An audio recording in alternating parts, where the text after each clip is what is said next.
fly. Oh, they fly all right. Rayner up over the top of the pack. Takes a hanger for the Lions. Amazing! The Cats have taken the lead. The Cats have taken the lead.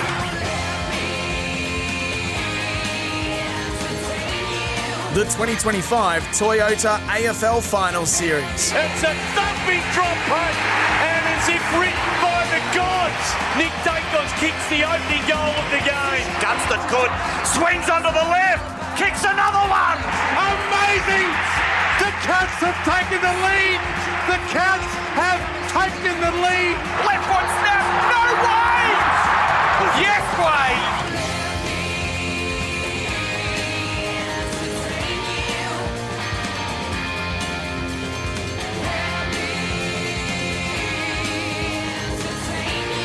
Every game, every moment. The Crows have slain their nemesis, and it sets up their premiership run. A record crowd in to see a momentous moment. They stand up when they have to stand up, most of the Gold Coast Suns. Tapped it down, he gave it to the Wizard. Watson stole it and goaled it. That is wizardry at its finest. Pound pass to Toby, squeezed it out of the pack brilliantly. Matty Rao, you've been magnificent. Side bottom! Oh my goodness!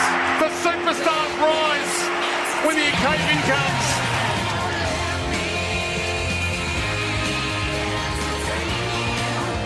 Welcome to AFL Nation for 4 and 20 Pies.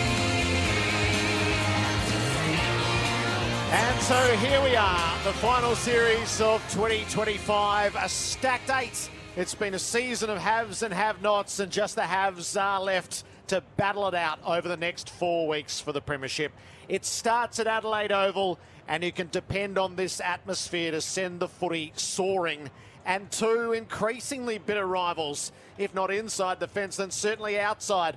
The Collingwood Army has invaded the town to make their presence felt as Adelaide and Collingwood get things underway in the first qualifying final. Hello and welcome to AFL Nation for 4 and 20 Pies, Australia's original fan food. And Elders, have you heard? Elders offers finance solutions nationwide. Jared Waitley with you. Dwayne Russell has spent the day here in Adelaide. Dwayne, hello. Jared, sometimes I say, occasionally, maybe with a bit of sarcasm, where else in the world would you rather be? But right now, where else in the world would you rather be than here at the Adelaide Oval with finals about to start, a full house? It's crazy out in the streets. It's just a beautiful time to be alive. It is, and Collingwood fans filled the planes, the cars, the airwaves. I walked across North Terrace a little earlier, and one of them started up the Collingwood drone. Yes. Oh, that's brave. Had to take a few steps away. I don't want to be associated with that. Yeah, it was nice to... So many Collingwood fans are really buoyant about their chances as well. And they've made the trip, as you mentioned, on planes, but also had a lot of calls today and yesterday of people in their cars. In fact, walking in, a couple of people that had called Midday Madness were walking in. And we're chatting about how good it was, the drive, how much they enjoyed the drive. I haven't done the drive for about 15 years. I don't remember it as enjoyable, but obviously they had a good time, most of those people who did it. Found a way to make it work. I'm absolutely thrilled to say our expert tonight is a member of the Australian Football Hall of Fame, and he is, at the moment, Adelaide's only premiership captain. Mark Bickley. Bix, great to see you. Gentlemen, how are you both? Now, Dwayne, I did hear you talking about what snacks they were going to have on the way across. It was great radio. But, yeah, look, I tell you what, when you said where else would you rather be, you look out. We are such privileged people to be overlooking this magnificent oval. It looks like a billiard table, as it always does, but the conditions are spectacular. There's hardly any wind, maybe a zephyr towards the old scoreboard end. Two really evenly matched teams who we both discussed throughout the week, who not really absolutely flying. Adelaide, I reckon, were flying about a month ago, and Collingwood perhaps a little bit longer than that before. But right now, it's the reset button's been pushed, and it's a whole new season that starts tonight, and that's what's so exciting. And Jared, you know the Saka and the history going back to allow footy to come back here. Initially, they didn't want footy back here, but it really has made the town, in so many respects, having footy back here. And to go with drop-ins as well, you mentioned billiard table. There is still a couple of grounds around Australia, the Gabba and the SCG, who still have the pitch in the middle. it is nice to know that we've got the most pristine conditions possible, and that they do have the opportunity to reset it for cricket when the cricket season does come along.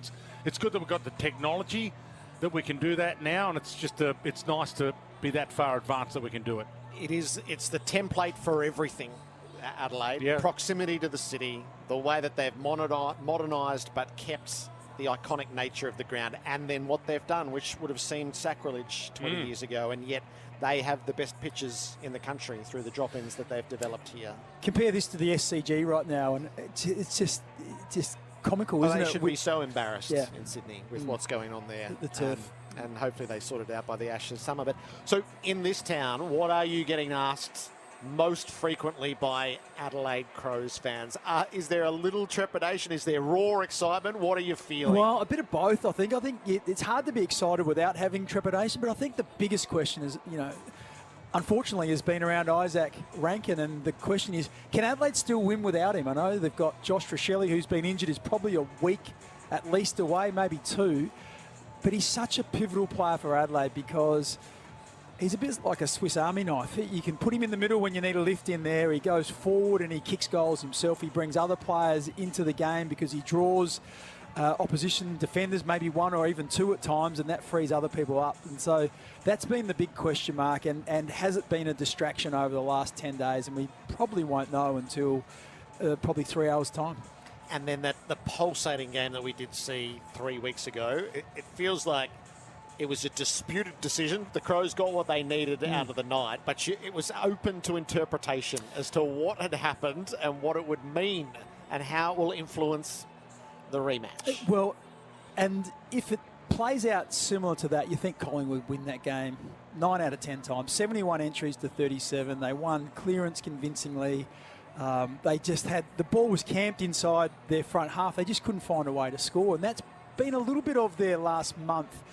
I think they've kicked 8, 6, 9 and 11. They really haven't had their good goal kickers in form at the moment right now. Can they turn that around? That's a big question. But Adelaide need to be better at, one, not getting bogged down. So whether they have to be a bit more bold with the way they move the ball. They've got some good ball users across half back, because what they have proven, once they get an inside forward 50, they are a force to be reckoned with. It's the question is, can they break even enough through the middle of the ground and at stoppage to create enough opportunities?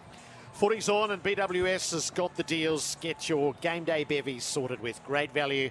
Head into BWS for savings today. T's and C's apply. Choose to drink wise. So we've got this in front of us, and we'll do the full preview as we go. Just sort of half a step back. What did finals footy mean to you when you would get to these weeks when the weather turns a little bit and it's all up for grabs? Yeah, it's just the culmination of the year, and the year is so long. When AFL footy is one of the longest pre-seasons. We used to start training in October, and you don't play a game in anger until late March sometimes. So it's long and it's arduous and it's combative. So by the time you get to this time of the year, you are sore and you've got niggles and all those things. But the lure of winning a premiership and playing finals is such a huge lure. So there's that part of it. So there's that team, and we're in this together and we're all aligned. But then there's the other personal part of it as well, where you understand that people do measure you with your performances in finals. And any player who's playing in the AFL right now, they're competitive animals and they want to stand up at the biggest moment. So for Adelaide, there's only a handful of guys with finals experience, so there would be some trepidation about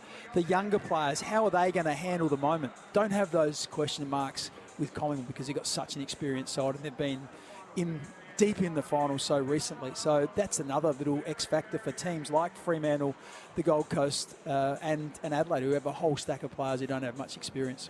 And the overall setup, so tonight is just the perfect matchup to start. Tomorrow night feels like the two heavyweights, the Brisbane Lions and Geelong, and all the advantages on offer. The two teams who can do damage play each other. So one of them goes out when the Giants and the Hawks meet. And the newbies face off is Fremantle have had one taste of it, but they're essentially a new team coming to it in Gold Coast for the first time. What do you think of our construct, of our 8 that we bring together? Yeah, it's fabulous, because all 4 games have something about them that make them really difficult to be able to pick a winner. I sense that the winner of Geelong and Brisbane become the premiership favourites if they're not already. And I sense that the loser of this game, it's going to be bloody tough. They're going to run into an informed Giants or Hawthorn team, and then they obviously have to do the reverse rubber and play a prelim if they're good enough on someone else's home deck. So really tough for the loser of this game, particularly when you think of the quality on the other side of the draw. What do you think of the setup, Dwayne? We've had a shockingly lopsided year, but now we've got the teams who that the only games worth a pinch have been between these teams. No, this has been ideal. I mean, no one likes what happened between Collingwood and Adelaide and Isaac Rankin a month ago. But there has been, I think, a lot of thought that there is a good rivalry between these two teams going way back now. So it's the perfect rivalry to kick us off with. And the fact that the Adelaide Crows have been the big rising team from 15th, I think it also gives hope to a number of other fans of other teams to say, hey, we had a pretty bad year last year, but we can actually do what Adelaide did and actually rise if we recruit well. And it has become, I mean, Neil Bullen's not a, he's not a A-plus player. Peatling's not an A-plus player, and Cummings not an A-plus player. But it does prove if you're clever with your recruiting and you fill the holes you've got, first you've got to identify your holes, be honest about it. And if you fill those holes, you can actually rise and rise reasonably quickly. And there is an opportunity as well to, get improvement out of some guys. And Matthew Nix is, I think they did plateau for a couple of years under Nixie, but there's now genuine improvement in some of the guys under him. And maybe Riley Thilthorpe was going to improve under any coach, but I don't think that always happens. I think there's just a beauty to the growth factor under Matthew Nix of a few players, not just Riley. Yeah, and I think with Adelaide, so Adelaide had an injury-interrupted season last year, like many teams have this year. So if you mentioned the three players that come in, they push the three bottom-ranked players out. You bring Thilthorpe back in. Miller had hardly played. Worrell missed 12 weeks with a broken arm. So you end up, and there was one or two others. So Rankin missed. So Worrell's improvement's been massive. Yeah. I know he's been on the list for 5 years. Yep. Didn't have the dedication early? Well, or? no, I think he was just finding it. He was actually drafted as a forward, so played a couple of years in the SANFL. Then last year, his first 8 or 9 games were spectacular. Broke the wrist, missed 12 weeks, and then that sort of wrecked his season. But when you add all those players in, and Rankin had 2 bad soft tissue injuries, so he missed 8 weeks. So effectively, if you bring 4 or 5 players that missed big chunks of the season through injury, then you bring 3 more in. There's 7 or 8. That's a third of your team. So that's how it can turn around quickly. And, you don't have to look too far to see teams that have been wrecked with injury. So, yeah, the recruiting part of it, you don't need a whole lot. But Adelaide have been spectacular. Dawson and Rankin and Mark Keane. But think about those 3 players. All of those were either in the All-Australian squad or very close and, picked up for nothing. They were all free agents. So Rankin they gave up pick 5 for, and Dawson ended up being a late first-round pick. But, yeah, gee whiz, they've really picked the eyes out of that trade market. Do you need a bigger stadium? How many would you get in here if it was open slather, do you think? Well, a lot of conjecture about the ticket sales. Well, when you combine the 2 memberships, it's 200,000 members. That's not fans, that's members. So, and you've got a capacity just over 50. So, the good part about tonight, and I'm really looking forward to this, and we saw it in the final last year when the Hawks travelled really well. 1 in 5 are going to be Collingwood supporters. That's what the number is roughly, maybe a tad more. So, for the very, it doesn't happen very often, but you're going to get some noise when an opposition team kicks a goal. Normally it's about 95-5.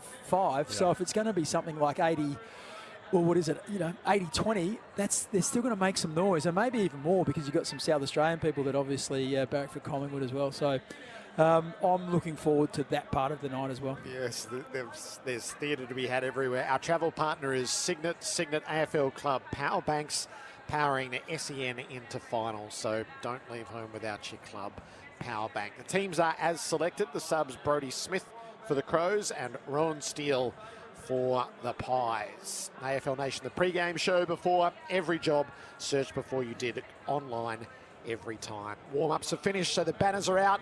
We're not too far away from the full preview, and then we'll be into it. It's game on at Hyundai with offers like the dynamic Tucson from $39,990 drive away while stocks last. Our finals presenting partner is Eufy. Reclaim your weekends by letting the Eufy E15 robot lawnmower do the work for you. Oh, does that sound enticing? Righto, I've got back 22 acres. Could have just let it go, could it? We can only try. We can only try. More from Adelaide Oval next. You're listening to AFL Nation for Elders. Have you heard? Elders offers finance solutions nationwide and 4 and 20 pies. You can't have footy without a 4 and 20 pie. First qualifying final, Adelaide Oval. It is the Crows and the Magpies. The banners are awaiting the players. The stands are filling. I doubt we'll break the 54,000 record. I suspect that was over capacity, was a little bit of what was reported back. The AFL takes over the ticket sales. The booze will tell you that Collingwood has arrived on the scene. So they do have clear bays of black and white, but not enough to outweigh the local fans. Great theatre to start. It is the banner side by side in September. They've done it often recently, haven't they? So it's going to be interesting if they can recapture their best form their last 10 weeks. 5-5, 5 wins, 5 losses. AFL Nation is for 4 and 20 pies, Australia's original fan food, and Elders. Have you heard? Elders offers finance solutions nationwide, and extra boo as they break through that banner. I think they got family out there as well. Or it's just the Dacos family for Josh, maybe, because I saw them giving hugs and kisses. 150 games? Yes, for Josh, maybe just the Dacos family, which is a nice touch as well. Both, the Pies are out. The Crows shortly to follow. The warm-ups for Ream Manufacturing in Australia for more than 80 years. Maybe a couple of minutes on Tex in game number 300. Bix, what he's meant to the Crows, what you've seen through the years. Yeah, he's just been a colossus, and 300 games. It's a unbelievable effort to get there. It was really interesting. There's a turning point in his career when Phil Walsh came to the footy club. Tex was a bit of a larrikin. Dangerfield and Sloan were the two straighty 180s. They were the blokes who everyone thought were going to be captain, but Phil Walsh saw something in Taylor Walker. He saw that people followed him, that people were drawn to him. And so he spoke to him and said, there's 2 ways you can go. They can be drawn to you and you can be an idiot and you can upset them, or if you do the right thing, you can have such a positive influence on them. And fortunately for the Adelaide Footy Club and for Phil Walsh and everyone, he chose to really align himself with everything that was professional and good, and his footy was the talent was unquestionable. But since that moment and going forward, he's just been a great role model for all players. He's such a person who is empathetic and caring, and he nurtures young players. He's just been a great person for the footy club. And the Crows make their way up the ramp. Our home, our crowd, our time is the boast on the banner. They've got the majority crowd. There's going to be some entertainment outside the fence. You can tell that already. The fireworks and the flamethrowers are out. The sense of occasion, it's a huge occasion. Biggest since the 2017 preliminary final. Yes, and that was a big game for Adelaide that night. They got over the top of Geelong, but they've got some work to do before they get back to that moment again, if they get back there. And you can hear the crowd as Taylor Walker leads them onto the ground. Game number 300 for Tex, so rare company in the club's history. And hoping that at the end, if this is close to the end, that there might still be a tilt at a premiership, which was elusive in 2017 when he was captain. They're Virgin finalists for the most part. How will they stack up? The environment is loaded for them. They're going to handle the pressure and plant their flag. They pause for Tex, who brings the family with him in his own sweet time. Teammates wait for him. Little guard of honour as he makes his way through the banner. And the locals are in full voice. Adelaide Oval. Our presenting partner is Mate Internet Mobile. $30 off, 6 months with Mate. 24 rounds of home and away footy. One interminably long week of waiting, and now the opening siren for the final series. At Adelaide Oval, it's heaving. It's the Crows and the Magpies, and you're with Dwayne Russell on AFL Nation. Great to have your company wherever you might be listening around the planet. It is a full house from the front row to the nosebleed section. They're packed in on the hill, and it'll be a clearance to Berry to start it for the Crows. Heads inside 50, Moore's under it. Philthorpe got a hand on it, might even crumb it. They get to him quickly. Neil Bullen squeezes a kick, but Maynard takes the saving mark, gets a boo or two and gets a 50. That was a quick hair trigger 50 as well, so maybe a statement made by the umpires. He goes even quicker to Houston, can't mark it, knocked it down. Later, high-ish tackle on Berry. Neil Bullen pumps it back, but this time it's Frampton who takes the saving mark for Collingwood, and they play on quickly again. Off to Quaynor and around to Pendlebury, who brings it out the near side for Schultz. Collingwood in the white strip. White shorts to go with the white and black stripes tonight. Pendlebury kicks it around. It is final number 32 for the 37-year-old. Maynard now brings the ball to half forward. Cameron got his hands to it, couldn't haul it in. They fight for it underneath. Cummins stood up in the tackle of Crisp. It's a baller. It's interesting just looking at Braden Maynard. He's lined up on Darcy Fogarty, so Fogarty's going to have the weight and the height advantage, but just playing a bit shorter down back because of the absence of Jeremy Howe. Little Hush falls over the Adelaide Oval with a pause. Laird tackled by 3 Collingwood players, so there's an indication of their intensity. DeGoey, one of those 3. Darcy Cameron flung in the air, knocked down towards Nick Dacos. He was half held. Crisp, he buried his head into O'Brien. Adelaide Crows fans want a ball, didn't get it. The noise of affirmation was there of the umpire wanted to bite, but he says, no, not this time.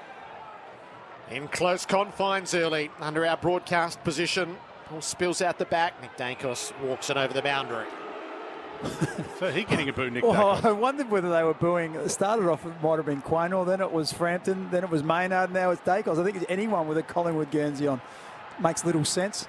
Got to get into it early. Got to get a touch. Got to get a boo away. Cameron gets it to the back. Schultz hit by a couple. And we're going from stoppage to stoppage. It's how the previous game finished. A half played like this with no flow and no open space. O'Brien tried to find the open space. Nick Dacos is onto it. Turns one way, then the other. Gets his kick away. Placed that so well, off balance to Schultz. Left half forward. Schultz is going to wind it up. See what the marking targets are like deep. Elliott at the back. Fell off the back of the pack and takes the grab, tumbling to ground.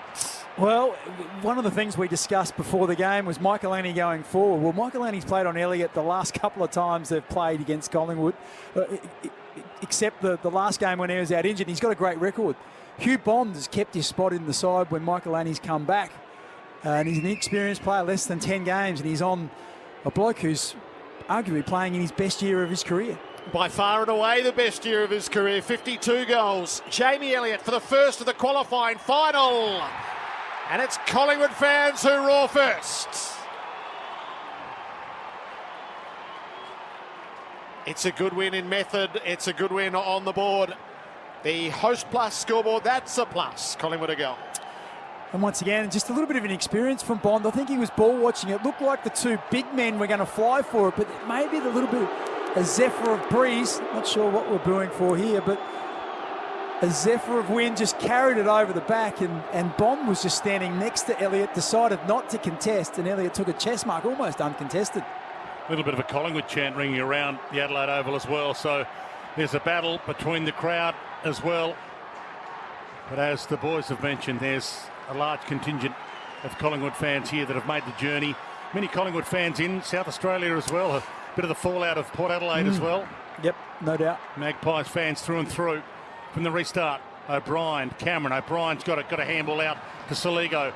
He wobbles it towards half forward. Michaelini had a chance but dropped it. Ball falls to Perryman, kicks around his body. Dawson looks around to see if he's got some help. He waited for the bounce and collects it. It's a little bit of room to move. Goes back. Worrell kicks smothered and it ricochets across the boundary on the wing. And more boos ring around the Adelaide Oval. AFL Nation for 4 and 20 pies. And for Elders, contact Elders Finance today in this opening term for Host Plus. That's a plus. Both got a spare behind the ball. Yep. With a stoppage on the wing. So the same structure as last time they met. Laird pumps it forward for Adelaide. He kicked it over the top of all of them. He got a bounce at the goal front. Frampton, I don't know. Neil Bullen's flung a boot at it. He's claimed it. It's going to have to be checked. Knee, shin, boots, opponent's hands. Where was the line? It's all going to review. Well, Laird's kick took a violent off break. And there's a hush goes around the ground. Replay for Toolkit Depots. 10% off almost everything is on now. Don't think he's made contact with it there. It's whether he made contact a bit earlier. Looks like he's had a fresh airy at it. Ooh. Well, did he? Might have got a stud on it. We're onto our fourth camera angle, looking for some form of brush or deflection. Adelaide fans have convinced themselves they can see it. No, there's an angle there that shows there's a gap. Yeah. Oh, I'm not sure. No, that's angle now we're seeing now. Yeah, that's definitely a gap there. Yeah. You're right, Dwayne. And lucky we've got 8 different replays for Toolkit Depots. So Toolkit Depots 10% off almost everything sale is on now. So they went back further as well, and it came off just under his knee onto Billy Frampton's back and then through the points or the goals. But for a point, I suspect. Off the cushion, the whole thing. It's a behind. Yeah. It's a rush behind Adelaide's first score. A goal to a behind on the Host Plus scoreboard. That's a plus. First boo of the Less than goal an inch in it, umpire. though. Yeah. First boo of the goal umpire. First boo of the guy upstairs, or girl upstairs. Wide ball from the kick in. Cox gets there, makes a contest. Josh Dacos feeds onto it, got it to McCreary. He runs the wing, got a little dainty kick towards side bottom. Overcooked it, Bond, side bottom. The old and the new. Ball knocked down towards Worrell. Caught to Millerer. Got it to Soligo. Chips it wide and they're out here. Murray looks around to see what he wants on the wing. He thumps it long. It's Thilthorpe's ball if he wants to jump at it. Thilthorpe or Tex. They both went for it and both dropped it. And Maynard crumbed it. Gave it to Pendlebury. Gave it to Quaynor. Chips it out wide. And Lipinski takes the mark on a half-back flank. That was a nervous attempt by Walker. In the end, that was an uncontested mark. He did all the work, got his man out, got 2 hands to it, and then just grasped it. Lipinski takes the long down the line. Beyond halfway, Elliott had a fly, jarred it clear, Membry underneath, good hand pass, Houston shot it out the side. Nick Dacos to Josh, right against the boundary. He hugs the line but doesn't quite make the contact that he wanted. Bond across the front, knocks it out of play. So, Jared, you mentioned that both teams have a spare. So, Michael Laney, who started at half forward, he's come up into the stoppage. He's trying to get to Josh Dacos, which gives the half back from Collingwood just the opportunity just to drop back and be that spare player. So Miller is the spare inside Adelaide's 50 with the ball in 60 out from goal, from Collingwood's goal front. O'Brien down to the front. Josh Dacos hunts, but the ball is elusive. Back over. So Lipinski's the player who's the half forward pushing up into the stoppage at the end, which means that you've ended up with even numbers around the stoppage and 1 spare at each end, which is why we've seen a lot of repeat stoppages early. So Frampton's the spare for Collingwood at the moment. At the throw in. O'Brien down to the front, kicked it off the ground. Josh Dacos rounds the footy up, turns himself back Collingwood's side. Kicks up inside the 50. Membry and Elliott had a good fly, couldn't haul it in. Led underneath, away to Curtin. Dump kick. Cameron's got it back for the Pies. He's on the wing, out of side. He wants to go back to go forward to Frampton. So he's a centre half back. He gets a boo, of course, because he's... Ex-Adelaide? Yes. Wide ball. Trying to pick our way through why they get the boos, trying to work it out with some of them. Perryman's got it. Adelaide didn't want him, and No. Collingwood did. Perryman, he launches long in the Mason Cox direction, so they're putting it up high for Mason, and he does his job. He knocks it down, but Soligo read it to perfection. He wobbles one towards Fogarty, missed it completely. Perryman gets it, gave it to Pendlebury, clean-handed, back to Perryman from Pendles, got it to Crisp, outside of the boot, a little too wide maybe. Elliott trapped it, they trapped him, and then he dropped it towards his boot. It didn't go out. I think a few wanted it to go out. Laird wanted it to go out, gave it to Neil Bullen, half-back flank, and he finds Pedlar back into the team on a half-back flank. Hasn't got much to work with inside, so has to stay outside. Didn't do Neil Bullen any favours, and across the front came McCreary. Couldn't steal, but did spoil. It was good work by, I'm not sure who it was. Long came off the bench, and he came straight off the bench and went and pushed right up next to Walker, who had a one-on-one contest, and it just forced Pedler to change his option. He was about to unload to Tex, but went short instead. Our major partner, Mate Internet and Mobile, $30 off for 6 months with Mate Internet. Boundary throw in near half forward for the Pies. Laird tackled by Nick Dacos. On to the next stoppage. So very much in the same genre as the previous meeting. Stoppage heavy, spares at both ends. Jordan Dawson pulls his kick away, but he's landed it out on the full. And gave it up to the opposite captain. AFL Nation for 4 and 20 Pies and Elders contacts Elders Finance today. Darcy Moore near enough to halfway. Nurses the kick up near the 50. An ungainly fly from Dawson. Probably lucky to get away with it given the use of hands and made no contact with a footy. It'll be balled up 55 out from Collingwood's goal. Collingwood looked just a bit more settled than Adelaide. Adelaide have had a couple of poor errors and kicks forward. Collingwood just look a bit more certain with the ball in hand. Chris slaps it on. Cumming got a kick away, but it went 3 metres. McCreary picked his pocket to side bottom to Nick Dacos. Outside of the boot with an amazing kick. This guy just keeps on getting better and better and better. And given he's the best player in the comp right now, it's a freak show the way this guy plays footy. That was just a delight. Outside of the boot, there's few players in the comp that can kick that goal. Going to say, footy IQ 1000 there. I thought he was going to kick a check side. The way he's shaped to hold the footy, and at the last minute, just while the ball was just being dropped down to his boot, he just made better contact with it and kicked the drop punt. It was quite amazing. He's just an absolute superstar there. Just, once again, a nice chain of 3 handballs, all stayed on the body, and that's just what I talked about when they look a bit more certain with ball in hand. No fumbling, got it to Dacos on the outside, and he just kicked an absolutely amazing goal. Goal of the night for Beaumont's hybrid now in store. Collingwood 2 goals, Adelaide 1 behind. Host plus. That's a plus scoreboard. 12 minutes in, bounce back in the middle. Tap comes out the side, long overran it. Dawson committed himself to it. Kicked off the ground though by Cameron. Didn't go far. Schultz tumbled past the footy. Curtin squeezed a kick. Up for Thilthorpe. Can go the quick entry. Has a look what's on offer deep. Like Tex. Moore though pushed off the back and takes the intercept mark. Good win for the Collingwood skipper. Wants McCreary on the way out. It was well weighted. McCreary dropped it. Crisp tackled instantly. A baller. In the end, there was a poor kick by Thilthorpe. Walker had the separation. He had 2 metres on his opponent in Moore, but the kick went over his head. And that was a big moment for Darcy Moore as well. That's a confidence booster. That's what he has been doing when he's at his best. The ball rolls to Berry's feet. He kicks it high. Thilthorpe's under it. Tex is under it. The fists go up, but it was clean miss. Taylor about to pounce on it. He left it behind. Houston was there. He left it behind. Tex was there. He left it for Maynard accidentally. He gave it to Josh Dacos. Wide ball. Worrell gets up there. Big grab. About to send it back inside 50 for the Adelaide Crows. He decides to go wide. So holding possession, Curtin. 80 from goal. Not a lot of room to move. Tex is calling for it long. O'Brien's in the square as well. Walker! Oh! Big grab from Tex. It's my party. I'll fly if I want to. Tex Walker in game 300 pulls down a monster.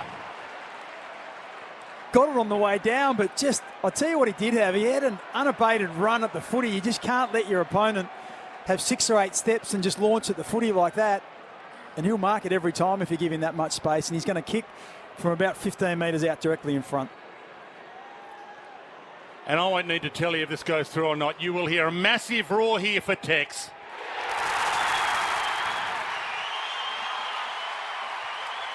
Great to have your company on AFL Nation for 4 and 20 pies.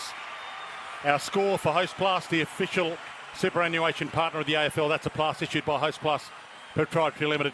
Check the PDS and the TMD at hostplus.com.au. That score, by the way, with that goal added to it, 1-1-7 the Adelaide Crows, 2 straight 12 Collingwood. Here's a little bit more from our expert for MEGT, Australia's apprenticeship experts, Mark Bickley. Yeah, just looking at the replay then, it was interesting because Darcy Moore was the player that Walker ran and jumped on, and that's his direct opponent. So I've got a feeling Moore parks himself in front. He's probably relying on Darcy Cameron to compete strongly in the air, and when that didn't happen, Walker had that just ability to and the space to run and launch himself at it and took a great mark.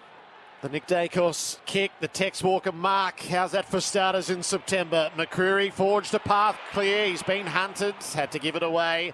Parker kicks from the wing. He's gone for Schultz. Hinge wore him close, made the spoil, found the boundary.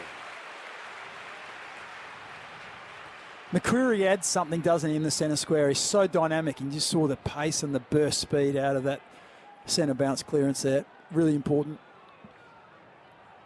Over under the Jack Oatey stand.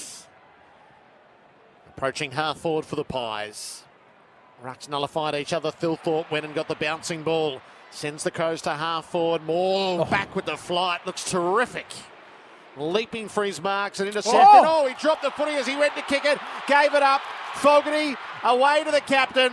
Dawson, a roller, a skinner, a goaler. What about that? One captain's misfortune becomes the other's moment of genius. Just remarkable stuff. It was a huge mistake from Moore, and the Crows players are getting into him there, but it was good pressure by Fogarty because he ran really hard and it looked like he might be able to get a smother on, so it forced Moore. No, it was actually Dawson. Dawson was the one that went to smother. He kept running through and it was Fogarty that got the handball to Dawson, but it was a strange one from Dawson because he was 40 metres out and he elected to try and dribble the whole 40 metres, but it stayed true and did exactly what he wanted it to. I'll tell you what, if you're new to our game and you're watching this AFL rules thing for the first time tonight, you're seeing a pretty good damn sport at the moment. It is being played at the highest of quality. So Cox and Thilthorpe, the 2 second rucks, and a perfect palm down to Nick Dacos on the move, and a lace-out pass that was spilled by Myercheck. He would have lined up at goal from 45. The chip across goal is dangerous, but it works. It came off because Curtin was waiting for it. He skims it to Taylor on the outer side. Good tackle by Parker for Collingwood. Got it up in the end to Houston. He bangs it long with the launch, and it's too wide for everyone. That's why there's a roar of approval from the Adelaide Crows fans. They're free on a half-back flank. 12 plays 13. The Adelaide Crows in front. 18 gone opening term, and that's on the new tech automation for manufacturing clock. Worrell pumps it long down the line. Packer players fly at it. Tex brought it to ground and wins it. Walker's hand pass forward to the play. Parker just had a little fumble, bought himself some pressure. Got buried as a result. A ball up. Just gone up a little bit, hasn't it? There's a bit of feeling out. There's like a couple of boxes jabbing each other for the first 5 or so minutes, but this last 5 or 6 minutes has gone up a cog. Up she goes on the wing. Hinge roves the tap. He's tackled, but there's a free kick to Thilthorpe in the ruck. Right on halfway. Thilthorpe kicks for Walker. Has space up at half forwards. Assesses the deep targets. Dawson is down there. Fogarty as well. Numbers are back.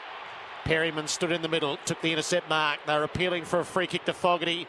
Nothing forthcoming. Dawson downs Perryman as he got the kick outside 50. Disputed ball. Crisp taken to ground in the tackle of Michael Annie. It's a ball up, 60 out from the Adelaide goal. Yeah, Adelaide just have to be mindful. Taylor Walker was the kicker, so he's pretty experienced, but you can't just go long, particularly when Thilthorpe's in the ruck, because Thilthorpe wasn't in the forward 50. So Cox and Thilthorpe grappled for it. Ball down to Long. He got it to Crisp. Kick smothered. Ricochet rolls inside 50 for the Crows. Crisp gets it back. Back to Long. Around his body. Gets it outside. Defensive 50 for Collingwood. McCreary was doing a bit of holding. The umpire saw it, didn't like it. Free kick to Bond of Adelaide. About to send the Crows back inside 50. He sits it up in hope for the Leapers. Tex is down there. It almost went to him. Full knockdown. Free kick is going to Fogarty. Or it's against Fogarty. Okay, or against Tex. Take your pick. The umpire was 4 metres away. He nearly got into that marking contest, so he couldn't have been any closer. Kick the Nick Dacos and he gets booed. Just signalling down the fields. Pulls his kick on the 45. Pendlebury's under pressure. Ball knocked away. Cox had to hold up and couldn't. Peatling fed it over the top. Michael Annie had a little fumble. Was able to get a hand pass away, but not to advantage. Lipinski, Nick Dacos. Fogarty tackled him. Quick release, though, to Quaynor. Back to Lipinski. Kick to the outer wing. Houston takes the mark. Keeps on rolling. Schultz presents. Marks and gets pushed by Curtin, all in the same action. On the wraparound, Houston dabs inside 50. Elliott didn't mark. Pushed. Pushed by Worrell. Yeah, left hand in the back. Just watching the replay. Wasn't a whole lot in it, but just shifted him under the footy. And he's going to kick. He's going to kick from outside the playing field. The man standing the mark is about a metre off the intersection of the 50-metre line and the boundary line. Tough kick, but we've seen Jamie Elliott do this more than once. It's not beyond him. Jamie Elliott, it's the toughest kick on the fields. Big deep breath. He pulls it to the hot spot to go. He's waiting. Couldn't hang on. Berry got the fist in. They fight for it underneath. Lipinski fed it out. Well, Josh Dacos hesitated. He was going to let McCreary go, and Neil Bullen just went and won the footy. Back to Berry. Kick down the line. Maynard, Quaynor, Moore. Well, the Crows muster numbers at it. What a tackle late in centre field by Frampton. And he wins holding the ball as Keys was threatening to go rushing down the field. Well, Pedler was out. There was no one between him and the goals. If Keys clears Frampton, it's a goal to Adelaide. Frampton, a goal-saving tackle. Spot on. Mark Bickley with us. That was a goal saver. And now the long kick. Membry's down there. Couldn't quite get a hand on it. Mason Cox did. Knocked it down. Mycheck in the middle of it. He's tackled hard. The tackling is there to stay. They are tackling to bruise, not just tackling to hold the ball in. So the ball about to be flung in the air. 30 out from Collingwood's goal. O'Brien and Mason Cox doing the work. Cox gets in front. O'Brien got a hand to it. McCreary outside of the boot smothered. Elliott's got it. Tried to feed a handball to Goey. His kick smothered by Millerer. It is intense out there. Hammered away high. Quaynor takes a good grab. 52 out. And he might be within range here.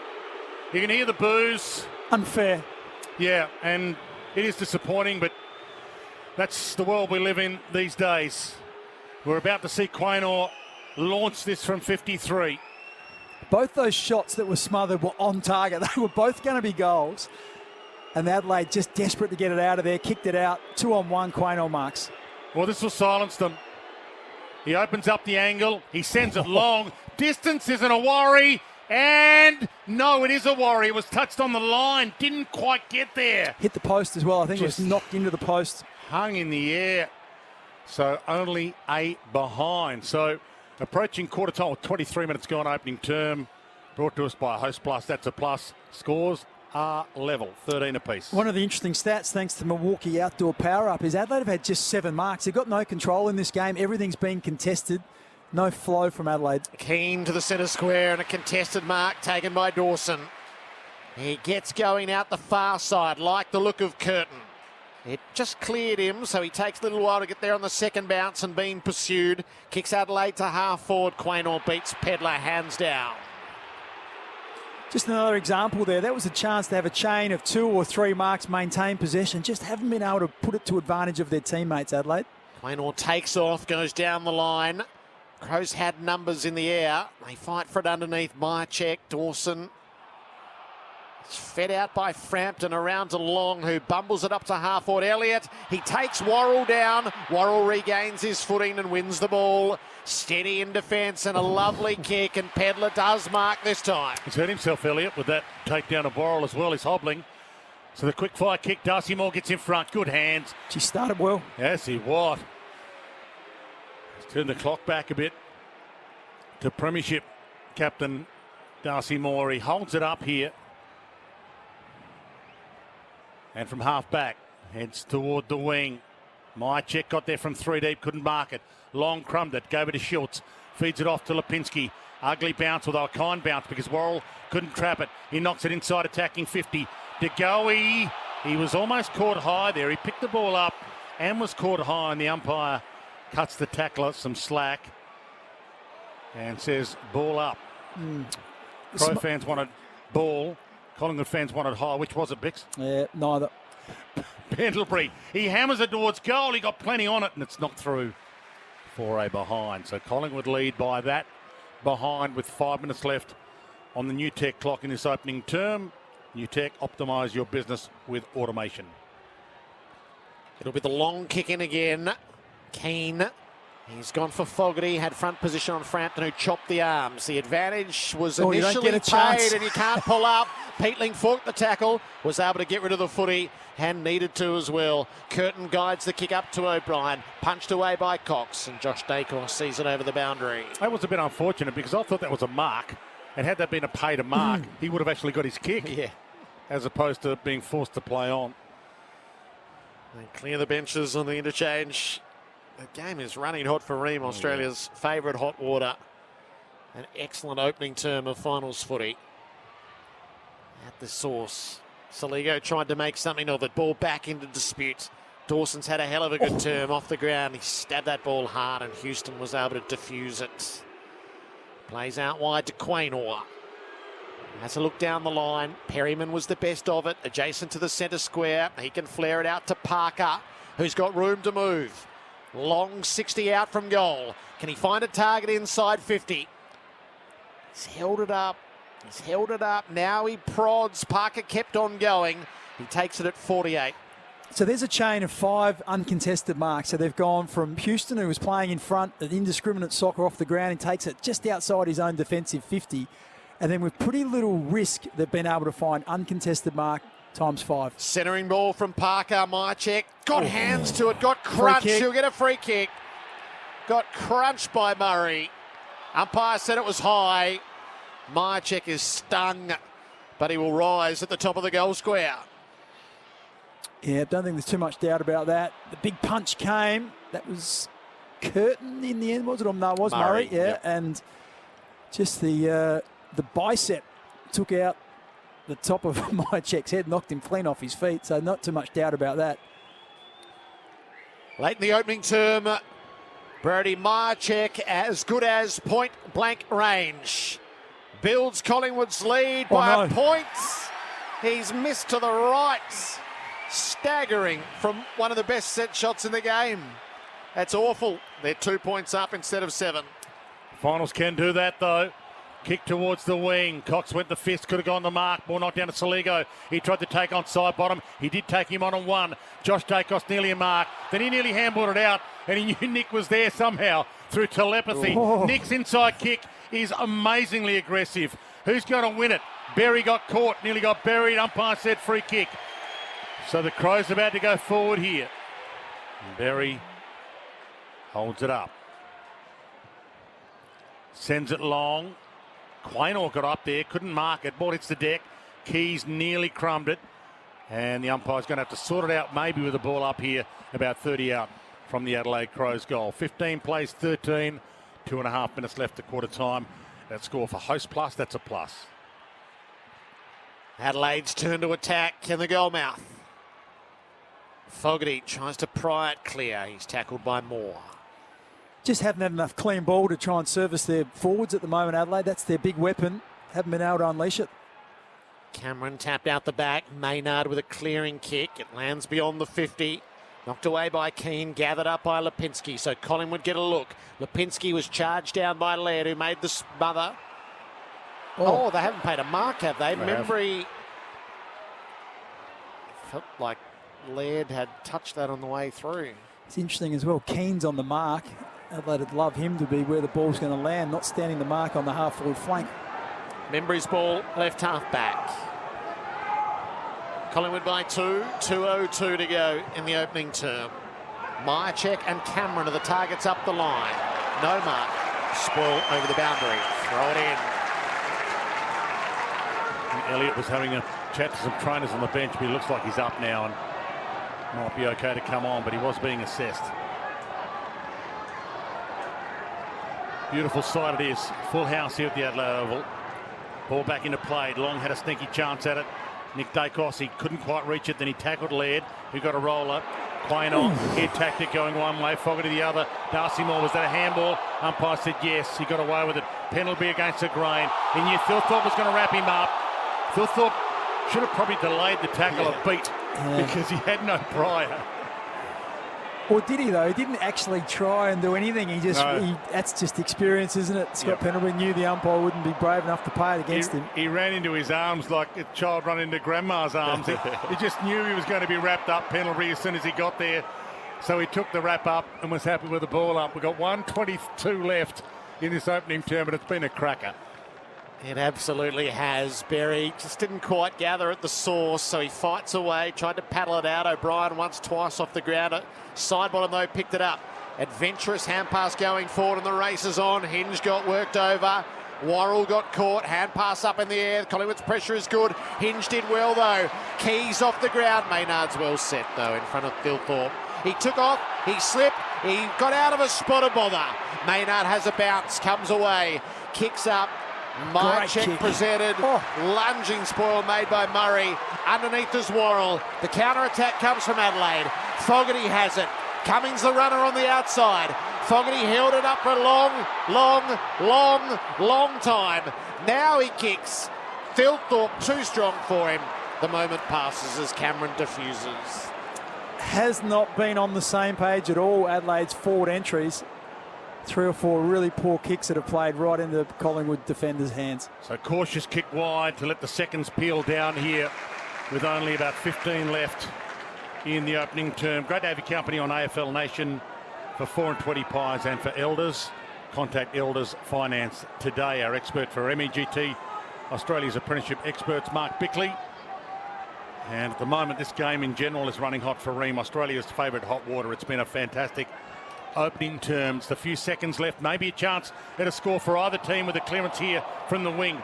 Long got a kick off the deck and it might work. Schultz, he got it to Nick Dacos. He took on Dawson with a bounce, sends it long. My check under it. Miller, big saving grab. He got some airtime as the siren sounded.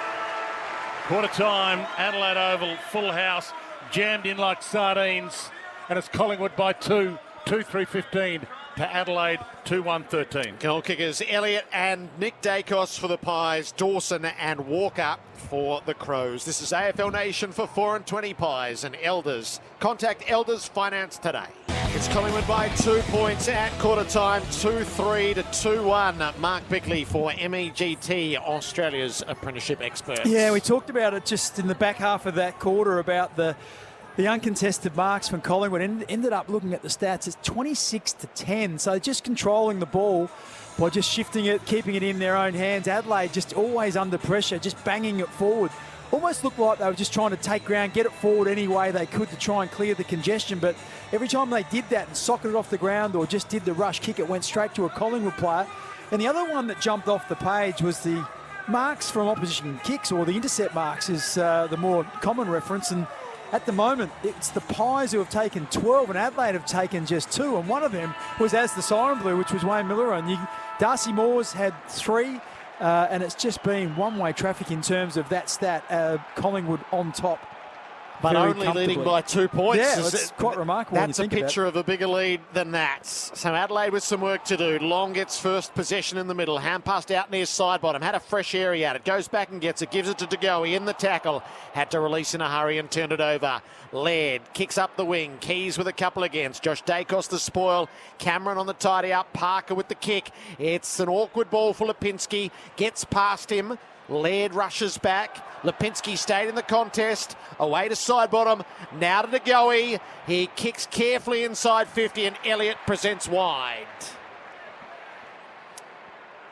Looks in good shape, doesn't he, Jamie Elliott? That one there, once again, just the certainty of ball in hand. There was a chain of 4 or 5 handballs.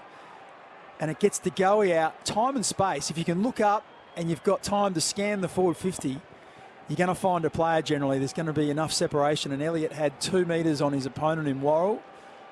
And DeGoey put it to advantage beautifully. 45-degree angle to the left. A step inside 50. Jamie Elliott launches at the goal front. Contact was good. Flight was great. The goal is there.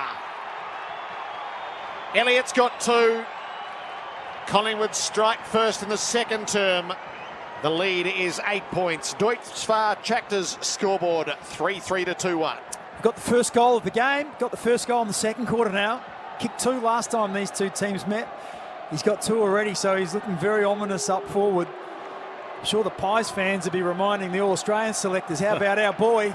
He looks like he's in for a good game, but it was just really good ball movement. Won the centre clearance. Ball was in dispute. They won it. 2 or 3 handballs. DeGoey, like I said, had the time and space and composure to put it to advantage, and Elliott took the mark on the lead. So back in the middle, crowd silenced for the time being. Darcy Cameron, Riley O'Brien go at it. Good bounce. And DeGoey gets another clearance. He just bangs it forward, goes for distance. Bit too wide for McCreary. He's going to have to get there on the roll. Taps it to his own advantage. Then to Lipinski. Through legs to Crisp. 80 from goal. Coughed it up. Gave it to Curtin. He torps it all the way from half back to half forward. He got 60 on it. A good bomb. And Fogarty knocks it a further 10, 15. Almost on the full from Maynard's boot. And the boundary umpire says yes. And the Fog could kick it from here. He can kick it from anywhere. I was going to say, like most Crows fans would say, they wouldn't want it in anyone else's hands. He's pretty reliable.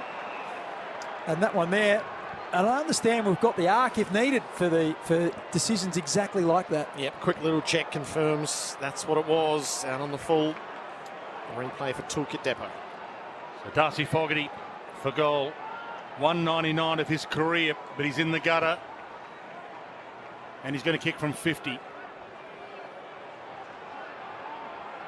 Kicking straight at the Cathedral. Oh, he danced his way around Maynard and then almost put himself off. Kicks it across the face, and Darcy Moore's almost marked that.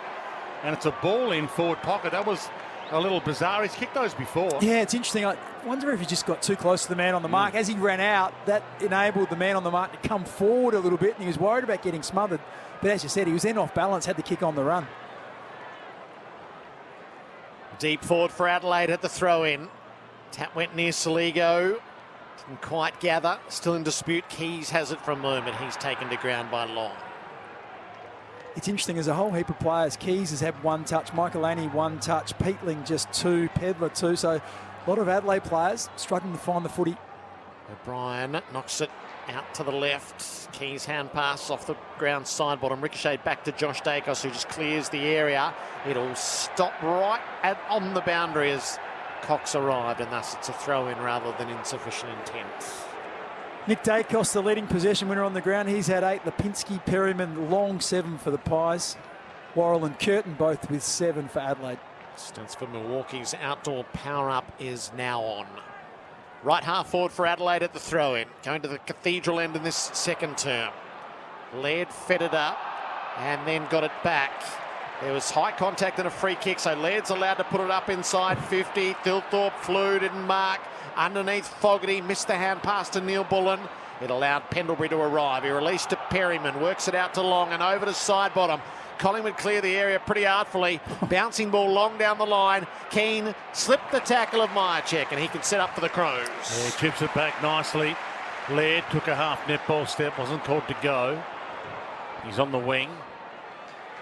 Yeah, so it looks like the instructions being we just can't blast away. They took 8 intercept marks inside their forward 50 in the first quarter, so they've just been a bit more circumspect entering this time. Well, Cumming does put it up, and Moore gobbles it up. Having a good evening at the office is the Collingwood captain. It was interesting looking at Jordan Dawson as well. He put the hands out to the sides, looking at his forward, saying, "What are you doing, boys?" And now Keane will get it on the way back. So from the wing, Keane will send the Adelaide Crows maybe back inside 50 if he wants. There was a switch to Worrell if he'd wanted it. He had a long look at it and decided no. So it's going to be a flat ball inside 50 straight to Perryman. I don't think that's going to please anybody. Brings it on the way out through Elliott. Collingwood at half back. Elliott gets motoring. Aggressive. Lipinski against 3, but they've got Crummers underneath. To go, he taps at goal side. Off the ground went Long. Cutting it off though, Michael Annie. He retrieves for the Crows, sets them up to Cumming, just out of his reach. Gets the ground ball though instead. Beautiful kick up to Tex. Hand passes over the top to Fogarty. He's got the dink on. O'Brien's in the pocket. Well, this is interesting because Riley O'Brien, he looks robotic when he kicks, but he's actually a very reliable kick. Taylor Walker running around the back. The umpire saying, "Get out of there, Taylor." So side bottoms just followed Tex through the mark. Crowds appealing for the 50. It's not quite how it works. So once everything gets aligned, it's like I said, it's unorthodox, the stance and the way he goes about it, but generally been reasonably reliable. Riley O'Brien, tight angle, on path to goal from 35 out. It's wonky. It's out across the face and it does not score. It stays Collingwood by 8 points on the Deutz Fahr Tractors scoreboard. You had me convinced, Bix. Yeah, he let me down, didn't he? No, I was certain he was going to kick it. I was. You sold it well. Wide to Darcy Cameron. Almost a mark. No, it's off hands from Hinge. Got it to Soligo. Gets a wobbler inside 50. Thilthorpe can't crumb it. Tex does. Slung. Got a handball out to Perryman. He feeds it towards Frampton, who picks it up late. Oh, missed his fist with a handball. And then Fogarty gets a wobbly kick back inside. Pendlebury wasn't the required. He was slung. Perryman goes back. 20 from the Adelaide Crows goal mouth. They all dive in. And the umpire says, "I'll have it." And right now, this is where Adelaide miss Isaac Rankin. The game is just desperate for someone to break it open. It's a forward 50 stoppage. What's going to happen here? Dawson got himself on the move, kick smothered. Goal side, Taylor worked over. Maynard hand passes over the boundary. It was right near Pendlebury, certainly close enough for the umpires to call for a throw-in. So Adelaide just putting sustained pressure on. Collingwood can't clear their own defensive 50. Just building and building. This is what Adelaide want to do. Keep it in this area and eventually something happens, whether it's a free kick or someone gets some separation. Collingwood by 8. Adelaide in attack. Shallow throw in. O'Brien tried. Cut off though by De Goey, who weaved a path through. Kicks for Elliott. Didn't take the marks. Got Bond to deal with. Got it to his boot. Trickled it up the wing. Side bottom one way. Coming the other. Cumming got knocked over by side bottom. Kept the footy though. Hand passed it out the back. Worrell works it around to Peatling. Then to Michael Lanny. Out the back to Laird. Further retreats. Kick will come. And a good one. Neil Bullen marks. Takes off. Kicks it in deep. Fogarty. No, Maynard launched himself for the full body spoil. And it's back inside Adelaide's 50 for another throw in. Well, it's a sustained attack, but that's just outstanding by Maynard. He's outsized. He's up against Darcy Fogarty. He's probably got 5 or 6 kilos as well, but just was able to get a jump. Perfect spoil. So back into play. Darcy Cameron forward pocket, got hands on a Pendlebury. Clean-handed to Parker outside of the boot. Bond might win this one-on-one. He almost did, but then he dropped it, put it to grass. And we'll get a ball up about 80 from the Adelaide Crows goal. If you join us late, it's 21-13 in favour of Collingwood, who led by 2 points at quarter time, and we're now 9 minutes into the second on the new tech clock automation for manufacturing.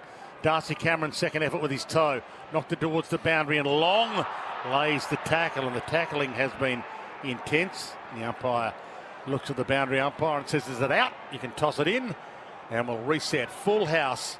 It's a sight to behold, and the score for Deutz Far Tractors, by the way. Umpire said it's a ball up, not a boundary throwing. So right against the boundary. Nick Dacos rows the tap. Hand pass coming, just got a little fingertip on it. Pendlebury, though, won the footy, pushed it forward. It came back to him, so he released again to Nick Dacos. Over his shoulder to side bottom, into and out of trouble and back in. Hand passed up the line to Cameron. It feels a bit too cute. O'Brien got hold of it, banged it up onto the chest of Tex. I was about to marvel at still side bottom, the way he sort of danced inside one and got past another and then tried to handball to himself. It was probably third time, generally a charm, but not that time. Adelaide turned it over and went just back straight at Collingwood, and it was an indiscriminate kick, but Walker's in front and marks 35 metres out on about a 60-degree angle. Because have dialed the pressure right up. These are the sorts of kicks that Tex landed against Hawthorn in the decisive final term. Walker for his second. He's got it. Shaped it. He's a beautiful set shot and has been through his 300 games. Margin back to 2 points. Adelaide 3-1-19, chasing Collingwood 3-3-21. Deutz Far Tractors scoreboard deals are on now. Contact your local Deutz Far dealer today. The grass is greener. And that's the art of it, isn't it? You've got to take your chances in finals when you've got tight games, and that's why Walker has been such a devastating player for so long. His ability to finish. You'd mentioned the Hawthorn game. He was clutch in that game. Just getting the reverse angle of the kick now. It started off to the left, but then he just shaped it back. It was an amazing kick. Bit of Tom Hawkins-like. Yeah. That's what he used to do so beautifully. But that's just that sustained pressure for Adelaide. 8 inside 50s this quarter to 1 to Collingwood. So they've dialed it up, not unlike last time they played. And at the moment, the inside 50s, 21-13 in Adelaide's favour. So O'Brien and Cameron go at it again. De Goey went on with a toe off the deck, and then he got it back again. Nick Dacos falls into it, and then he falls on it. Oh. And luckily he rolled it off his chest into the congestion for a ball up. Not sure if he fell or deliberately went to ground, but he rarely deliberately goes to ground, Nick Dacos. From the ball up, it's congested now. Crisp is immediately tackled the moment he got it. And we'll get another ball up. So 13 minutes gone on the new tech clock. Automation for manufacturing in the second term. Ball slapped down to Pendlebury. He feeds the handball straight on, but found it Millerer. He gave it off to Worrell.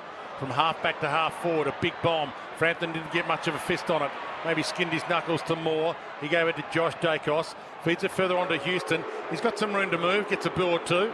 Thumps it long. He's got Mycheck wide. Oh. Keane went to ground. Now did Mycheck push him? Umpire says yes. Keane free half back for Adelaide. Didn't take a lot, did it? He did collapse a little bit like a pack of cards, actually. He used to build those little houses, just breathed on him and he went down. It was enough for the umpire to be convinced.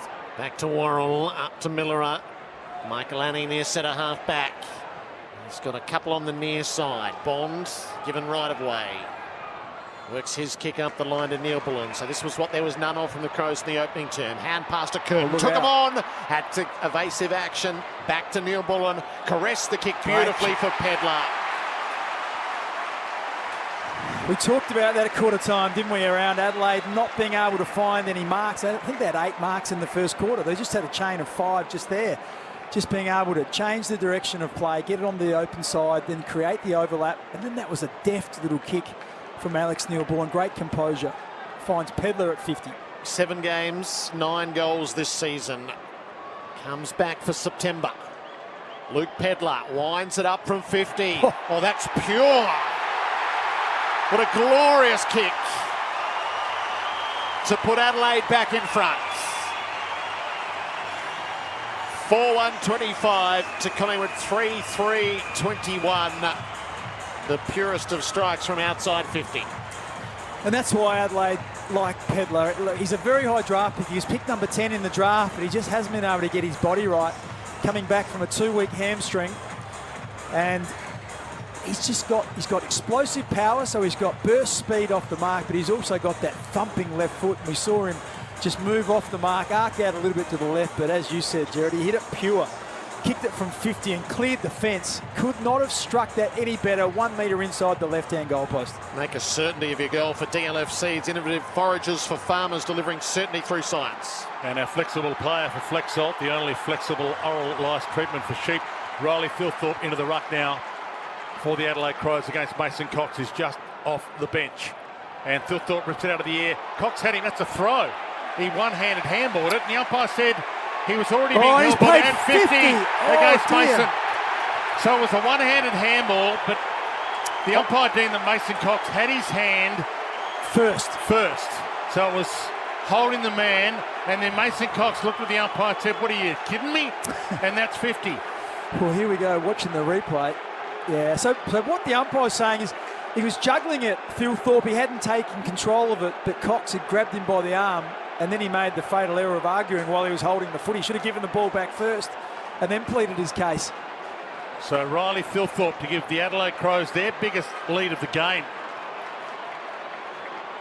From directly out, chipped it, but gold.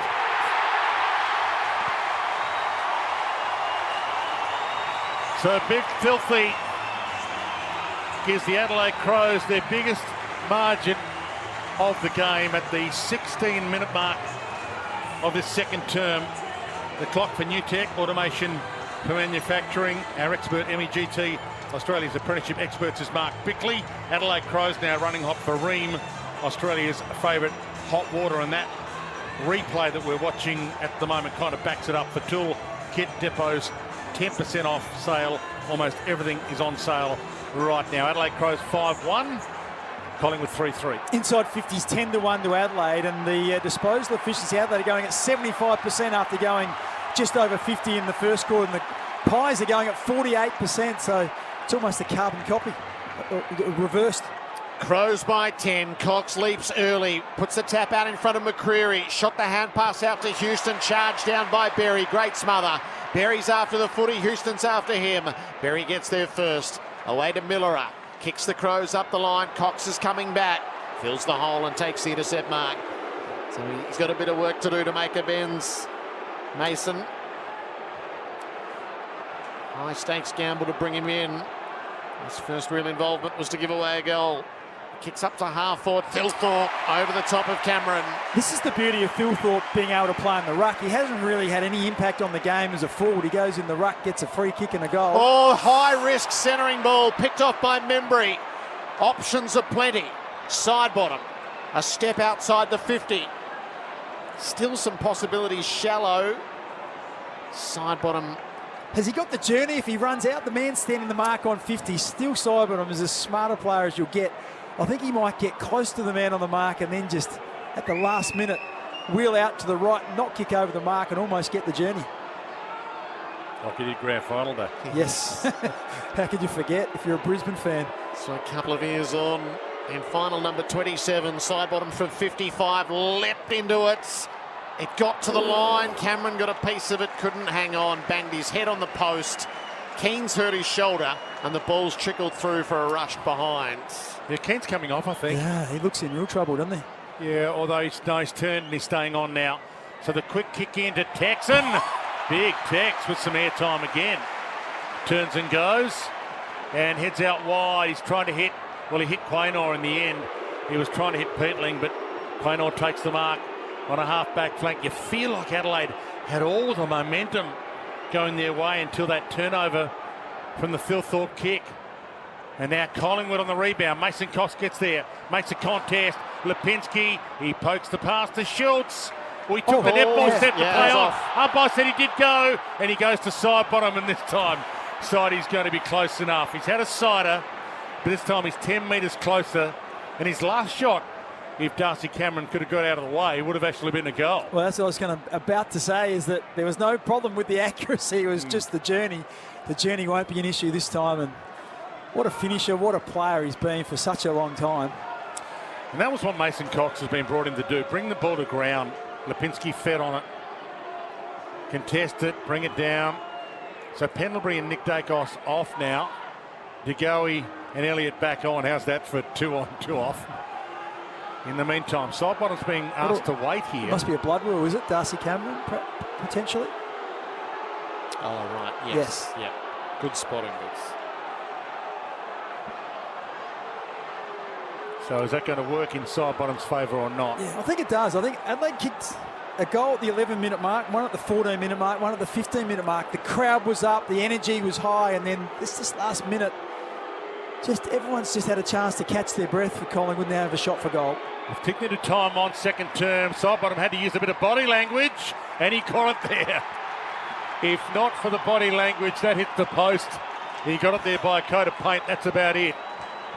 It's a good contest between these two, and the Deutz Far Tractor scoreboard, Deutz Far Tractor deals are on now. Contact your local Deutz Far dealer today. The grass is greener. Adelaide Crows 5-1-31, Collingwood 4-4-28. We've played 21 minutes into this second on AFL Nation for 4-20 travellers. Yeah, all the momentum with Adelaide. The best way to stop momentum is to kick a goal, and Collingwood had the last 2 entries. They only had 3 for the quarter, but they've had the last 2, including a goal. So that just makes them start to feel a bit better about themselves in this second quarter. Darcy Cameron on the bench with the blood rule, nutrient water, irrigation, pump and filtration specialist. Another bonus of having Mason Cox as well, isn't it? Pretty much recognised ruckman still. Cox wins the tap against O'Brien. Got it to DeGoey. Spun in the tackle. Released to Crisp. Bounced it forward.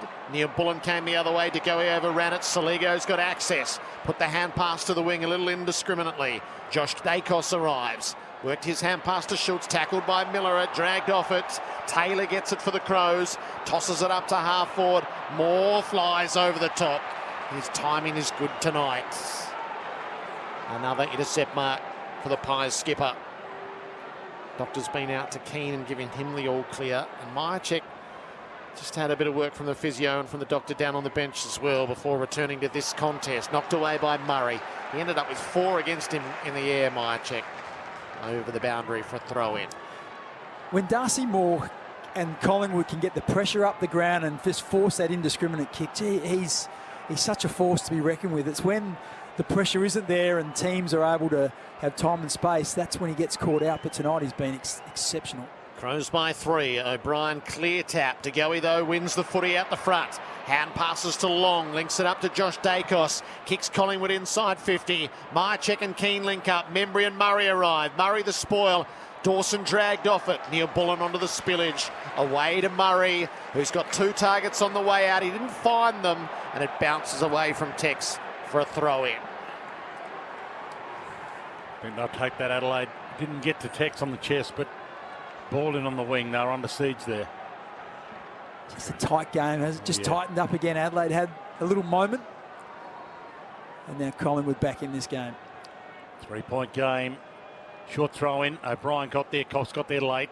Both got a piece of it. Ball to Soligo. He handballed it towards the boundary, and the umpire Going to pay it. says insufficient intent. Wasn't any noise of affirmation, but the umpire was convinced. DeGoey. He pulls the kick late. Cox got there from 4 deep, dumped it to the front. That's what he's paid to do. Houston got the crumb, but his kick was smothered from the ricochet. Schultz off the deck. Got it to Mychek inside 50. Somehow got a kick away to Elliott. It would be a miracle from there, but it's not a goal. It's just across the face for a behind. But they're pressing here late in the quarter. Collingwood 23.5 gone in the second for New Tech Automation for Manufacturing. Worrell meanders into play. Short kick for Dawson at the 50. Skipper was immense in the opening term. DeGoey's just inserted himself into this game. He's gone on the ball. He's had 2 clearances and had 4 touches in about 3 minutes. Long up the line. Moore launched himself, didn't take the mark. Taylor underneath, off to Walker, up to Pedlar. Hemmed in on the boundary as he gathered. Found a way through, got caught at the last, onto his boot. The kick works for Keys. Play on. No, play on Oh, is the call. no, one said a mark, one said touched. So they're going to bounce it. Yep, so the touched overrules. I think he said not far enough. Oh, okay. So it's a ball up, 45 out from the Adelaide goal. Takes a Collingwood turn. Josh Dacos stabs the ball up the line. Almost Membry, didn't quite take the mark. Wins the ground ball, feeds it up to side. Oh, got collected by Keane. No whistle. That's quite remarkable that you wouldn't blow the whistle. And the Crows have it. Michael Annie inside 50. Moore set himself, didn't mark this time, but able to get it to Long. Linked it up to Maynard. Blasts it into the centre square. Elliott set himself, got to the back, slapped it on. Mychek to get it back to Elliott. Being pursued from every angle. Didn't get the footy initially. Crows muster numbers back. Millerer and Worrell hold up. It was pretty sticky. No good on the way out. Houston to reset. So Sidebottom said to Keane, I've got your mate. I've got your name, mate.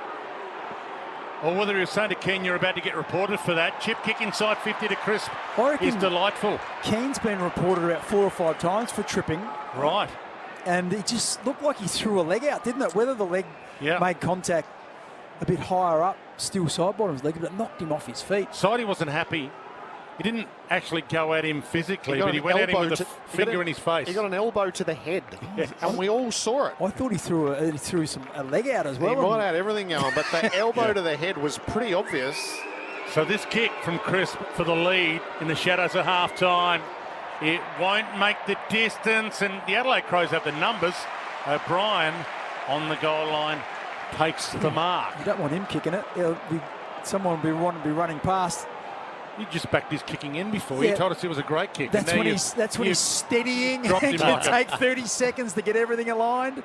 Goes for the clearing kick, bounce up to Thilthorpe. Berry released out wide. McCreery, though, has it against the boundary. It's over the boundary. I thought we had a Wayne Harms moment there. He was having a shot at goal. Both boundary umpires blew their whistles. It'll be a throw-in 55 metres around from the Collingwood goal. AFL Nation for 4 and 20 Traveller and Elders. Contacts Elders Finance today. Crows by 2. Collingwood having a good 10 minutes. Throw-in was short. No one could do anything with it, so it's a ball up. Do you think Ruckman ever think that the ball always bounces about 10 metres in front of us? Maybe I won't go as far back each time. Rucks do their wrestling. Soligo through the stoppage. Good win, but he's kicked it straight to Moore. Chalk him up for another intercept mark. He's got Quaynor as the short in front of the interchange gates. Has a look on the 45, so it's the aggressive kick to the 50. Cameron presents a few against him. Underneath, Long did enough. Nick Dacos did enough, and Collingwood win the free kick through Long. Just on Darcy Moore, that's 6 intercept marks in under a half of footy. Just been dominant. Front line of the centre square. DeGoey wants it short. That's where the kick goes. He's too far out himself unless he can blast and wind up. Right to the square. Membry got hands to it, couldn't hang on. Berry, hack kick. Good mark, Thilthorpe, because De Goey had a mind for it. So Thilthorpe holds it up. Oh, and he gets 50 against Nick Dacos, maybe. So Filthy about to send the Adelaide Crows to where he'd like to be. 2.5 minutes on the clock. So he chips it to Dawson. Oh, he took the step and he played on and he almost got Saligo on the wobbly kick. Quaynor gets it on the way back and here go Collingwood. Quaynor to Schultz, who's torped it to Darcy Cameron out the back. A roller. Cameron got a kick on it. That is awesome. Bring back the barrel. That's why we need the barrel back. Unbelievable. But he summed it up perfectly because he had nothing ahead of him. But all he noticed was that Darcy Cameron was goal side of his opponent. He knew if he could get it over Cameron's head and he got the right bounce, that it would work for him, and that's what happened. And Cameron, he knew that if he took possession, he was probably going to get tackled. So he had to reach out and volley it out of midair at the top of the goal square, which he did perfectly and got it through for a goal. Once again, footy IQ 100 out of 100 for both Collingwood players in Schultz and Darcy Cameron. Goal of the day for Beaumont's hybrids, now in store. It's the most underutilised weapon in the game, the torpedo. From the defensive side of the centre circles to set up a goal. And Collingwood lead again. 4 points in it. Tap came to the side. Nick Dacos committed himself. Cumming came up with the footy. Gave it up though to Josh. Hand pass wasn't great to Pendlebury, so Josh has to go again. He gets consecutive possessions. Hand passes it up to Crisp. Kicks Collingwood inside the 50.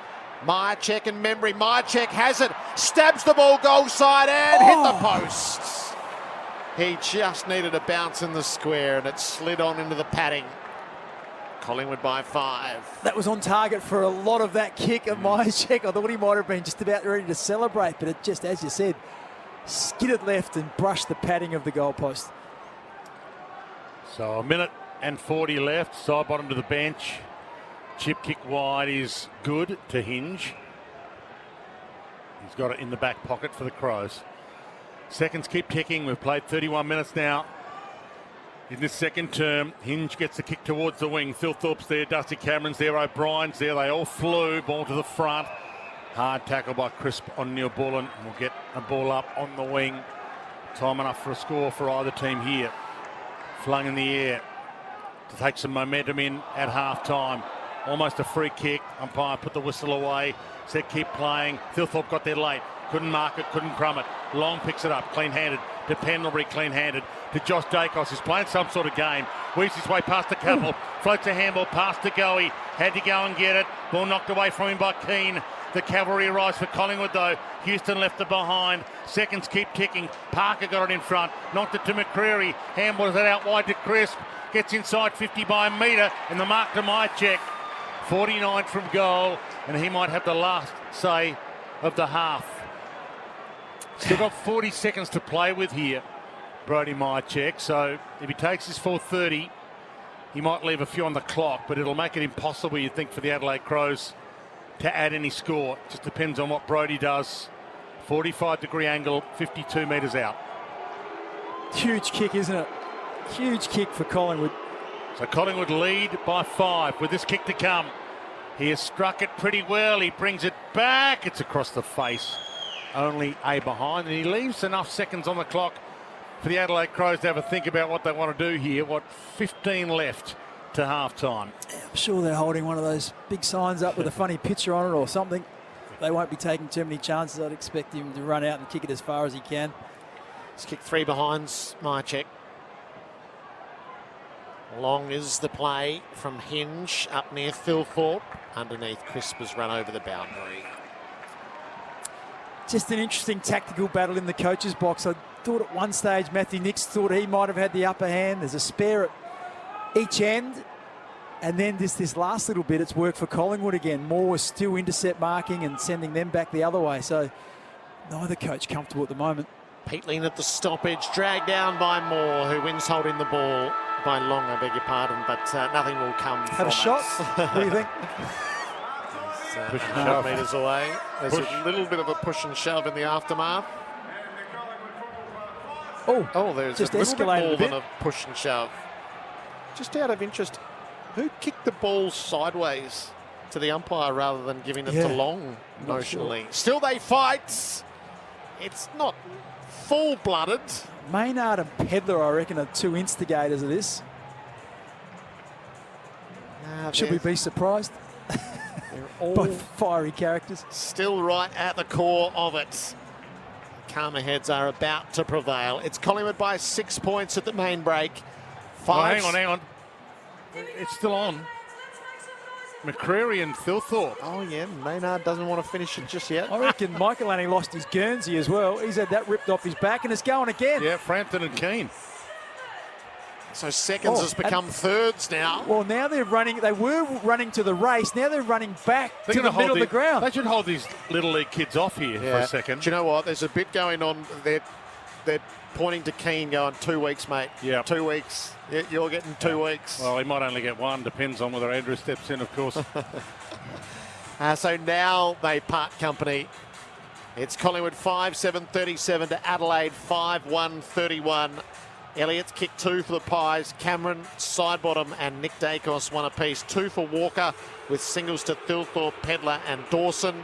Collingwood run off the grounds. Applause from their own fans, the boos of the locals. And the Crows head off in the other direction. The advantage Collingwood at half-time. Terrific high pressure, high skill final in amongst it as well.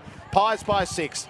We'll get the thoughts of Mark Bickley shortly for MEGT, Australia's apprenticeship experts. This is AFL Nation for the 4 and 20 Traveller, and for Elders, contact Elders Finance today.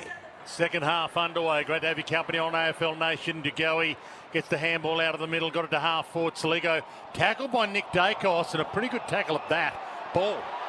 Yeah, that was DeGoey against Peakling again. Just pure body size, was able to move him out the way and get that clearance at the centre square. And he's hurt Saligo as well. And a beautiful pass from Nick Dacos to Crisp. And is he within range here? Collingwood's kicked the opening goal of the first 2 quarters. It would take Crisp's best from 55. 45-degree angle. It looks like he's pointing as if he's going for the square. He's got Big Mason Cox down there. He sets it up for Meso. He's up, and he almost clutched it, and he almost crumbed it. He knocked it down central. Elliott goes and gets it. They go and get him. And the umpire will ball it up 35 directly out from Collingwood's goal. AFL Nation for the 4 and 20 sausage roll. And for Elders, contact Elders Finance today. Here's Gerard Waitley on AFL Nation. Ball up, 30 out from the Collingwood goal. Nick Dacos received, shot the hand pass to Schultz, squeezed the kick near full forward. Cox reached up almost. He's so close to grabbing one of these. Murray tackled to ground by Nick Dacos. Umpire's going to pay. All ball up.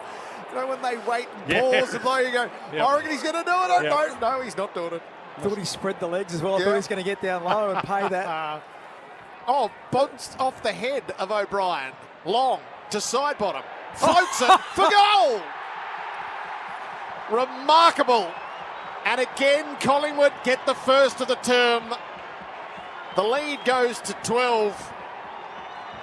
That's a hit out you'll want to see the replay of. It just bumped off the head of Riley O'Brien. They were too busy wrestling, and in the end, just sort of channeling, still fighting with Keane at the moment. They're not happy with what went on in the second quarter, but Sidebottom's had the last laugh because he received a handball from Long, and just, as still Sidebottom does, he turned onto his left foot. He didn't hit it perfectly, but he hit it straight. That's all that matters, and it just floated for about 30 metres, and you can hear the Collingwood chant go up around Adelaide Oval.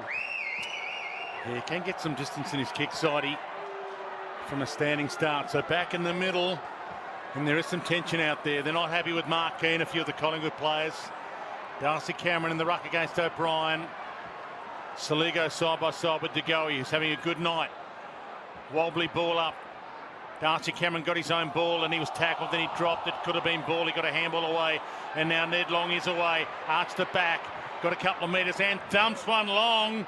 My check in the pack, can't mark it. Elliott in the pack, couldn't mark it. Hits the deck. 3, 4, 5 players around it. Bond is over it. Big Mason Cox almost lifted him up with one hand like a handbag. And it's a ball up in the end.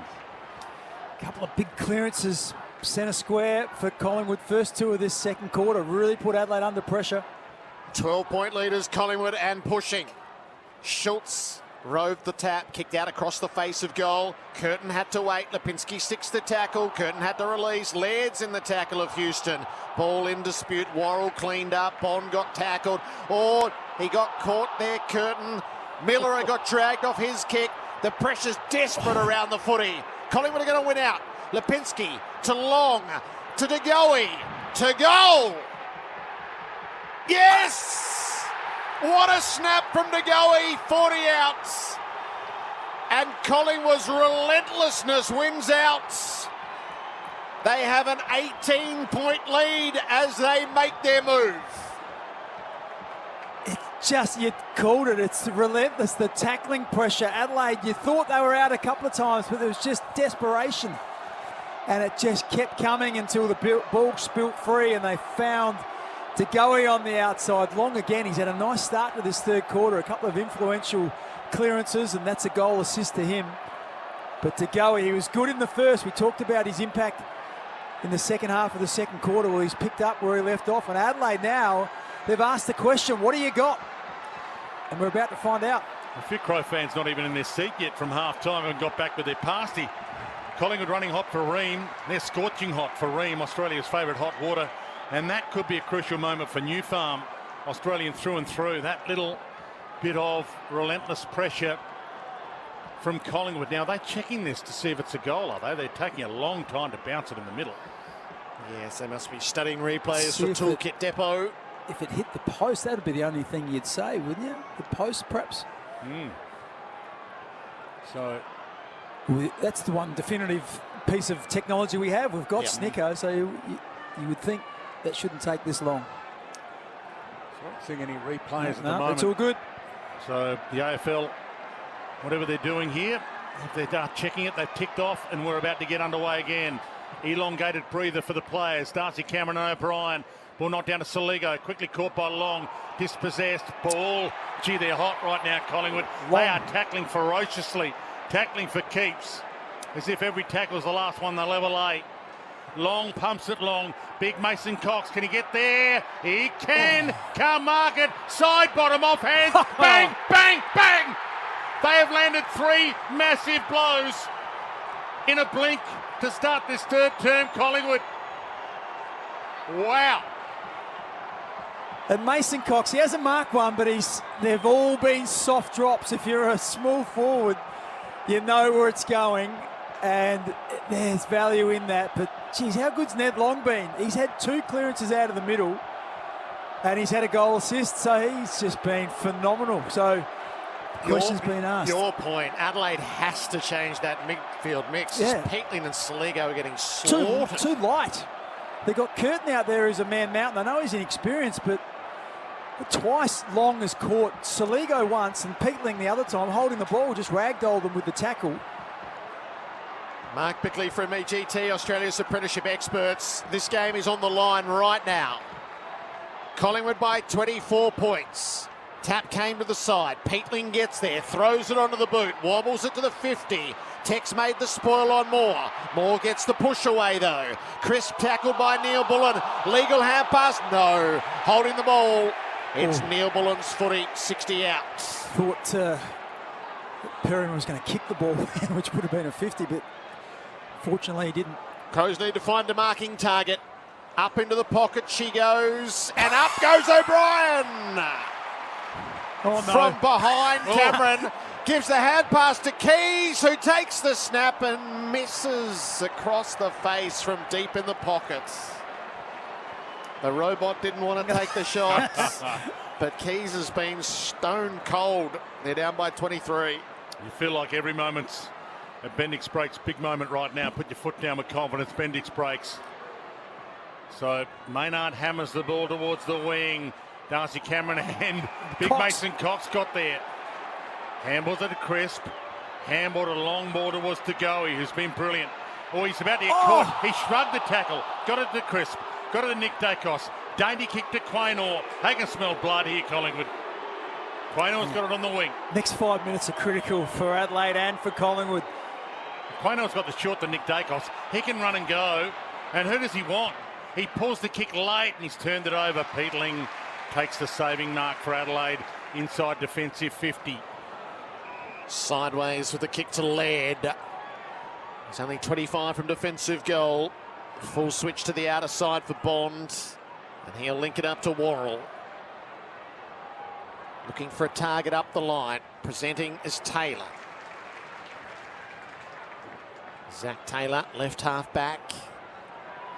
Just watching Jordan Dawson now. He's the man. Every time they've been challenged throughout this year, he's the one that steps up. Can he have an impact? Kick up the line, roved by Neil Bullen. Kicks inside 50. Thilthorpe and Maynard grapple. Maynard the spoil. Frampton waits underneath. Gets the clearing kick. Straight back to Curtin though, who's set on the wing. Brings it inboard to Hinge. How's the power of Maynard just against Thilthorpe, who's a mountain of a man, still was able to shift him. Hinge to Worrell, high inside 50. Walker!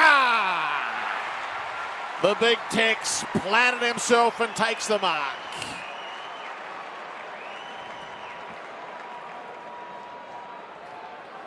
Well, you need your leaders to stand up. We're just talking about Jordan Dawson. Well, that time there it was Walker. Once again, just had a little bit of space. The kick was to his advantage, just dropped short. Moore was just a bit far out of the play to be able to impact it. It's been 5 in a row for Collingwood in the game and 3 in this term. Tex Walker from 40 outs. Oh, his kicks let him down. A rare moment. 2 goals, 1. And that pressure grows on Adelaide. The deficit is 22. Josh Dacos entrusted with the kicking, goes wide to Maynard in the back pocket, and he thinks about the shot to go, he then ignores it. He hammers it long. Crows had the numbers behind the ball, and a couple of Crows flew and got in each other's way. Peatling got the crumb. What was it to half forward? A little nudge maybe on Josh Dacos. No, Taylor takes the mark for Adelaide. So about to send the Crows back inside 50. They need a settler. It might be Thilthorpe to give it to him. Quaynor, big fist away though from Thilthy. Ball knocked down towards McCreary. Got there ahead of O'Brien. Hands to Maynard up against the boundary, half back flank. Dinky, dainty little kick to Crisp is delightful. In the middle of the congestion, he just dropped it in like a wheelie bin amount of space, and Crisp has it at half back. Just takes the full allotment of time as the clock ticks past 11 minutes in this third term. To go is his target. Up the line, strong hands in front of Laird. Just planted himself as immovable.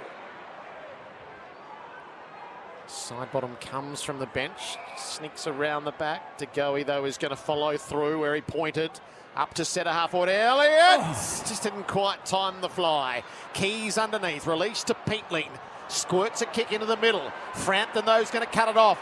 Runs away from Tex. Kicks it up for Schultz. He's got it in the right forward pocket.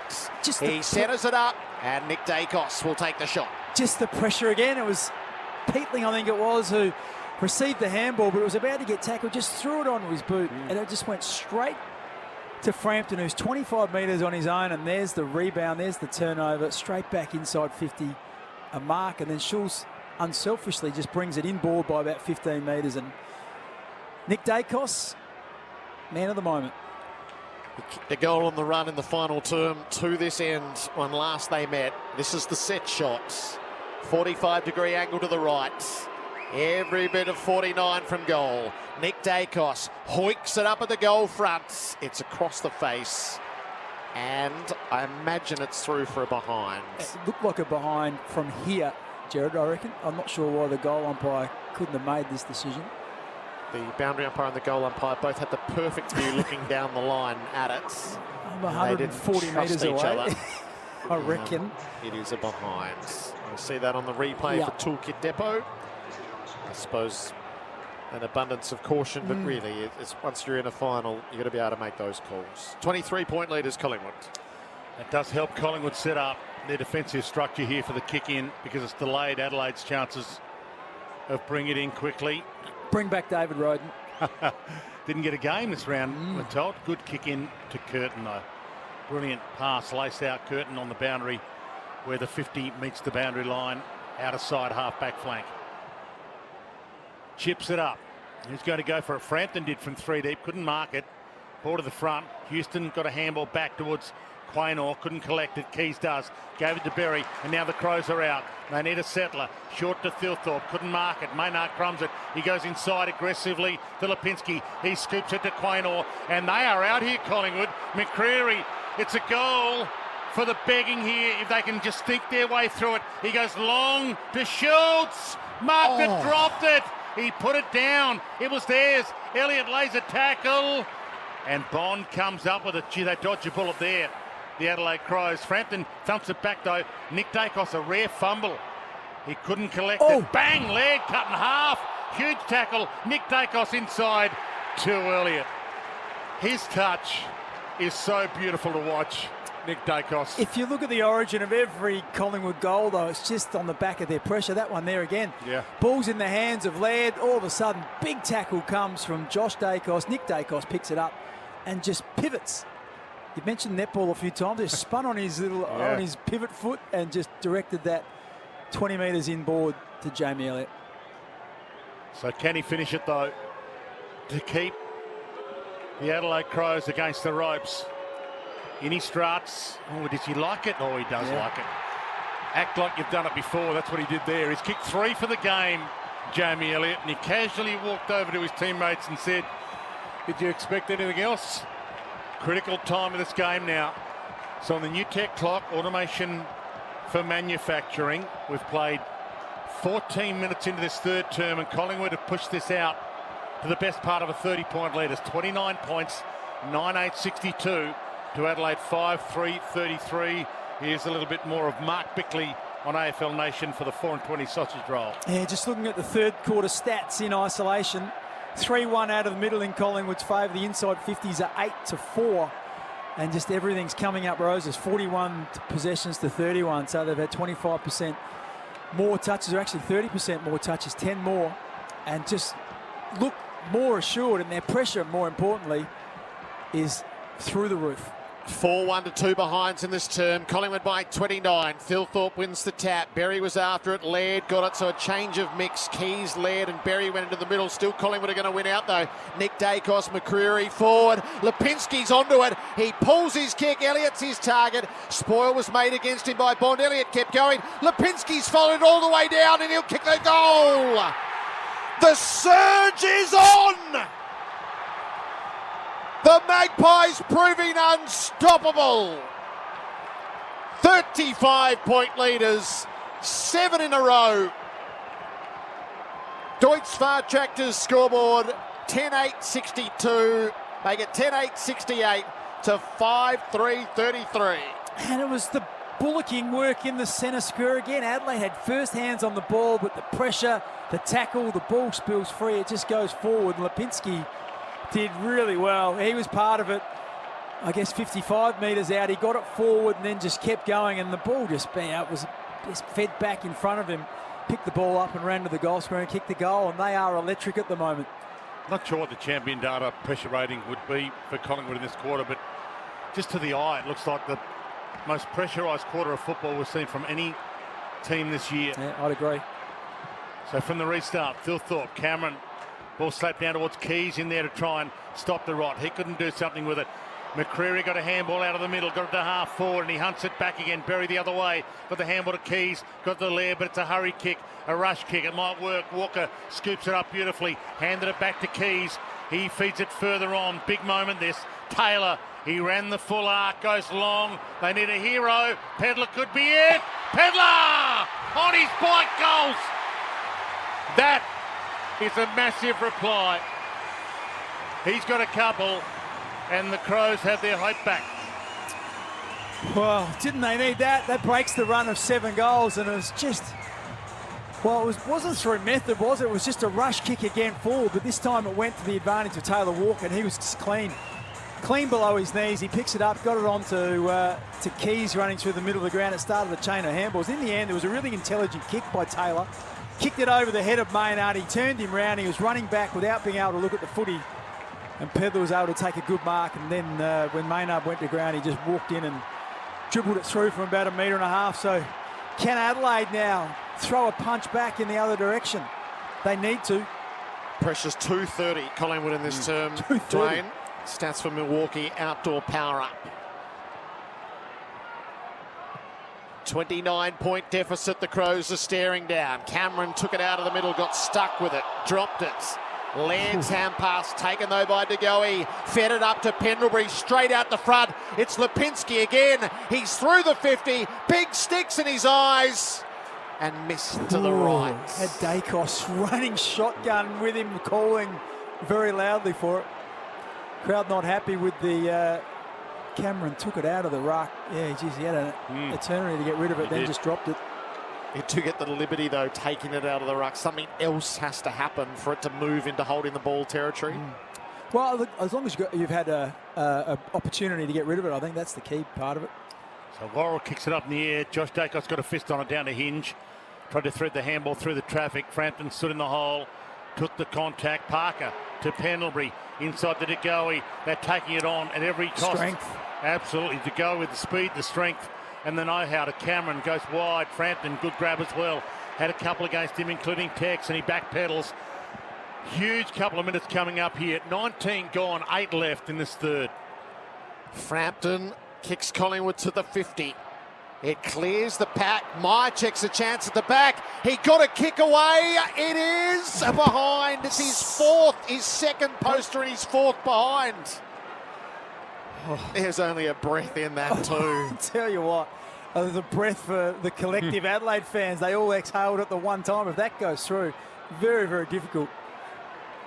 The rubber band's being stretched, isn't it? You just wonder how long it can hold. Hinge goes long in the Tex direction. Parker has to fly against him. He got an arm, surely. Free kick to Walker. So Tex has got it middle of the ground. Fogarty hasn't seen a lot of it. There's a few Crows that haven't seen much of it. Tex took a half step. The flying attempt at a smother by Schultz was good. Pressurised the kick. Moore got there with a huge fist. He knocked it 30. He knocked it all the way back to Tex, who was the initial kicker. Shrugs the tackle. Got the handball to Taylor. Floats it wide. So the mark is taken by Curtin. He's 80 from goal. He feeds it off. Chip kick from Dawson to Fogarty in the pocket. And Moore's marked that. He got the fist on it, and then he took the secondary grab. It's remarkable. Another intercept mark. There was about 3 seconds in between. That was the thing that fooled me. Replay for Toolkit Depot. Moore clears on the way out to a big pack, and Cox takes a mark. Yeah, well, if there was any doubt that so far, if you had to make a judgment right now, it's been a really good move by Collingwood. Off to Josh Dacos, who hangs it up down the line for Membry. Membry's got long on the 45. He goes a bit deeper than that. Set to go up underneath the footy. Long followed it down. He's got it. He softens the snap. Meyer checks his target. Brought it to ground. Needs help. Oh, kicked off the ground by King. Straight to Crisp. And Crisp is within range this time. And there's been a bit of that from Adelaide all night. This sort of lack of control. Just indiscriminate kicks off the ground and scrub kicked forward. And the very organised Collingwood defence, we've commented on that all year. They're just beautifully positioned and they've just been able to repel them every time. Here's another opportunity. Be another front half turnover goal. Jack Crisp, 45 out, left foot drop punt is shallow and it didn't have the legs. Knocked into the posts. Fourth rush behind and a 32-point lead on the Deutz Far Tractors scoreboards. Our major partner is Mate Internet Mobile. $30 off for 6 months with Mate Internet. So 21 scoring shots to 9. Collingwood lead. 4 wide. O'Brien, will he get there to contest? He took the pack down but didn't take the share. And Frampton's handball a little untidy into the middle. Saligo put his head down hoping for a free. I think he sucked the umpire in there. Hand off to Michael Lanny. He runs the wing. He pulls it short. Frampton, can he get back? Tex. He takes off Tex. This would be massive. And he just misses. It was Tex time. It was set up perfectly for that big Taylor Walker moment. But it hasn't quite gone to plan this third term for Adelaide. Yeah, Taylor Walker's had 2 opportunities. He had a set shot, 40 out directly in front, pushed it right in that one there. I was waiting for the draw on the kick, but it just held its line and Missed by half a metre. 5:45 left on the new tech clock. Automation for manufacturing. Kick in is a long one. Michael Annie had a fly. Didn't mark. Neil Bullen underneath. Hooks it back inside 50. Maynard made the spoil. Ground ball to be won. Quaynor fed it up to Long. Released the hand pass. Maynard tried to get it away from Neil Bullen and succeeded. Hand pass came the way of Cameron. Maynard crisp. They ran out of room and then opened the field back up. Hand passed inboard. De Goey has it on over the top to Long. He's hot. He releases to Quaynor, keeps it going for Crisp, almost kept it going for Nick Dacos, just enough interference the other way. Saligo up to Fogarty. It was a big stop for Adelaide there. Pedler is moving and he's got it in the pocket. Oh, and almost 50, you would have thought. But anyway, Adelaide, they're just trying to find a way, and it was a big stop in the middle of the ground. Just watching the replay, Toolkit Depot replay. Frampton just made him earn it. I guess that's wasn't late, but he gets a chance on the right side for a left footer. He's got two. He has answered the call once in this term. He must do so again. Luke Pedler from a tight angle. It's a good line. Through she goes. And Adelaide begin the haul back. The deficit is 25 points. Well, it's an interesting move by Matty Nix. He's put him as the deepest forward, Pedler, and I guess that's the reason why. When Fogarty marked it, he looked up. It was 3-1, so there was a lot of Collingwood players guarding space, and what Pedler had was movement. He is explosive, we know that. And he went hard into space. The kick was good from Fogarty, and he took a good mark. But even more impressive was the kick. He thought the line might have been a little bit narrow, but it was able to go from right to left. That's difficult for a left footer to do, but he got it through the big sticks, which is what Adelaide needed. So back in the middle. Score for Deutsche Fahrt Tractors, 46-71. Collingwood lead, but there is an eternity left in this. A quarter and 5 minutes from the knockdown. De Goey's got it, gave it to Cameron. And he wobbles it towards half forward. Getting there is Elliott, and he took the mark. Good grab, a long way from home though. Good 80 from goal. Looks around to see what he's got on offer. And he heads wide, interesting option. It's almost a push in the back to Houston there. Umpire says toss it in. So maybe just taking a bit of heat out of this game. Collingwood going wide and not aggressive forward for a ball in. I think they just noticed that all the Adelaide players had collapsed back around Cox, trying to help out there, and they're just trying to spread the defence. So Cameron and O'Brien from the ball in, 50 from Collingwood's goal. Through the hands of Houston, not through the hands, yes it is through the hands of Nick Dacos. A wobbly kick out of that congestion. The flies go up, Peatling couldn't mark it. Houston about to pounce on it, getting there ahead of time though, Berry. And here go the Crows. We had a bounce. Maynard, amazing double tackle by Maynard. Paid a throw He again. is phenomenal. Yeah. That was superb. Oh, big moment in the game too. Made some great acts, haven't there? Kick for De Goey. Nobody standing the mark. Front line of the centre square. Backs away to soak the time up. Kicks it to Parker. Collingwood are happy with the slow play entry. And now the kick goes deep. Cox is going to make the contest. It comes up shallow. Membry lunged in, made it. Crisp fights against the boundary. Worked back by Neil Bullen. It's a throw in. Adelaide Crows about to bring their sub on. Hinge subbed out. Yeah, okay, so Brodie Smith gets some penetration with his strong leg. Bit of run in the legs as well. He's on the move inside defensive 50 for this stoppage. 25-point lead to Collingwood at the throw in. Tap came the way of Worrell. Hand pass a bit indiscriminate outside 50, but it did take good territory. Thilthorpe ran into Maynard, Frampton and Fogarty. Thilthorpe ended up with it. Caressed the ball up the line, and Keys taken to ground by Josh Dacos. Has to be 50. Yeah. That's almost within range, I think. It's right next to the interchange gates. The umpire backpedaling still inside 50 now. He's still going. He's going to go to 46. Yep, so the way you've called it is right. The kick will be from the logo on the 50. Hasn't had a big night, Ben Keys, has he, by any stretch of He's the had imagination? a good quarter, though. Ben Keys winds it up, gives it the absolute lot, touched on the line. And in fact, it didn't get over. Oh. And bowled over was Perryman, able to release legally. Quaynor got clipped high, and Pendlebury was clever enough to stop the advantage. And it was silly by O'Brien because he bumped him rather than tackled him. Yeah. If he had tackled him, there was a strong chance he could have been holding the ball. But instead he just bumped him, knocked the ball out of his hand. So Quaynor in the back pocket for Collingwood. 2 minutes left to three-quarter time. Adelaide are pressing late in this third term. Collingwood own the first half of the quarter. Long ball. Big Mason almost got that. I'd pay it. I'd pay that to Mason. I think there was no. a hand in between the two juggles, I think. Okay. So Big Mason looks at the umpire and says, I'll have it. So Cameron takes it out of the air. Kick half smothered. Little knock on. Worrell through the traffic. DeGoey smothered his ball. Is it a paid mark or touched? Peatling's been paid the mark. And is he within range here?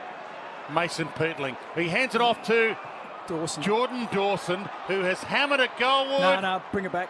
Okay, so the mark won't count So in the goal square. James Peatling, clearly by the fact that he handballed that, doesn't think that he can get the journey. Right. Timed off the clock there. So Peatling's about to load up from just outside the arc. Now he goes off to Murray, and he smacks it long. He's got it long and strong, and it's been marked on the goal line by Darcy Cameron. Unbelievable. Oh, dear. They've protected the goal line twice in a row. And what are they checking here now? I'm not sure. I mean, come on. He marked that a metre in. Well, once again, we're 200 metres away. We can see it. Shouldn't be doing this because this materially impacts the flow of the game. That ball is a mile inside the field of play. If you can't make that call, you can't be on duty in September. I'm sorry, but go and sit.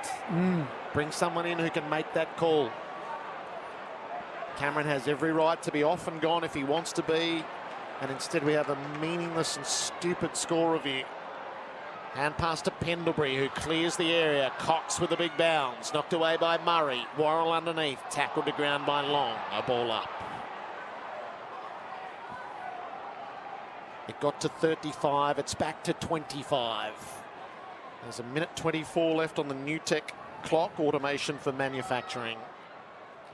Adelaide having a much better 10 minutes than what happened at the start of the term. Laird turned it over to Crisp, got dispossessed in the tackle, Long into the next tackle, worked over the boundary, throw in. DeGoey and Neil Bullen go at it. Darcy Cameron's been good. He just continues to use his body. He's been grabbing the ball out of the ruck, just kicking it forward. Right half forward for the Crows at the throw in. Time enough for either team. On the move, Dawson hand passes to Worrell. Kicks it up inside 50. Dilthorpe. It was a big 86 seconds, wasn't it? Or 84 seconds, you called it, a minute 24. Adelaide will be feeling a whole lot better about themselves if they go in 18 points down rather than 24. And the All-Australian full forward has the opportunity to do it. Kick was to his advantage.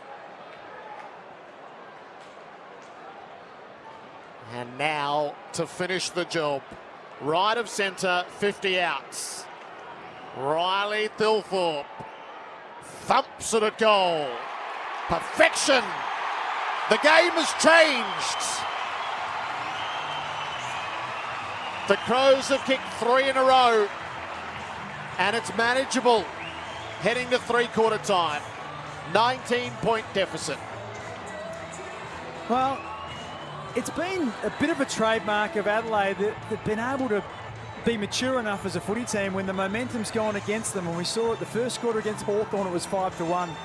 The first quarter against Collingwood, it was 5-1. And then Collingwood kicked 7 goals in a row in a final. But they've found the ability to stem the tide and come back and kick the last 3 goals of the quarter, including that one, which was vital. And they now go in with a bit of belief that when it does come together, that they can put pressure and they can put pressure on the scoreboard, at least with Collingwood. Time enough for something crazy here out of the middle. There's 20 seconds left. Ball up in the middle. O'Brien and Cameron. Crows are running hot for Ream. Ball knocked down to De Goey, couldn't get away with it. Nick Dacos against the grain. Towed off the deck by Soligo. De Goey through the traffic. The Crows are going to get the roll of the dice here. Laird gave it up. Got it to Smith. The sub now on outside of the boot to Neil Bullen. Bouncing ball. Quaynor. Frampton. He's had a couple of moments in this third and he turns it over here. Soligo. He turned out of a jam. Kicked to a goal. And it's no score anyway. That would have been an interesting check as to whether he got the kick away before or after the siren, but it is on. Three-quarter time, and you're still probably no closer to knowing who's going to win this game. The Adelaide Crows are going to have to come from behind, but at least they've edged closer after it was 35 points the margin. 10-11-71 Collingwood, 8-4-52 Adelaide, 3 each to Elliott and Sidebottom, 3 to Pedlar, 2 to Thilthorpe and 2 to Tex Walker, the multiple goal kickers. This is AFL Nation for 4 and 20 Sausage Roll and Elders. Contact Elders Finance today. Collingwood by 19 points. Final term pending. Mark Bickley from EGT, Australia's apprenticeship experts. Yeah, Adelaide evened up the numbers behind the footy. They stemmed the intercept marks. It was 3 apiece in that third quarter. But they still got smashed in the centre square. 7-2 from the centre square. And it was the big bodies of Long and De Goey that did the damage. And Dawson's back in there for Adelaide now. He spent a bit of time outside of the centre square. So see if he can make a difference to Skipper. Adelaide are coming from a long way back. It got as far as 35. It's 19 in Collingwood's favour as we enter the final term at Adelaide Oval. O'Brien the tap, led the footy, gave it to Soligo. Crows get first look, knocked away from Tex by Frampton. The race onto the boundary, the ball rolls end over end and out of play. Stats are all for Milwaukee's outdoor power-up is now on. They've got to square the middle in this term, don't they, Bix? Yeah, do they ever. And they've started the right way. They got one out there, but it was one-way traffic in the third. Cameron and O'Brien set themselves. Tap came down underneath. It's hard to win. Laird ended up on top of it. Josh Dacos on top of him. So that's the other move. Like, so Laird is around the footy now. He's industrious. He hunts the footy. So they've gone back to the experienced players. Adelaide to the cathedral end. Taylor was on the move. Laird coming through. Hand pass to Soligo. Squirts it to full forward. The foot out from Tex kept more off it. Thilthorpe as a result onto it. Back to Walker. Found a way. No, got dispossessed at the last. Parker with the clearing kick for Collingwood. Coming Rhodes. The tackle on Schultz. The moment he got hold of the footy, a ball up. Just look at Darcy Moore just checking the spring marks on his leg from the boot of Walker. Yeah, it's an interesting one, that. Toby Green has had a few cases to answer with one of those. It was not even deemed a free kick in this instance. Ball flicked in the Pendlebury Keys direction. Good tackle by Pendlebury, good kick by Keys. As he was tackled, Tex turns inside. Missed his handball opportunity. Keys gets it back. Caught, dumped, dispossessed. Lipinski on hands and knees to De Goey. Flicks it out to Parker. Flicks it out to Nick Dacos. He basketball dribbled it to himself. Then he was caught, dumped. Crowd want ball. Soligo wobbles it back inside 50. Huge moment here for Adelaide. Can they pounce? Houston, he kicked it 30 off the deck and almost found Elliott. He marked it. He put it down last second. Third grab. Myercheck jumps in. Lipinski gets there. He's got Membry. Gave it to him. 60 from goal. Heads toward the goal square. Elliott in the one-on-one. Bounce. Keane. Elliott. Elliott. Keane. Keane's got it. Last line of defence and chips it wide to Curtin. Curtin clears the defensive 50. Dawson takes the mark. Keane held up well as the Waters rushed at him. Dawson up to half forward. Thilthorpe in the middle of this pack. Knocked down O'Brien. Clever hand pass underneath. Soligo's kick charged down by Perryman. Ball in the mess. Josh Dacos out to De Goey and off to Nick Dacos. Kicks to centre half forward. He overkicked Myercheck. Murray didn't mark. Keane lends a hand. Hand pass to Bonds. Needs to be clean and he is. Has a lane to bring it out. Thilthorpe on the first bounce. Needs support inside. Kick goes to the centre circles for Taylor. Confronted. Thilthorpe on the follow-up. Drills it to the 50. Neil Bullen. Had players loose everywhere. He's got Tex out wide, which was really on. He was no closer to goal, but he certainly would have made it where Neil Bullen. Dawson sneaking around as well, near the man on the mark. What's he got? Alex Neil-Bullen, purpose recruited. He's been a huge influence on and off the field. He softens it to the teeth of goal. Curtin had a fly, dropped the mark. Perryman tackled by Walker. Soligo over his head. They're going to hit the post. Yep. It hit the post. 18-point deficit. This is going to get tight. This is going to get so tight, Dwayne. Well, 18 points means it might even get extra time. 3 goals to margin, short to Josh Dacos. Feel like Alex Neil-Bullen just missed the trick there. If he went fast, it looked like there was players open to him inside forward 50. Well, Josh Dacos and Pendlebury just waxed possessions here to waste a bit of time. No one came to shut either of them down, so Josh Dacos goes long. Cameron direction. Dawson, he overcooked his jump. Membry hasn't had a big night at the office. He dives in there to try and gather himself a possession. Nick Dacos caught high. Membry's got it now, got it to Crisp. He handballs it to DeGoey, and here's that speed again. DeGoey, too wide from McCreary, or did McCreary misjudge it? Through his hands. Gave it up to Crisp. He loops the handball back again, but he gave it straight to Laird, of all people. Gave it to Dawson. He pops it, and he might have turned it over. He has. That was bizarre. He gave it straight to Parker, who was waiting in the hole. Risky kick into the middle. Well scouted by Smith. The Crows are on the break. Up to Tex. Dumps it forward. Poor choice. Frampton didn't deal with it. Thilthorpe's got it. Leaks it up to Keys. Oh, no. Awkward bounce. They got to him. Mugged him. Brought him down. Thwarted him. The Crows get nothing. Ronnie Thilthorpe had no one between him and the goals. He was only 15 metres out. He elected for a dinky little handball to Keys. I cannot believe it. Collingwood's aggressive kick in the middle. That little decision by Thilthorpe. This is some sort of game. Houston gets their back pocket. Gave it up just in time to Perryman. He in turn to Quaynor. Heads out wide with the pass target, and Membry gets a moment here. He had to grasp that, and he took the chest mark against the boundary on the wing. It's a 3-goal margin. Collingwood lead. He goes inside to Pendlebury. The old man, the wise man, takes more seconds off the clock. We're down to 15 minutes left in the contest, unless we do get extra time. To Membry, back on the wing, more time off the clock. He can go back if he wants to Parker. He points to go long, and they normally honour what they point to, and he does go long, and it was marked by Worrell to the Crows. No, it's a free kick. So a little nudge, and my check given the free. 80 from goal for Collingwood. 11-12, the free kick count. That is in Adelaide's Collingwood's favour. My check's going to land it up in the forward pocket. Cameron got down there. Plenty to fly against. Keane spoils over the boundary. AFL Nation for 4 and 20 pies and Elders. Contact Elders Finance today. Speaks a little bit about mindset there. Keane is the #1 intercept marker in the competition. Had hands free there, jumps above the pack and punches it out of bounds. So just feeling a little bit of pressure. Cameron planted himself, knocked it down to the front. Onto it is Berry, though. Clears the area for Adelaide. Walker's got a couple against. Frampton closed and made the kill. Been solid again. Frampton on Thilthorpe. Thilthorpe got free and kicked that one late in the third quarter. But by and large, he's been pretty much under control. Collingwood by 18. Their fans offering the encouragement, trying to be drowned out by the locals. The contest's in and outside the fence.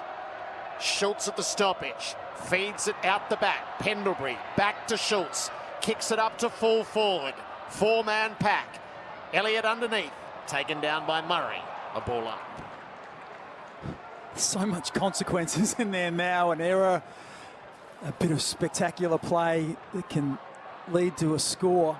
Can give a team all the momentum. 8 goalless minutes in this term so far. Schultz on the move, fed it around. Elliott didn't take it. Bond with the clearing kick. Parker's got first access. Tackled by Pedler. So it'll be a ball up now near centre half forward.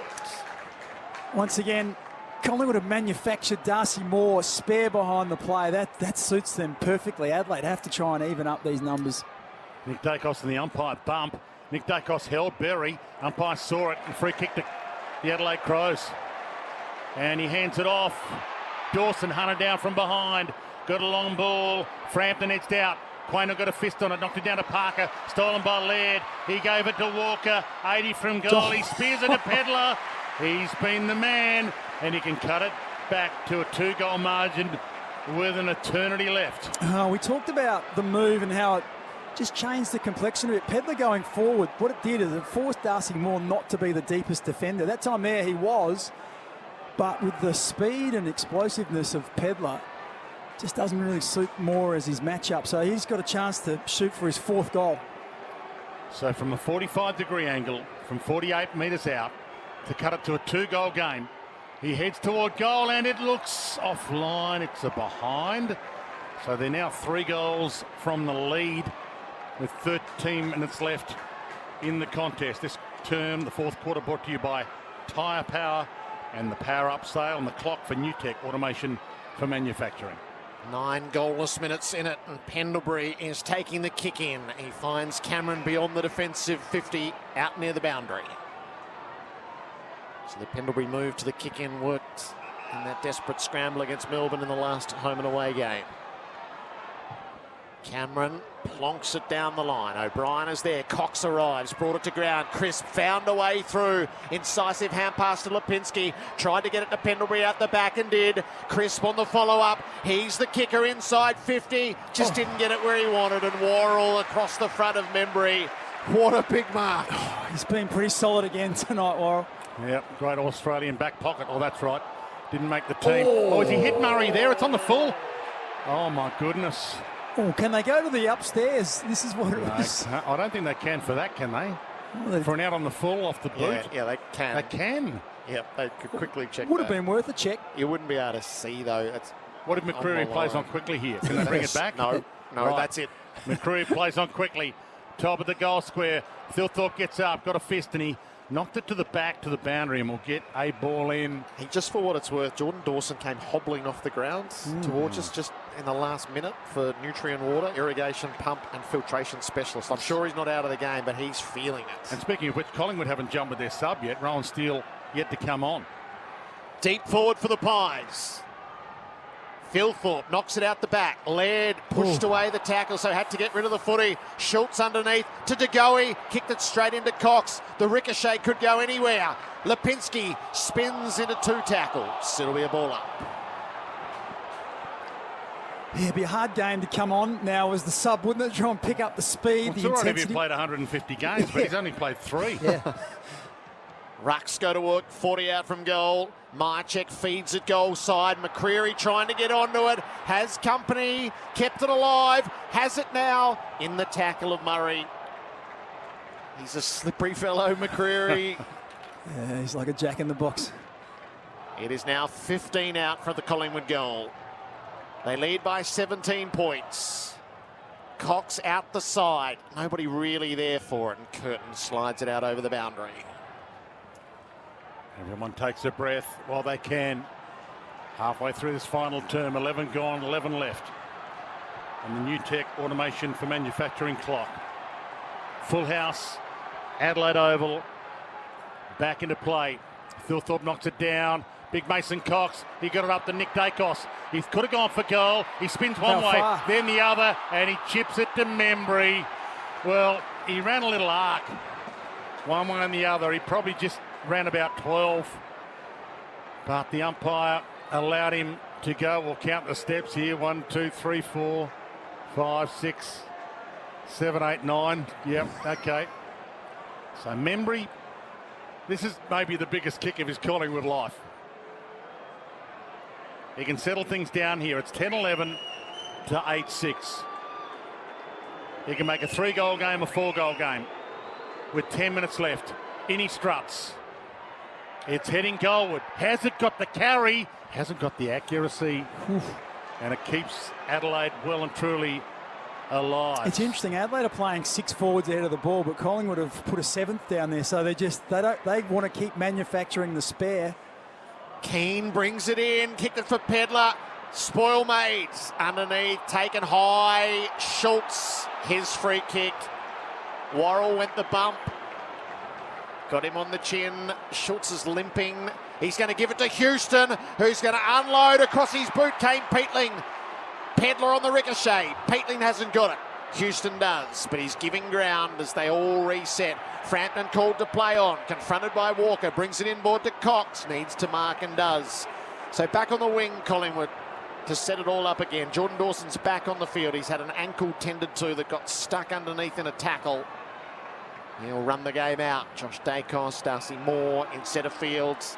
Near side for Maynard. Every player on the field ahead of him. That's the kick for Parker on against the boundary. So this is that extra player they've got behind the footy. They're just being able to manufacture all these uncontested marks. Adelaide has got a man up. They've got to do it quicker. Up to Elliott, back to Maynard. Now the kick inside the 50. It wasn't much of a kick either, and Miller rushed across. He played nearly on. had a rush of blood. He Took did. off. He did actually play on. The umpire called him, but he finds Walker with the kick. So Walker looks up. He's got Saligo out the back. It's a long launch. Saligo's got it. He's got Fogarty short. He's got Fogarty long. He's got Fogarty leading longer. He goes with a short pass out wide. Coming long. Phil Thorpe under it. Can't mark it. The crumb is massive. And side bottom gets there. Back pocket for Collingwood. Not a lot to go to. Here's to McCreery. It's a wide ball. He'll take the boundary. McCreery couldn't quite get it there. But Taylor assists it out. So it's a 3-goal margin. 72-54. Final term for Tyre Power. Collingwood lead. Tyre Power, Australia's biggest independent tyre retailer, keeping you safe on the roads. tyrepower.com.au. And we've still got plenty of time left for the Adelaide Miracle. Yeah, 52,187 is the crowd tonight, just been announced. Crows at half forward at the throw-in. Phil Thorpe down in front. Nick Dacos had it stolen. Neil Bullen releases Peatling. Screws it back into the channel. Side bottom set himself in defence. Houston got the tackle, got the hand pass away to Degoe. That'll be worth a review. Perryman out the far side. Smith made the spoil. Kept it away from Schultz. It's over the boundary for a throw-in. Collingwood still owed a couple. Exactly. I think that might be the even up from 3 weeks ago when Mark Keane just did a little rugby pass. These are crucial moments for New Farm Australian through and through. Just get the sense the game, like for Adelaide, they're a goal away from getting this crowd really excited and into the game. They just cannot get that goal. And they're probably 4 minutes away from just devil may care and everything goes into it. Phil Thorpe up to half forward. Well planted. Josh Dacos takes a lovely mark. He's been really good again tonight. Josh Dacos, 21 disposals, 13 kicks, 8 handballs. So he can go backwards if he wants to Frampton because no one's manning him up, but he keeps moving forward. Heads out wide. It's a long bomb. Mason Cox gets there for the spill. Got it off to Myercheck. Caught. Looked like a throw from here. It's a throw from there. So free kick, Adelaide half-back flank. Yeah, you're right. If they had the Ferrari, the boxing glove, whatever sign you hold up that says, let's go, I reckon Adelaide are just about to play it. So Brodie Smith, who can launch a long ball, goes back. All the way back to Keane. He chips it to Michaelani, who's at half-back, and he goes to Worrell, who's on the wing. And he goes short to Neil Bullen, also on the wing. Umpire told him to play on. He turned inside. And he gets it with the outside of the boot. Under it, Frampton. That's a big grab at half-back, and we're down to 7.5 minutes and a 3-goal margin. Hand pass to Josh Dacos, hand pass to Maynard. Had to get the kick away under pressure, so it's a contest down the wing. Crows have got numbers at it. Murray over the top. Crisp, though, glides through. He threw it. 2 umpires saw it. So your point picks is right. I reckon they've got to get the next goal to make it 2 before they can rush and roulette. Because if you concede a goal, it's 4 goals and it's over. So you've got to get it to 2. Keys up inside 50 for Tex. He'll have the kick to make it 2 goals. Cometh the man, cometh the moment, hey? He launches across the face. It was coming and coming, but not getting there. I thought that was there. 2 goals, 4 for Taylor Walker tonight. Could have been some sort of game for him. So 3 goals and they take the lead, Collingwood now. Little nudge out by Riley O'Brien on Darcy Cameron. Umpire said no. Dawson picks it up. Gave it to Miller. He weaves his way through the traffic. Back to Jordan Dawson. So they're just waxing possessions here. Bond on the wing. Chips it inside. And he found his target, just Saligo. He opens it up to Smith. He's almost within range, Brodie. And he does hammer it. He gets under it. It's long. And it's not strong. And it's offline. And Darcy Moore takes another intercept mark. And he wastes no time. Heads out wide to his mate Sidey. Always trust Sidey to go and get it and do a right thing with it. Smith had Isaac coming all on his own, 25 metres clear, about 30 out from goal. He went for the 60-metre bomb, didn't get it. He had to kick it there, didn't he? Yep. Long down the line. Crows disrupted the pack. O'Brien knocked it out the back to Keane. Low down kick to Smith. Sets it up to half forward. Darcy Moore again. How many intercept marks is he up to? Best man on the ground at the minute. What a game he's played. Yeah, that'll be number 9. So like I said, we're almost in record territory. I think, isn't it 10 or 11, I think? 19 goalless minutes in this final term. Moore out the far side. Cameron had it knocked away, coming tied up as soon as he got hold of it. It's almost the opposite of the last time this game was played, where Adelaide were resolute in defence. This time Adelaide are pressing, but it's the Collingwood defence that are holding up. Collingwood by 17. Ball up on the outer side. Berry on the move. Had trouble getting it. Goes in again. Disputed. Saligo took him on. Hand passed into space. Lipinski arrived, knocked it back inboard. It's desperate stakes. Pendlebury got it from Schultz. Just found the way through, as he so often does. Out in front of Lipinski. It'll sit perfectly. It is, in fact, Steele who's just come onto the ground. He's gone to Lipinski. It's a nice first touch to get, isn't it? Out. What poise. I mean, he really knew that he couldn't waste it. Yeah, but it was, go back to Scott Pendlebury, though. There was about 4 or 5 efforts where blokes went to pick it up, it bobbled out, it got tackled, it hit the ground again. Pendlebury gets it, steps sideways, pulls back. Short to Elliott. Back to Lipinski. Time is Collingwood's ally with a 17-point lead. And they run a little more often reach time on, and now Sidebottom comes up. So this is all still 60 metres out from goal. And there's only 4 minutes and 20 seconds left all of a sudden. Sidebottom is going to land this up at full forward. Cox came out with the pack. Miller up, has it underneath. Risky ball. Fogarty onto it, in the tackle, released. Bond got walked over. Collingwood had numbers for a moment. Keys got caught by Perryman, found his way out. Hand pass to Fogarty, forward of the play. Michael Addy's all on his own. Now go! He gets it to Fogarty, back to Michael Addy. They are relentless, Collingwood. There is no beating Collingwood tonight, the way this pressure is. Tend to agree with that. They just have all the answers. And Adelaide, at the other end of the scale, looked like a deer in the headlights, and they just didn't know where to go, what to do.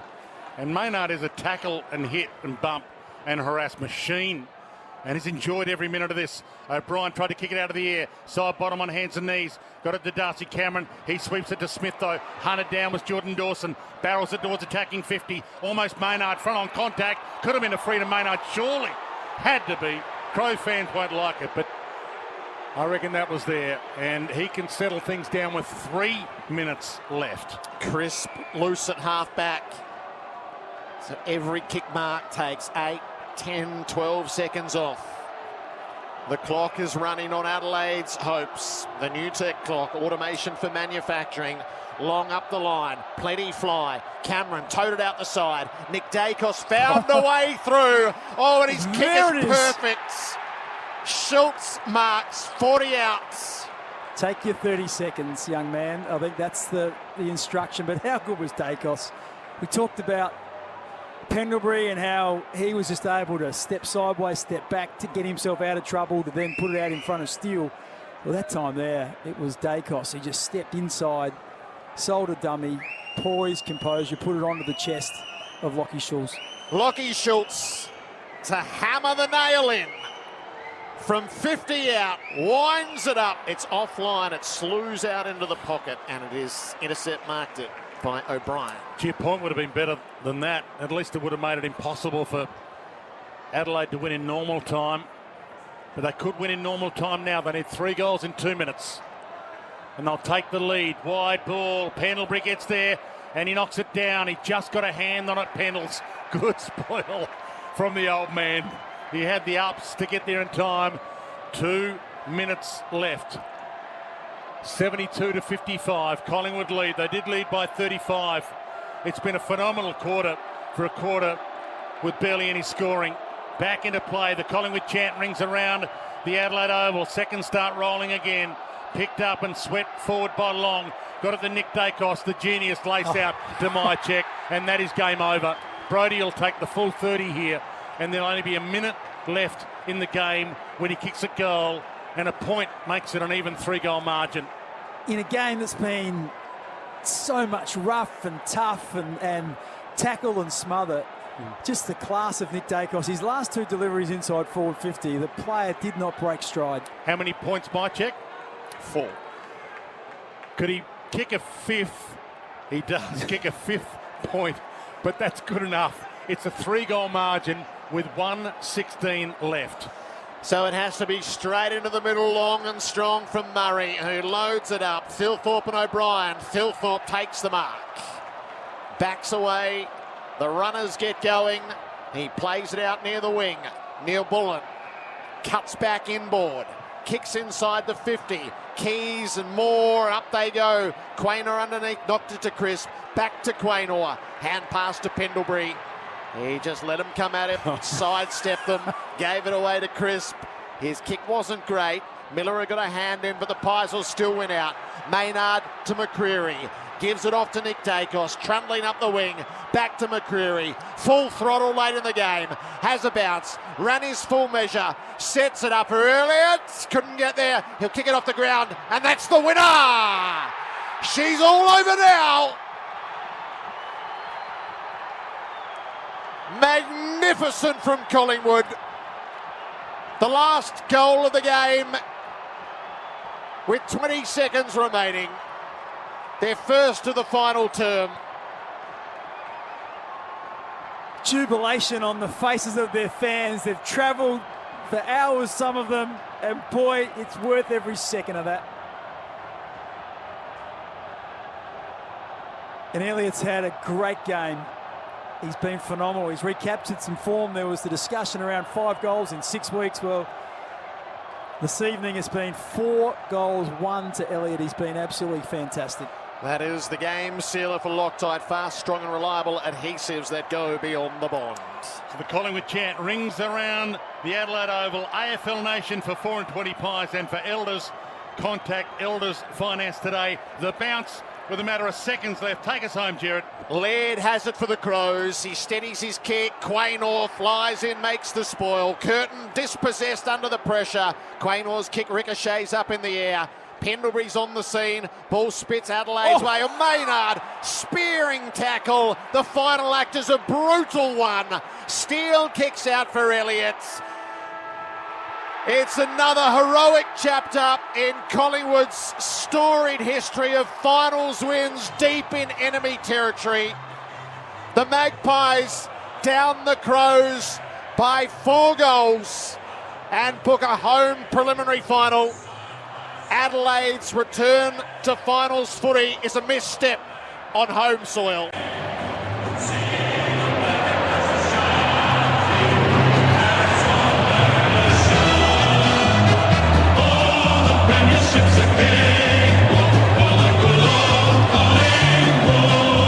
There was no shortage of feeling at the end. Maynard central to it again. That was the most brutal tackle to finish. Well, Alex Neil-Ball, he just was trying to extricate his ribcage from the turf. He just got run through and he's doubled over for a bit.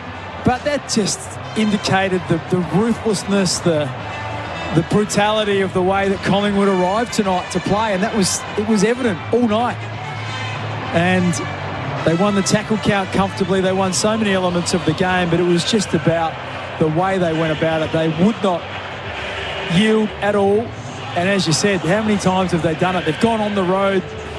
Very few people, or when I say very few, they started as the underdogs. People wondered about their back season form. They were 5-5 from their last 10 games. And as Craig McRae said, a new season starts, and they've started it absolutely perfectly. They gathered, and did they make a stand? They led by 2 points at quarter time, 6 at half time, 19 at three-quarter time, and 24 at the close. The final score at Adelaide Oval, Collingwood 11-13-79, defeat Adelaide 8-7-55. For the winners, Elliott booted 4, side bottom 3 with singles to Lipinski, DeGoey, Cameron and Nick Dacos. For Adelaide, 3 to Pedler, 2 to Thilthorpe and Walker. and 1 to Dawson. 52,187 saw it. Collingwood into an MCG preliminary final. It's in their DNA. It's ingrained in their psyche. You can circle the wagons, get on the road, and win in enemy territory. Well, if you think there's some jubilation here with Collingwood fans, I'm looking at, there's about 3 bays that surround the race that Collingwood are about to exit the Oval from. They're all black and white. They're the fans that have travelled, but I can just hear the cheering and the reverberation of noise back in Victoria. How many? There's 120,000 members. There's probably 500,000 supporters around the country.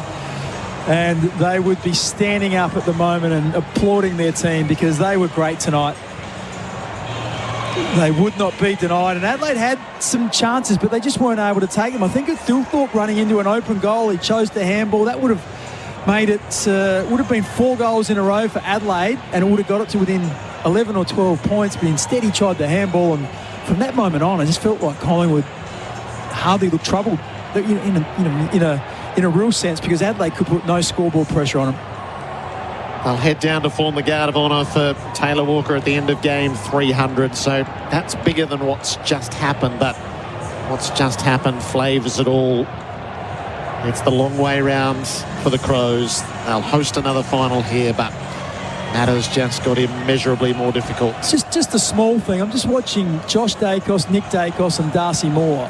They were doing television interviews and they were at the other end of the ground. They sprinted to get into the guard of honour. They didn't want to miss or appear to be disrespectful. So well done to those 3 blokes as Taylor Walker is chaired off. He's a great of the footy club. 300 games. That's the one. That's the marker of longevity and excellence. Takes every bit of that. The gratitude that he expresses to the Collingwood players.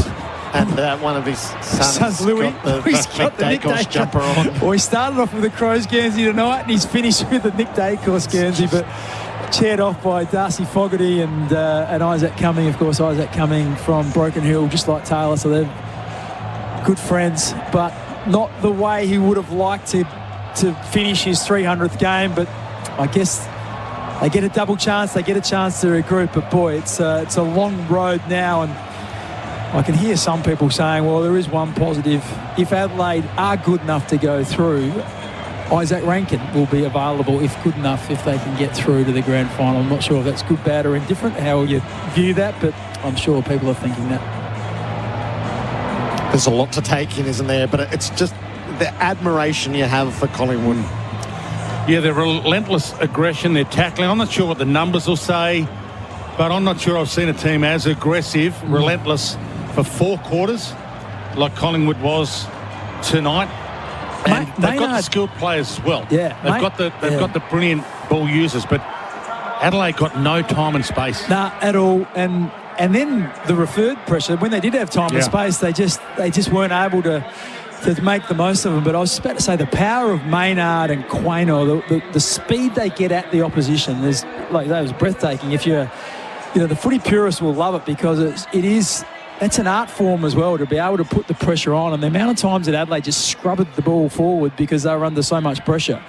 And the organisation of Collingwood to set themselves up, set the ground up the way they want. They had the spare for most of the night. Even when Adelaide tried to even the numbers up and have 6 forwards, Collingwood just threw another one down. And they said, well, we'll play with 7. And you can keep doing that. You can keep evening up and we'll keep loading up. So good night for Craig McRae in the coach's box. Not so good for Matthew Nicks. And, they've got a time now to try and regroup. They'll sit back and they'll watch, I think it's the Hawthorn GWS game. They'll play the winner of that game. So they'll get an extra day to recover and prepare. But both those sides are very capable as well, aren't they? It's no easy game going into that. And you're not dropping Mason Cox on what you've seen tonight, are you? No, that was an inspired move. And I guess a lot of people like yourself, Dwayne, have been calling for it for a little while now. I kept getting texts from Eddie during the show. Keep this going. And De Goey was great tonight. What a difference maker he is. Jordan De Goey. Yeah, I love this game. Out of stoppage. Yeah, 26 disposals, ended up with 3 centre clearances, 6 clearances overall. He was really important. Pretty much from the halfway mark of the second quarter when he went onto the ball. just was really influential. And we've known that he's been building towards this. They've managed him beautifully. And once again, full credit to Collingwood because he missed a lot of footy. He came back, played predominantly as a forward, was subbed out a couple of times, and then they just built up the midfield minutes. And I know Melbourne fans will hate it, but Braden Maynard is legally tough. Like in a modern game in 2025, he is as tough as any player plays the game. It's a beautiful watch. And there were some chases tonight from Collingwood players. You could see they weren't going to get there. They knew they weren't going to get there. But they still gave it everything they had just in case, just because of that referred pressure you mentioned, Bix, just in case there's a little spill or an accidental fumble or a double grab and they were there. Yeah, it was an amazing watch tonight. The biggest story of the night, I think, is Darcy Moore. Yep. Yeah. He was phenomenal. Right from his first intercept mark, he had the one false moment which cost a goal. The rest of it, he was restored. On Tex for half the night and then on Pedlar for part of it? Yeah, I'm not sure he ended up on maybe Pedlar in the last quarter, but in the third quarter, when Pedlar went deep, I think he ended up pushing up and playing on the taller players up the ground, and Pedlar, I'm not sure who Pedlar ended up on, but it wasn't Darcy Moore. But then they reset that again in the last and just made him the pivot or the anchor, the deepest defender, and he just reads it so well. He organises everyone so well.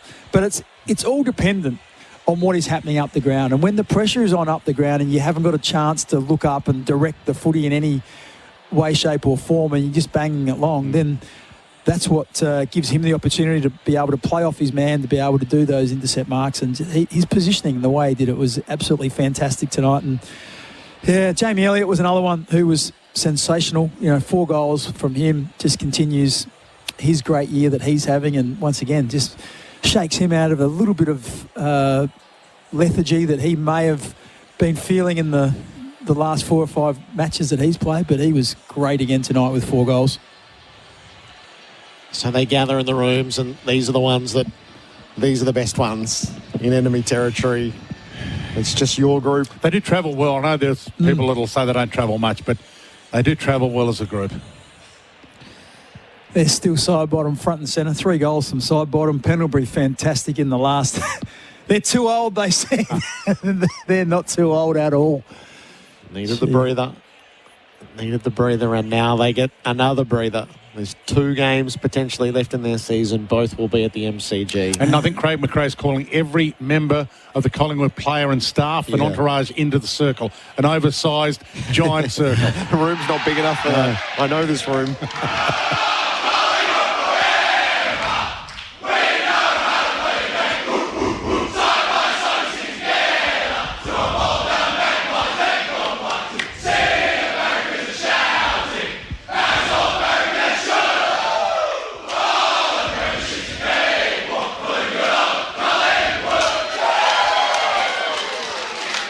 More an oval than a circle to get them all in. Yeah, Craig Kelly was in there as well. Even their media person taking video was arm in arm. Stopped taking video so they could lock arms. It's the runner, the board members.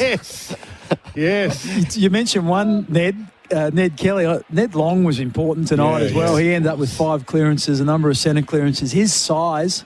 there was a couple of weeks ago. They bring their sub on at all. Yeah. They did. Oh, yeah, got that touch there. Last touch late, there. But there was that period in the second and third quarter where it was De Goey and it was Long and their bigger bodies. It was really telling. And, at different stages, he's had some detractors. When Mitchell came back in, you wondered, could they both play on the one side and who was going to go out? Well, he's well and truly just thrust his name back into the middle of the ball. He's not going anywhere, I wouldn't think, for the rest of this year. Frampton was good too. Frampton was pretty solid. They won't make Roan Steele come out and run laps, will they, after that? Well, he might just jog to the airport. What is it, about 22K? From here to the airport? 22K is the whole of Adelaide. It's probably about 6 or 7. Oh, dear. Well, I'll tell you what, the only people left in this iconic ground are Collingwood fans at the moment, and there are smiles like split watermelons everywhere. They are just so happy. It's going to be a wild few hours in the town, I reckon. Oh, wow, look out. Absolutely. Straight to your hotel, lock the door. I might go out. Hoteliers will be loving it. Collingwood by 24 points over Adelaide, 11-13-79 to 8-7-55. 52,000 into sets. So we'll deal more with Adelaide as we go, but they've got the Mark Keane incident, the elbow to Steele side bottom, which it'll be interesting to see how all of that is assessed, as the Collingwood players throughout the night were at Keane telling him he was going to be suspended for it. It was staggeringly missed by the umpires at the time. Yeah, it was interesting. It was a interesting collision because he got knocked off his feet. I instantly, we're sort of at a strange angle at it. I thought he'd thrown his leg out and knocked side bottom over, but I totally misread that. But it's going to be interesting to watch because they did instantly. And side bottom, he very rarely remonstrates, does he? Side bottom, and he was straight up to Keane. He was in his face, and of course, would have been teammates at some stage. But all the Collingwood players, particularly at half time, were into him. Peter Moore down there as well, enjoying the celebrations. Darcy played, as you mentioned, a great game. It's amazing scenes down there. When you fight like this, your touring party is the bigger than just the actual playing group. Your touring party is the mums that have come over and the wives and girlfriends that have come over, the kids in the room. It's all part of it. So Craig McRae had the club dinner at the MCG on the Wednesday night to set themselves for the mission ahead. And if you were reading body language and the like, you would say there's a lot that was said there which is now reverberating through those.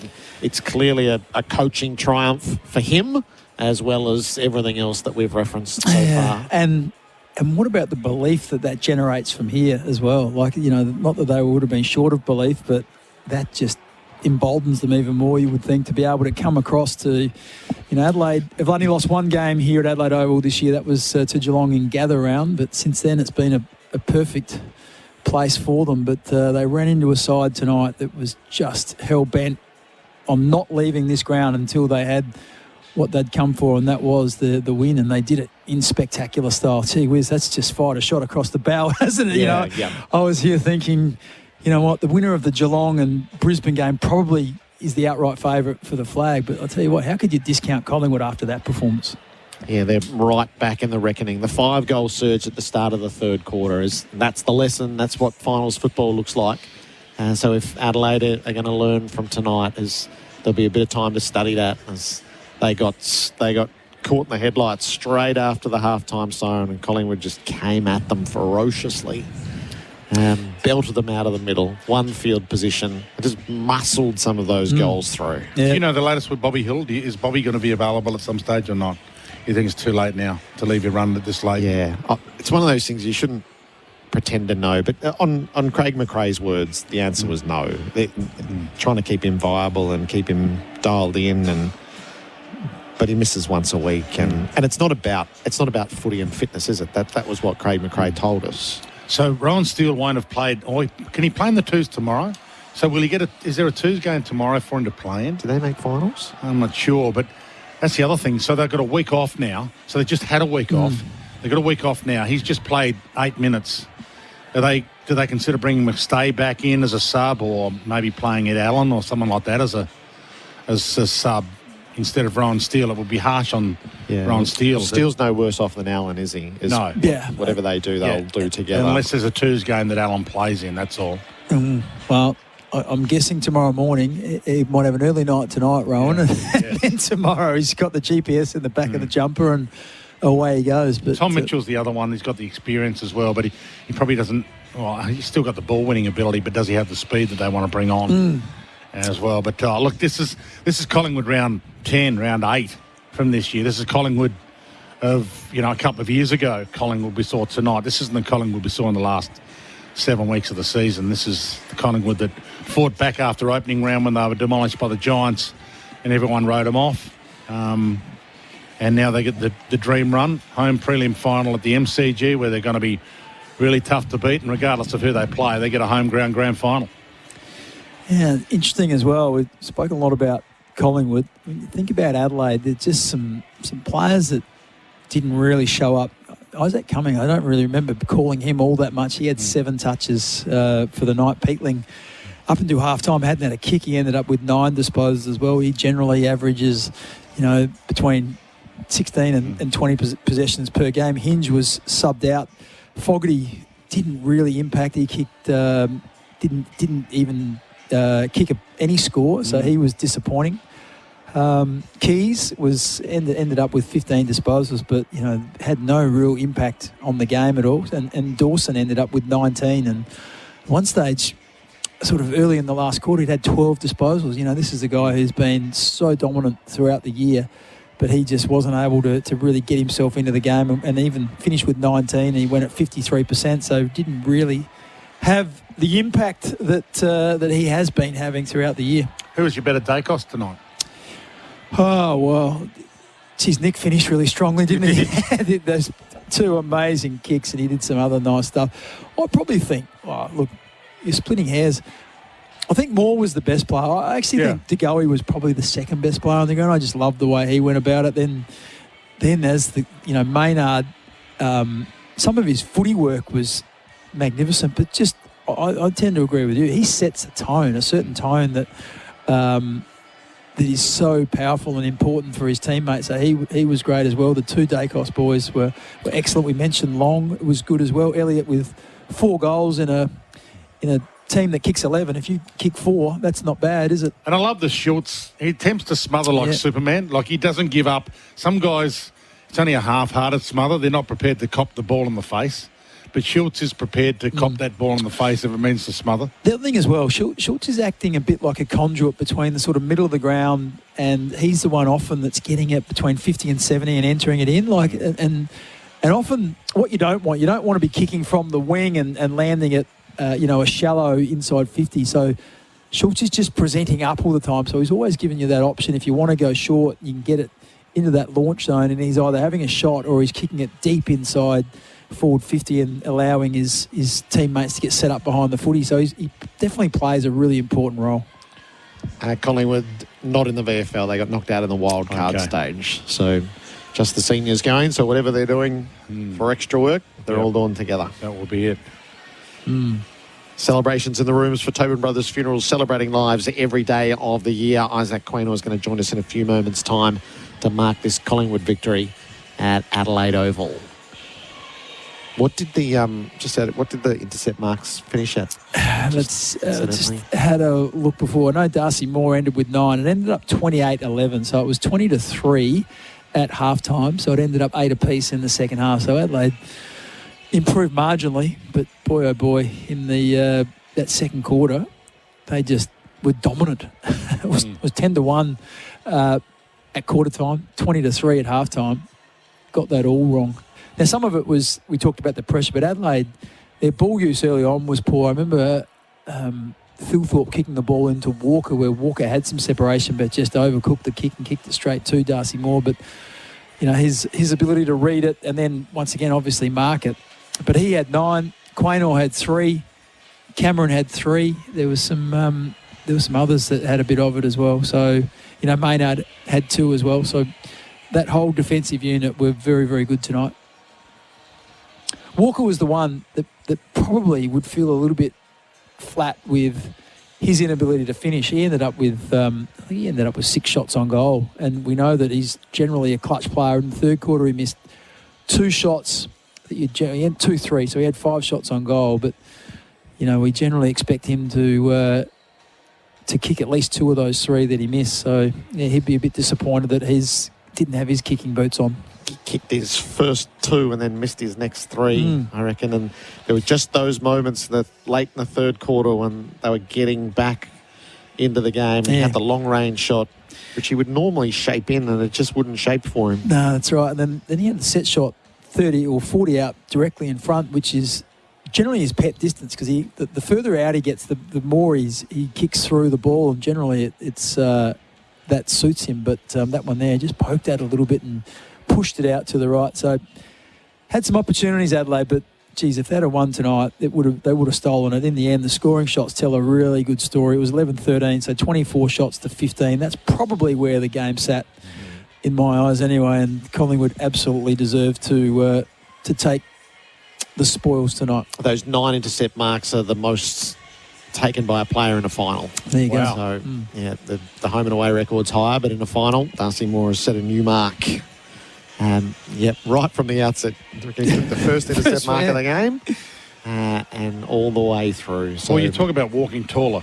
If you know your players, if you know Darcy Moore's on with that kind of form, you probably do feel more confident in your back line. In fact, we've got one of their superstars in the back line on the line now, probably listening to this. The Temper Sleep Well Player of the Night, a great night's sleep night after night after night. That is the difference. The difference is Temper. Isaac Quainer, congratulations. Great to have you on AFL Nation. Ooh. Just rattle around. All that, I reckon there we are. Isaac, have you got us? I got you guys. How are you? Congratulations. Wow, what a win. Incredible win. The rooms are absolutely electric. Families buzzing. Unbelievable scenes.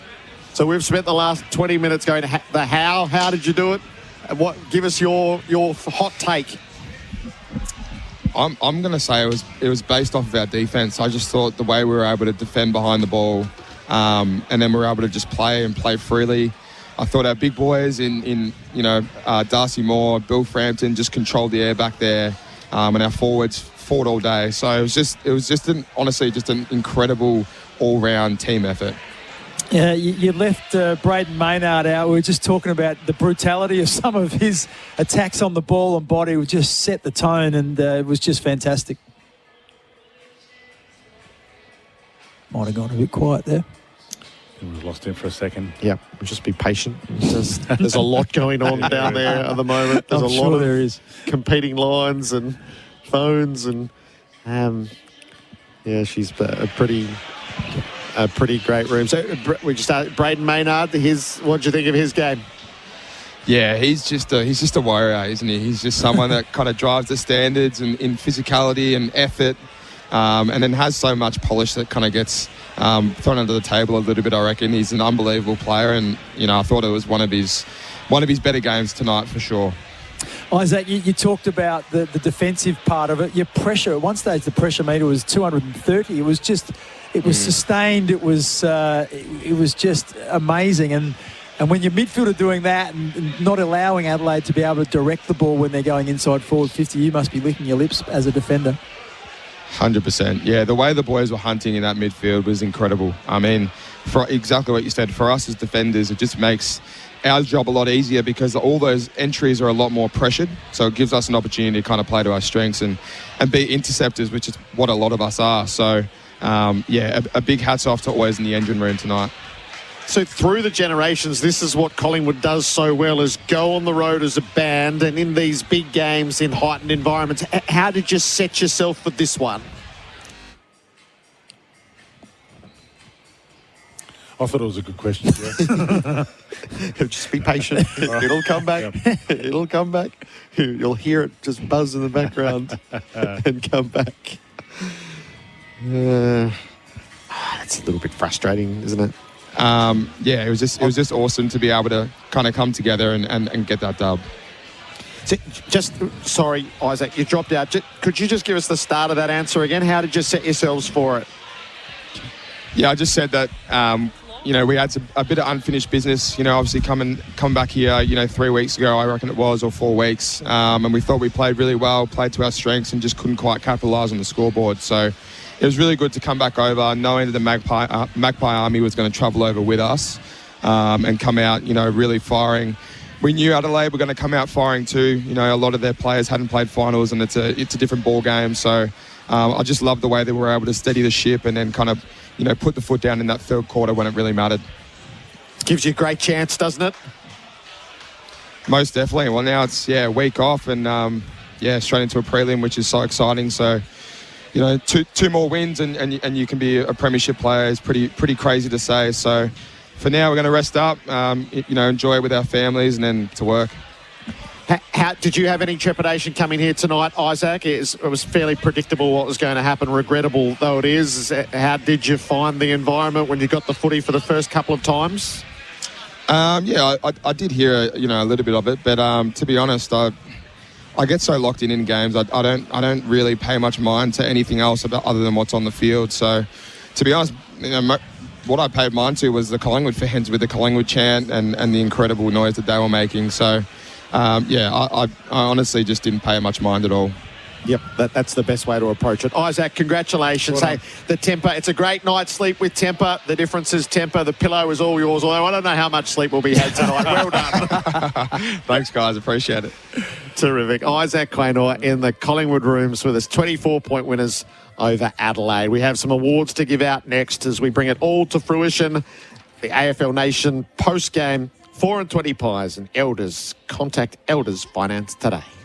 You're listening to AFL Nation for Elders. Have you heard? Elders offers finance solutions nationwide and 4 and 20 pies. You can't have footy without a 4 and 20 pie. Collingwood has booked its place in the home preliminary final, defeating Adelaide by 22 points, 11-13, 79 to the Crows, 8-7-55. Mark Bickley, we have awards to give out here.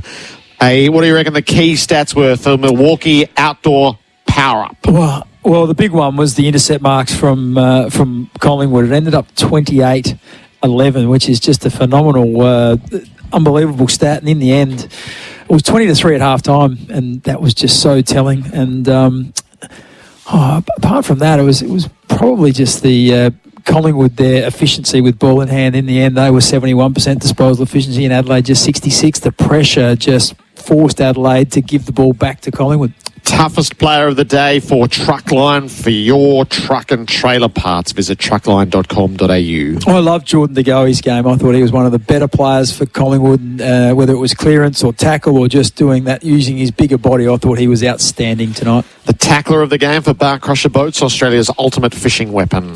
Ned Long had the most tackles on the ground, and that showed the way he played. There was a number of times when Adelaide had first possession, particularly in the third quarter in the centre bounce, and his tackles dispossessed them. He had 9, so he gets the nod in that regard.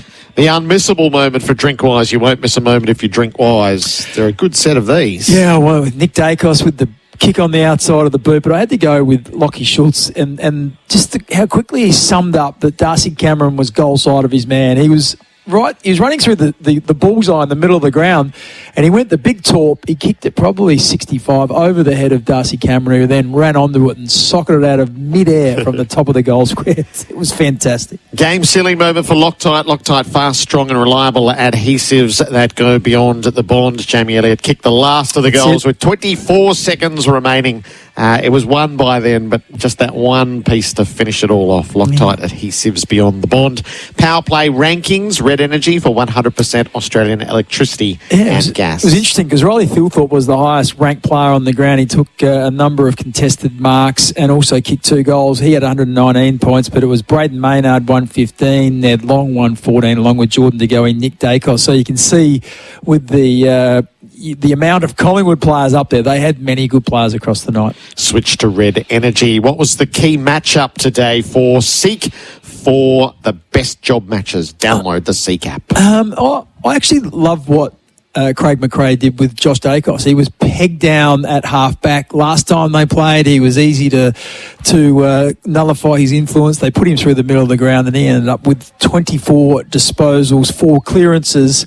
He had a stack of inside 50s as well. So I just love the way that they are able to make some changes. Haven't seen it a whole lot. We saw it late in the game against Gold Coast, if you go back there, but you always knew at some stage Craig McRae might be going to play that ace, and he played it beautifully tonight. The forever young player of the day for Tobin Brothers Funerals, celebrating lives every day of the year. Well, it would have been easy to give it to Scott Pendlebury, but I just decided still side-bottom shaded him. 3 goals tonight was absolutely fantastic in that really important part of the game when Collingwood got on the roll. It was side-bottom early in the third quarter, kicked 2 goals in the first 5 minutes and really put Adelaide to the sword. Who ran the most kilometres for OMF? Sleep deeper, recover faster, perform stronger, wake up refreshed, energised and ready to dominate every day. Alex Neil-Bullen ran 15.2 Ks. The breakout player tonight for Australian Outdoor Living, bringing backyard dreams to life. We've spoken about him a little bit tonight. Ned Long, I thought he was fantastic. 23 disposals. He had a stack of clearances as well. He had 5, and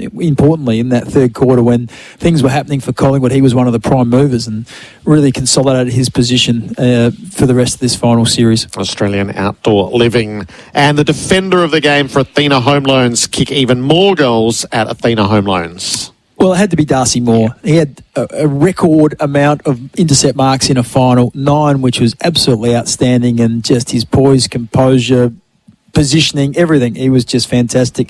Played the perfect captain's game. And so do the votes for the player of the night for Aviso Group. Don't drop the ball on insurance. Contact Aviso Group. Well, I went one vote to Braden Maynard. I just thought that the attitude that he brings, he's almost like the barometer. When he's up and about and he sets the example, he was just absolutely phenomenal. That's one part of the game. But the other part was he had 20 disposals. He played on Darcy Fogarty for large parts of the game, who rarely had much impact on the result of the match. So I just thought he was fantastic. 2 votes to Jordan De Goey, who was great for Collingwood.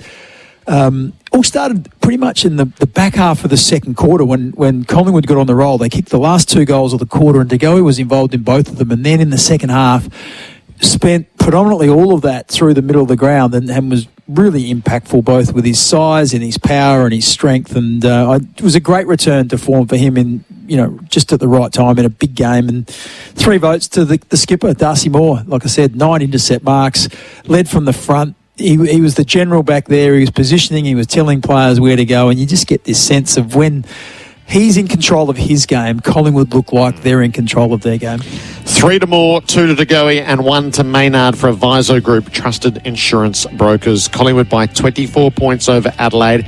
Our finals presenting partner is Eufy. Reclaim your weekends by letting the Eufy E15 robot lawnmower do the work for you. Dwayne, you'll have some happy travellers on Midday Madness tomorrow as they work their way back across the border. I think a few might have to delay their drive, given that they're going to get home really late tonight. Might be starting at midday. It might be, or Sunday. Bix, talk to you on crunch time. Yeah, love it. Thank you. The Pies have done it again. You're listening to AFL Nation for Elders. Have you heard? Elders offers finance solutions nationwide and 4 and 20 pies. You can't have footy without a 4 and 20 pie. Need to move? Whether it's people, places, product, or anything, you can count on Avis for great rates, reliability, and experience. They make moving easy. Avis Truck Rentals has the vehicles, whether you're moving 1 bedroom or 5. With trolleys and hydraulic lifts, Avis Truck Rentals will make your moving day stress-free. Don't pay others to do what Avis makes easy. Avis Trucks, utes, vans, buses, and 4-wheel drives. With a branch near you, avis.com.au. This weekend, don't just take a punt, bet with confidence thanks to Tipper. Tipper is the real-time marketplace for punters and tipsters, bringing you expert tips on demand. They're flipping tipping on its head. There's no gimmicks and no subscriptions. Just flip an expert tip when you want one and never pay for a losing tip again. Tipper, the tipping marketplace. Download the Tipper app. That's TIPR. Chances are you're about to lose. For free and confidential support, visit gamblinghelponline.org.au. This is the biggest crane in the Southern Hemisphere, and it's just hoisted a 5-ton beam 40 metres above the city centre. Sounds dramatic, but it's not, because at Pertec, we supply the hoses in cranes like this. They're designed and tested to handle all kinds of pressure. No drama. Pertec, drama resistant since 1980. You have 300 new messages. Is the car still available? Also, what's your star sign? Oh, my auntie's cat died. Can we reschedule? Oh, I can pick it up right now. Or never. One of the two. Do you take crypto, my friend? Want to sell your car? Grays will handle the hustle. Reach over 3 million bidders. No tie kickers. No time wasters. Grays.com. SEN is giving you and a mate the chance to win your way to experience one of the biggest races on the calendar, the Hong Kong International Races. Thanks to Discover Hong Kong, you'll get to experience everything that this world-class destination has to offer. Hong Kong, where the world comes to race. Experience the rich history and excitement for yourself this December. To enter, go to the SEN win page. Discover Hong Kong, where every day is an adventure. T's and C's apply. G'day, Jason Hodges here. Like me, you know that life happens on lawn, and my mates at Strathair Instant Lawn have been producing world-class grass for over 50 years. Whether you need a play space for the kids, a barbie area for your mates, or an outdoor spot for the pooch, Strathair offer a lawn for every yard or project. From the hardy Tiff Tough Hybrid Bermuda to the greener in winter fescue. Call Strathair for a free quote today or go online to strathair.com.au. It's the 40 Winks House of Temper sale, and to celebrate, we're hosting the ultimate dad joke showdown. Do you have a cracking joke or pun that never fails? It could win you the ultimate 40 Winks and Temper supporter pack, including 2 reserved seats to the AFL finals, temper pillows and more. You don't have to be a dad to enter. Just head to the 40 Winks Instagram page to submit your best or worst material to be in the running. Terms and conditions apply. Full competition T's and C's on 40winks.com.au. They're off and racing in the Thoroughbred Sales exciting new $4 million race series. The race series will deliver $4 million in bonuses over the next 3 years, kicking off with 2-year-old maidens and handicaps this racing season. Eligible horses can compete in 75 races across 5 states this season, with over 400 horses already eligible and looking to cash in for owners. Check out the full racing calendar online at thoroughbredsales.com.au and get involved today.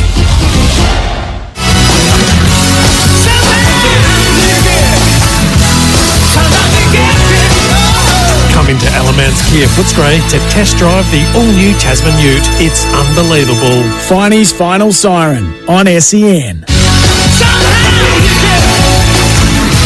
Magnificent, menacing, mighty Magpies.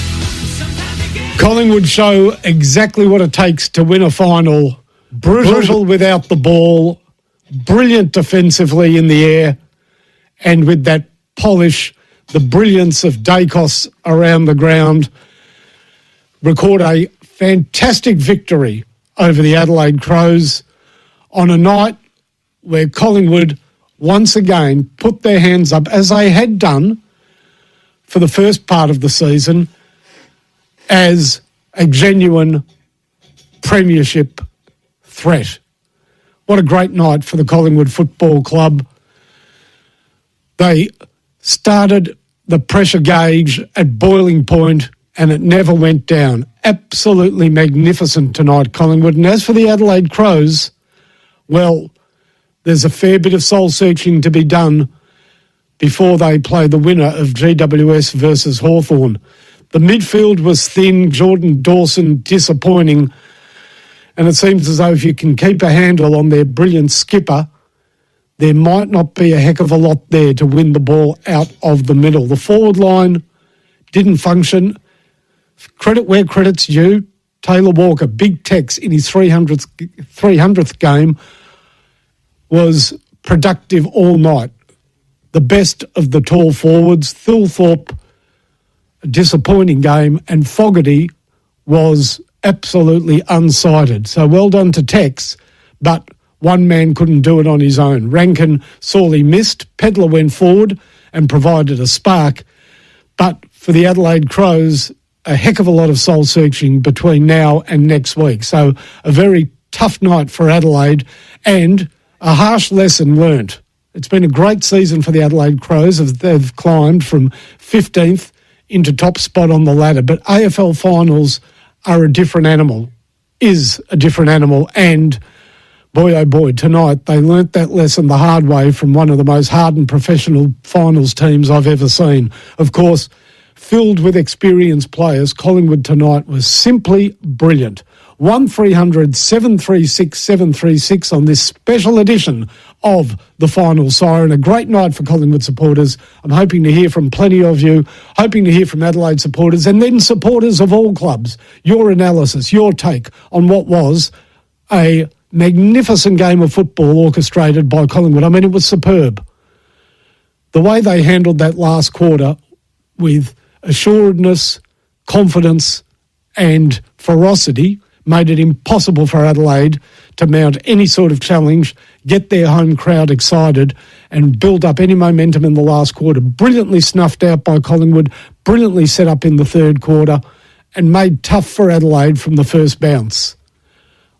If you want to send a text in, that's also an option. 0433 98 11 16. Now, Stephen J. Peake is not in the studio tonight, but the big part player is being replaced by the principal actor. I'll have Phil Mance, great sponsor of this program from Allen's Mance Motors, in the studio. He loves his football, and we love him because without him there is no Finey's Final Siren, so it'll be fantastic to have him in the studio. He'll be joining me shortly. But a couple of texts and then on with the program. Finey, go Pies. Random thoughts. Awesome tackling pressure. You bet, sir. 1% stuff was awesome. It was. Those tackles were body crunching. They were. From the word go to woe. I think of that tackle in the dying minutes by Braden Maynard on Alex Neil-Bullen. Wowzer. That big tackle by Billy Frampton during the second quarter. These were telling moments in the game. A great tackle by Lachie Schultz. And as I mentioned those two players, a huge thumbs up to those two men. Billy Frampton was great in defence tonight, spoiling, marking and tackling. A great night for Billy Frampton, one of the unsung heroes. But Collingwood supporters know how important he is. And I thought Lachie Schultz was utterly brilliant tonight.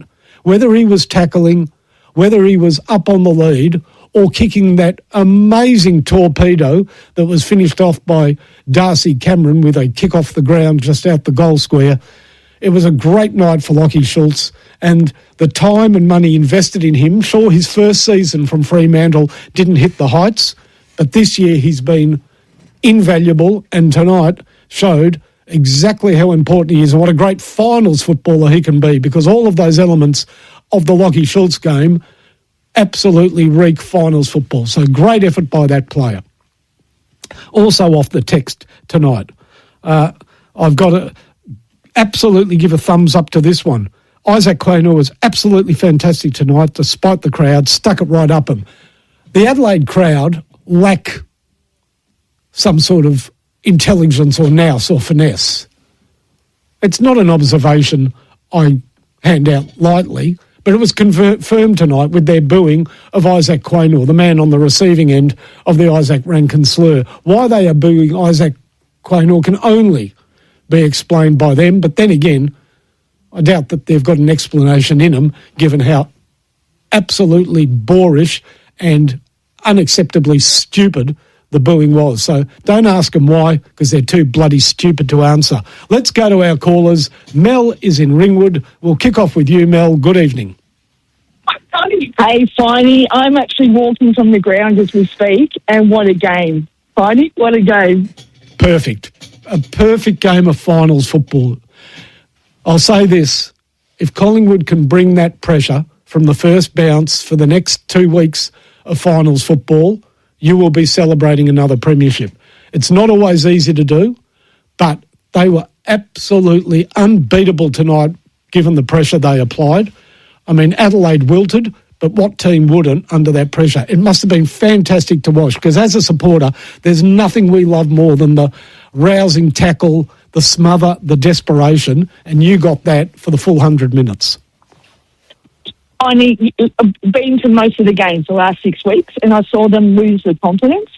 But then the last 2 weeks with Melbourne and whoever we played, I saw some signs, and I thought there's three things that if we get right tonight, we'll win.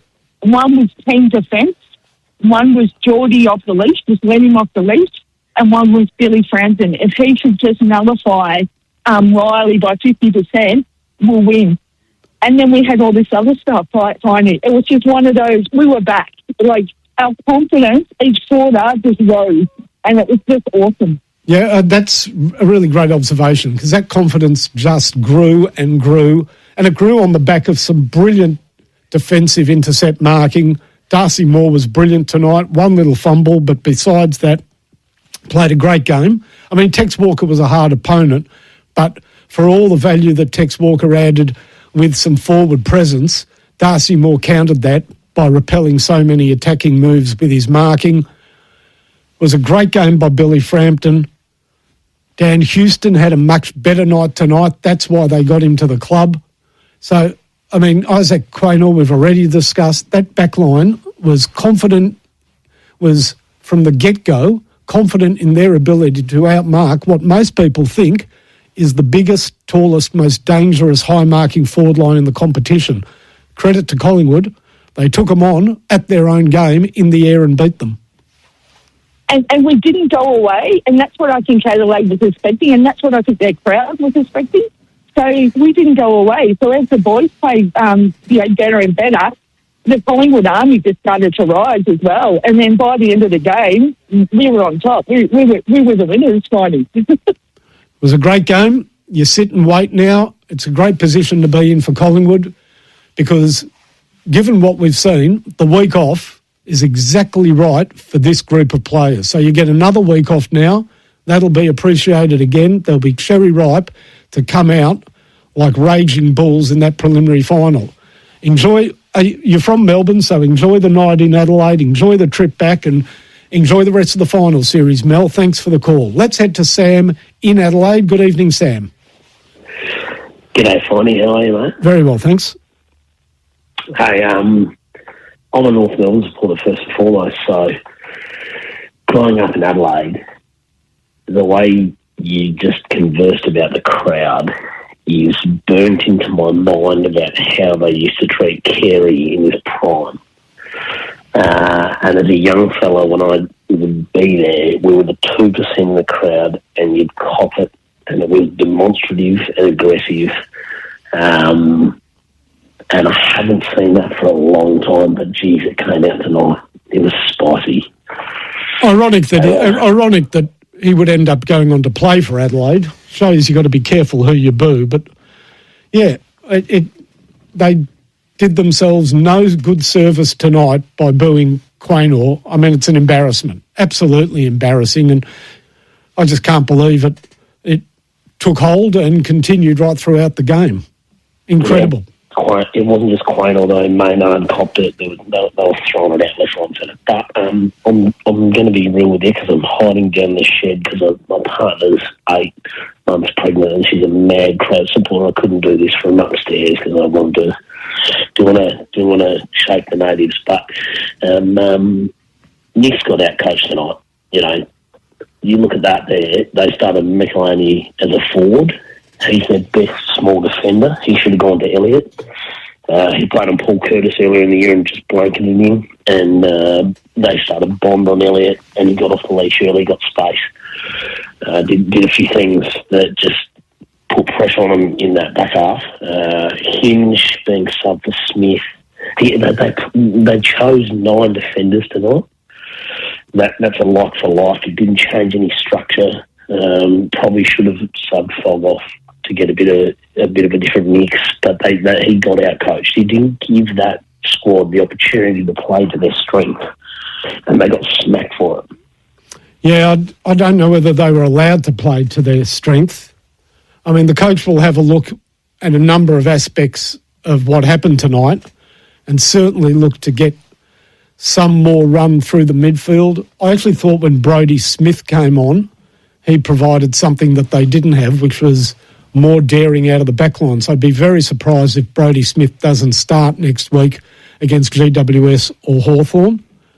Beyond that, they will have to rely on the team that finished on top of the ladder, and that's a pretty good thing to rely upon. Surely Jordan Dawson won't have another night like he had tonight. I mean, he's been a magnificent player this season, but he just couldn't impact at all. And then his confidence was completely shot by the end of the game. I know he got a foot injury in a tackle, but he came back on. They were trying to mount some sort of challenge in the last quarter, and I remember he had the ball just shy of the wing, had about 3 players to kick to and dinked it straight to a Collingwood player. So un-Jordan Dawson-like. But yeah, he won't hit the panic button, that's for sure. They've had a system throughout the year that has been mainly reliant on those big marking forwards. I mean, Isaac Rankin plays a huge role because when you have forwards that either mark the ball or bring it to ground, you need the right people at the drop of the ball to provide you with some sort of alternative to high marking, and Rankin's been absolutely brilliant at that. So, unfortunately, they go without Rankin again next week, but Pedler was good, so I'm sure he'll have a position starting up forward. And, yeah, you're right, McElhenney will return to the back line, one would imagine, and they'll start, I'm assuming, with that small forward setup that has, as we said, sorry, I've just forgotten his name. Who's number 19 for Adelaide? Zach Taylor. Yeah, Taylor. So they'll be the small forwards, Taylor and Pedler, and that's what they're going to have to go with, and we'll see whether or not that can provide something a little bit more impactful than we had tonight. As I said, Pedler was good, but I don't know, Collingwood just didn't let them play their game, Sam. Thanks a lot for the call. A couple more off the text. Schultz, Frampton and Cox have copped it from Pies and Oppo supporters, but I believed in them and they were rewarded with a great victory. Off the text machine. Interesting. Are you kidding, Finey?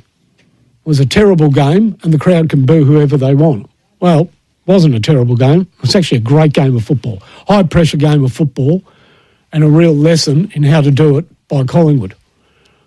As for you can boo who you want, sure you can boo who you want, but you'll be judged accordingly. And Adelaide supporters will be judged accordingly tonight and it wouldn't have been all of them. Of course it's not all of them, but it was certainly some of them, enough of them to be heard by television viewers around the country, and they'll be judged for exactly what they were. A large collective group of dickheads. A break, and when we come back, more of your calls.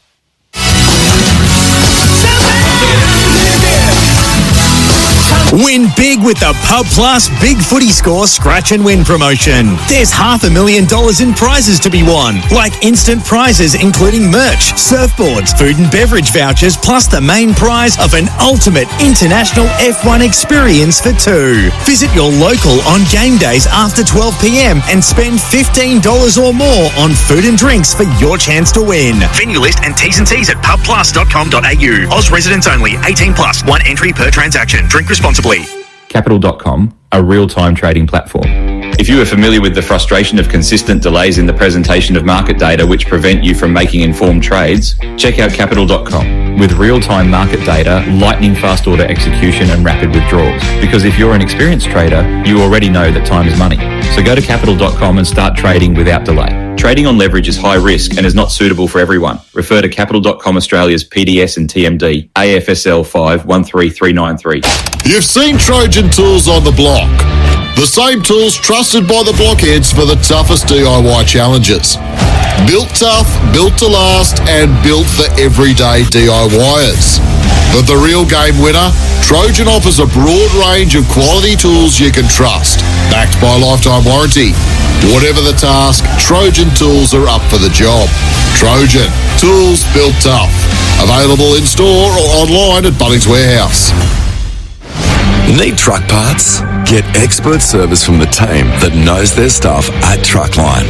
Whether you've got a Japanese, North American or European truck or trailer, we've got the parts to get you back on the road in no time. From hoses to transmissions and everything in between, we'll get you sorted fast. Truckline keeps Australia's trucks moving. Find your local store at truckline.com.au.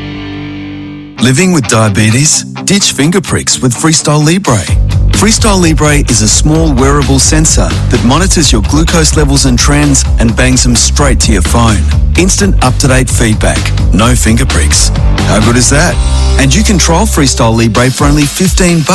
Just head to freestylelibre.com.au to find out how. T's and C's apply. Follow directions for use. Read warnings before purchase. Free yourself from finger pricks with Freestyle Libre.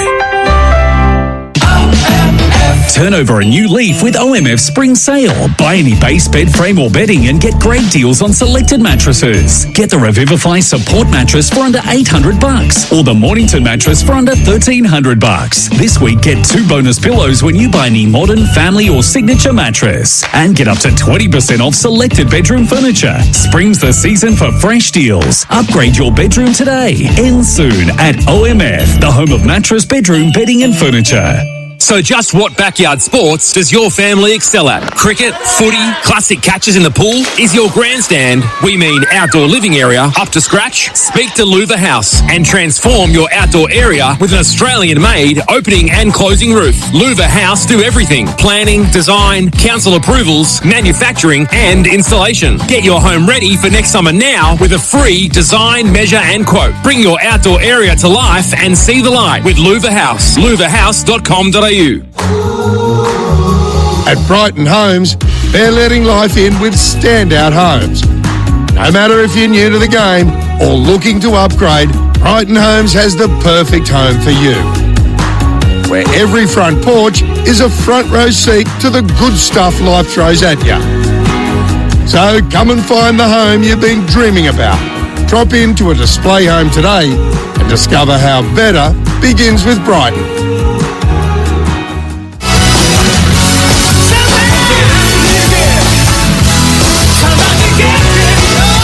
Come into Alamance Kia Footscray to test drive the all-new Tasman Ute. It's unbelievable. Finey's Final Siren on SEN.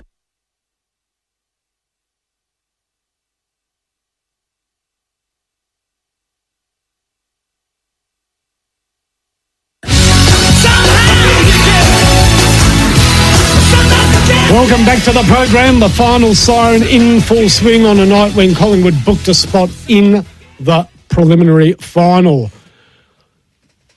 Off the text machine, well, plenty of people talking about the booing of Quainer, and yeah, most people agreeing it was completely ridiculous. How can you boo somebody who was an involuntary recipient of a slur that Isaac Rankin has been openly, incredibly apologetic for? What role did Isaac Quaynor have in that? Why would you boo him?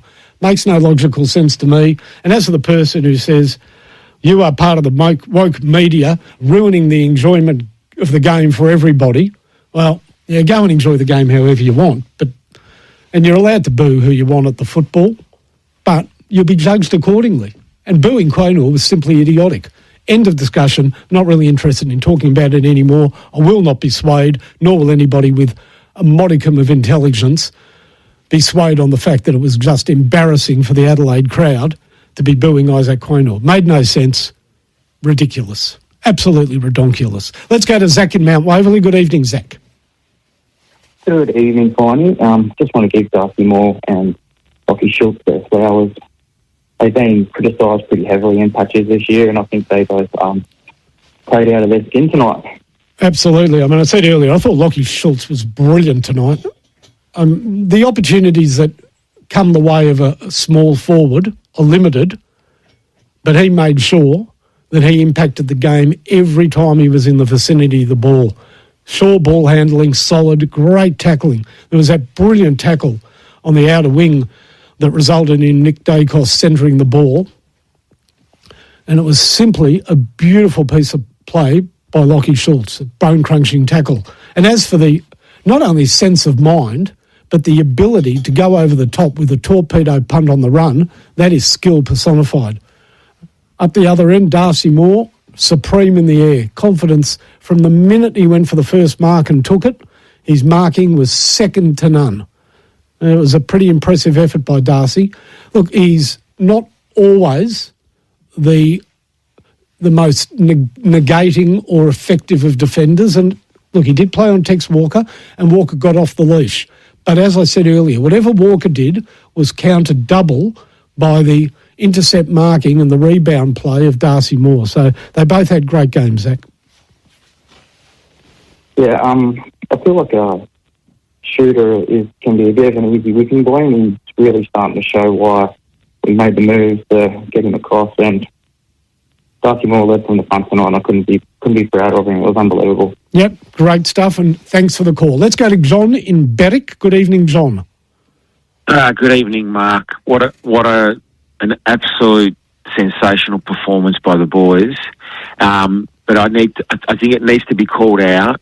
The All-Australian selectors, how disgraceful their decisions were to not put the best small forward in the comp, who absolutely showed them up tonight. in Jamie Elliott, and to have Nick Dacos on the bench, another disgrace. So the anti-Collingwood, headed by Kane Corns, clearly were upstaged tonight, and they just proved, and even Josh Dacos, he was sensational. Like they all were tonight.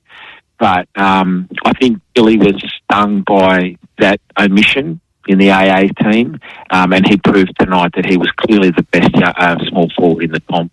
And it needs to be called out for what it is. It's anti-Collingwood. It's as simple as that. The best defence in the competition for the entire year, and kept the best forward line to 55 points in a final in their own home deck. Did not even get a mention, any of them. We led the competition for 14 weeks out of 24. Yeah, I think it would 14 out of 24. To be fair, John, I think it would have been difficult to put any of your defenders in the All-Australian team. You've certainly got some good defenders, and they gelled tonight brilliantly. But there's not a defender that missed out on an All-Australian spot. But Jamie Elliott certainly missed out on a spot. I am completely on board with you. Jamie Elliott should have been in the All-Australian team. Now, interestingly, I heard Kane Corns last night rate the top 10 players in the final series. And the players he expected to have the biggest impact, who were the 10 best players in the final series? And he ranked Nick Dacos as number one. He was then asked, if he's number one, why did he not make the starting 18 for the All-Australian team? And he said, well, because he's not really a midfielder, so he's not part of the best midfield. Now, I know it's a modern game of football. Another excuse is it doesn't matter if you're named on the bench, you're still part of the team and they all rotate and they all play as much as each other. But there's no doubt that there's more prestige being named in a starting position. This team doesn't play anybody, so there's more prestige being named as a starter in the 18 in a starting position than there is being named on the interchange bench. And the player that will, in all likelihood, win the Brownlow medal, the player he ranked number one in the final series, he can rationalise, doesn't deserve to be in the starting 18. Well, the reality is you pick an 18 and you start with Nick Dacos and then you pick the other 17. So I give you a tick on both of your observations there, John. Thanks for the call. Let's go to Luke in Diamond Creek. Good evening, Luke. Finey, mate. Who cares about the AA? We just want a qualifying final. Who cares? Dacos on the bench, doesn't matter. No defence in the AA, doesn't matter. All good. Yeah, it was all about what we're going for is a premiership. Of course. It's small. It's a minor matter, but still they named the All-Australian team, and I'm sure some Collingwood supporters' noses were out of joint. That's what he was saying, and I'm sure he'd also agree with you that all of that doesn't amount to a hill of beans if Collingwood can win the flag. Who cares? Who cares whether you've got a player named in the top 100 at the end of the year? The main thing is winning the premiership, and now you're in pole position. The first team through the preliminary final will have another one tomorrow night, but you are there waiting for an opponent in the preliminary final. So, yeah. The boys will be stoked more than an AA to be in a prelim for a chance to win a premiership. Yeah, of course. Of course, that's all that matters. All that matters. Thanks a lot for the call, Luke. Now, we've had some texts from overseas, which is fantastic. Finally, Matt from Seattle. Good evening or good morning to you, Matt. Bobby Hill will be back. Icing on the cake at the G. Any chance Howe gets up for the preliminary final? Go Pies. I wouldn't be betting on Bobby Hill playing football this season. Collingwood have certainly moved on from that tonight. And whilst, of course, he was the superstar of the premiership a couple of years ago, it would be a big move to play a player. Well, we'll see what he can do, whether he can get on the track consistently in the next couple of weeks and really put his hand up for a position in that side. It'll be an interesting selection dilemma. And as for Jeremy Howe, he'll be doing everything he can to get fit for the preliminary final. But given that his recent comeback was cut very short by injury, they will be taking absolutely no risks. from what we saw of Collingwood tonight, there would have to be a very pressing reason to change that team. Now, Will Parker played a position down back. He's not exactly the player Jeremy Howe is, of course. He's a smaller defender, but one would imagine that that's the spot Jeremy Howe would take because there aren't any other spots available. And he would have to be... What happens during final series tends to be players will be given an absolutely rigorous 100% test during training sessions to see whether they are up to it. So that will be all ahead for Jeremy Howe. He's fighting the clock, but he certainly is a chance. Now, here is a message from Vietnam, from John Young. Don't know John Young. I remember Johnny Young. He used to have the young talent time. Collingwood's got the old talent time. It's a different team altogether, isn't it? But he was listening or watching in Vietnam, should I say, without the volume on, and was asking about the building of Quaynor. Well, I've sort of explained it, but yeah, it was, to say the least, unseemly. Let's just call it that. Okay, let's go to Matthew in South Melbourne. Good evening to you, Matthew. G'day, Finey. G'day to you. G'day, I'm actually in South Australia. I'm just driving up to Crafers in the Adelaide Hills after that win, and by golly, am I absolutely proud and pleased as punch that I made the trip out, because just willing the guys over the line tonight, the sound of the Magpie Army was just tremendous. There was a convoy of cars on the freeway here this morning, and I'm so proud of all the boys. They stood up so well. All the veterans. Pendles was sublime. Steele Sidebottom kicked 3, which he was sort of due for, I feel. And Ned Long, he's really come into his own. I was so happy with his role. DeGoey, he's hungry, and he's a finals machine. And just looking up into the stands was my first time ever in Adelaide. I've never been to an interstate game, never been to a final. It was fantastic to see the silence from the stands after all the booing. And thank you, Finey, for being very forthright with your criticism of that. And it's been a wonderful show so far. Thanks very much. Thanks a lot for the call, Matthew. Before you do hang up, are you still there, Matt? I'm still here. I haven't actually spoken about DeGoey or Long, so I'm really glad that you bring both of them up, because when the game was there to be won, there was a point, of course, in the second quarter where Adelaide had gained the momentum and were 10 points up, and it was all about whether or not Collingwood could turn that around during the quarter, or were going to have to sort of withstand the storm and head into the sheds at half-time, managing some sort of deficit. And I really thought the player that stood up first and foremost was Ned Long. Really tough in that second half of the second quarter, tackling, standing up in a couple of crunching tackles himself, still able to get the ball away. And it, to me, made a huge difference having him not being, turned the tide back the other way. And as for Jordan DeGoey, we saw signs last week or the week before, the last home and away game of the season, and everybody was saying, you know what, DeGoey might come alive in the finals. He's made for finals. He was tough. He got 26 touches. So they were two very important games of football, because Adelaide got trounced in the middle of the ground, and those two guys were central to that trouncing. Exactly, and the tackle pressure, it was a joy to watch, and all the way. Let's go, Pies. 2 more, we got it again. Okay, can I ask you a question? You may. Because it's been asked a couple of times off the text machine, and that is there a role for Hoskin Elliott? One person suggesting he might be a better choice as sub, the other one just asking, is there a spot in the team for Will Hoskin Elliott? I think so. The McStay absence is felt, and he is the Swiss Army knife, but I actually quite liked the choice of Cox tonight. I thought that was a nice little stroke of genius. He always plays his role well. I am a believer in Cox.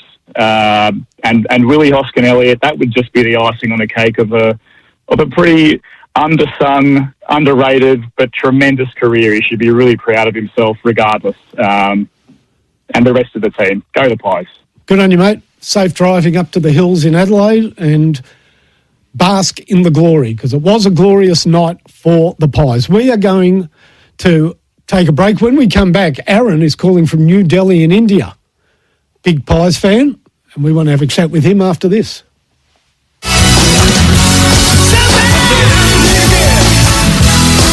If I asked you to go outside now, grab a shovel and hack through your internet or water connection, would you do it? Of course not. It'd cost you a fortune to fix, plus being without internet or water for hours or days would drive you mad. Yet digging without searching before you dig online first is a gamble. Or worse, if you strike a gas or electricity main. Before every job, search before you dig online every time. And never dig blind. Mate, if I say the word laser, what do you think of? Laser tag? Pew pew. No, you clown. Laser cutting. Close. Laser welding? Correct. Roofing and Sheet Metal Centre can laser weld stainless steel in gauges down to 1.2 mil. Stainless steel roofing and rainwater products have a longer lifespan, are more resistant to corrosion, plus they look great. And with a lighter gauge stainless steel, you can get these benefits for less. Visit rscentre.com.au/stainless steel. Top mechanics agree. Euro Plus brake pads from Bendix are the superior brake pad for European vehicles. So it makes sense they're paired with Euro Plus disc brake rotors. Both with unrivaled performance you won't find in original equipment parts. Leading technology, precision engineering, just like your European vehicle. Euro Plus brake pads and disc brake rotors. Bendix, put your foot down with confidence. Greenworks Power, Greenworks Quality, Greenworks Range, your ultimate battery power garden brand. Tame your lawn with our large range of mowers, trimmers and blowers. Then take adventure to the next level with our high-performance e-bikes, mini bikes and go-karts. No petrol, no fumes, no limits. All backed by a 4-year tool and battery warranty. Visit greenworksaustralia.com.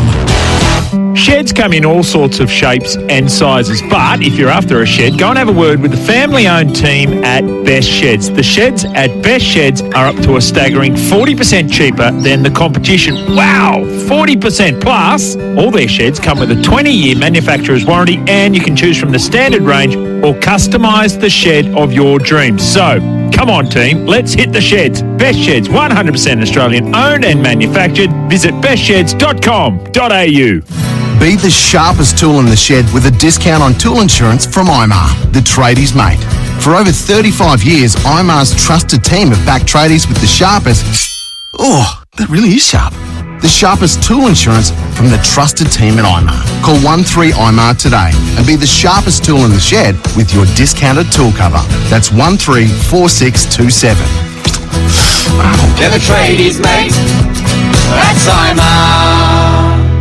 Win big with the Pub Plus Big Footy Score Scratch and Win promotion. There's $500,000 in prizes to be won, like instant prizes including merch, surfboards, food and beverage vouchers, plus the main prize of an ultimate international F1 experience for two. Visit your local on game days after 12 p.m. and spend $15 or more on food and drinks for your chance to win. Venue list and T's and C's at pubplus.com.au. Oz residents only. 18 plus. 1 entry per transaction. Drink responsibly. Your next adventure is now boarding. Whether you're a sporting nut, turf devotee, family man, or avid traveller, discover Hong Kong, a world-class destination and where every day is an adventure. A fun family destination full of things to do and see. From world-class theme parks to museums, glass-bottomed cable cars, cute pandas, and hitting the trails for amazing views from the peak. Create memories and moments you can all enjoy. Discover Hong Kong. There's something for everyone. To find out more, visit discoverhongkong.com/family fun.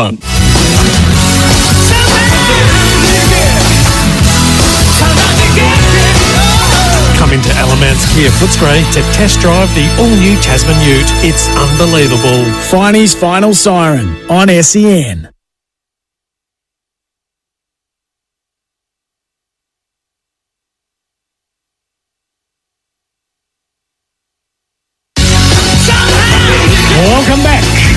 to the final siren. 1300 736 736 is the number to call. We're here for Alan Mance Motors, Footscray Melton and Bacchus Marsh. And head into Alan Mance Motors for great deals right throughout the finals period. September finals, football and cars at Alan Mance Motors. Okay, all complaints, this is off the text, all the complaints about the Australian team, right to Kane Corns. But seriously, Kane is only one of 9 committee members from Mick. Yeah, that's a good point. He is absolutely only one of 9. Now, if I was writing a complaint, it might sound like sour grapes as a St Kilda supporter, but I promise you it isn't, because I wish Josh Battle all the best. He was a great servant at St Kilda. But how he made the All-Australian team is absolutely beyond my own understanding. I really don't know how he made the squad. And then he made the team. Odd. Very odd. Anyhow, that's how they picked it, and there are 9 of them. Now, here's a great text. To keep Adelaide to 55 points is phenomenal, and the Pies gave them 2 of their goals on a platter, the Darcy Moore fumble and the Mason Cox silly 50-metre penalty. Go Pies. Spot on. 2 of those goals were dead-set giveaways. So, boy, it was a great defensive effort against the power forward line that is the Adelaide Crows. Let's head to New Delhi in India.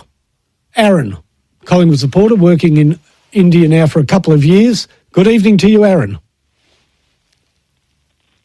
Good evening, Mark. Very happy Collingwood supporter over here. Thanks for taking the call. Just wanted to give a shout out to Ned Long. I thought a bit of an unsung hero this year. He's done a really good job in the middle there, and I think a couple of weeks ago, it was a possibility that Tom Mitchell might come and knock him out of his spot, and he bounced back and he played really well tonight, spending some time on Jordan Dawson, which is no mean feat. Jordan's a fantastic player. I just thought he needed a shout out, particularly in that third quarter when Collingwood got on top. A few deft touches and bumps and tackles, so hope Ned's getting his due pats on the back. Absolutely.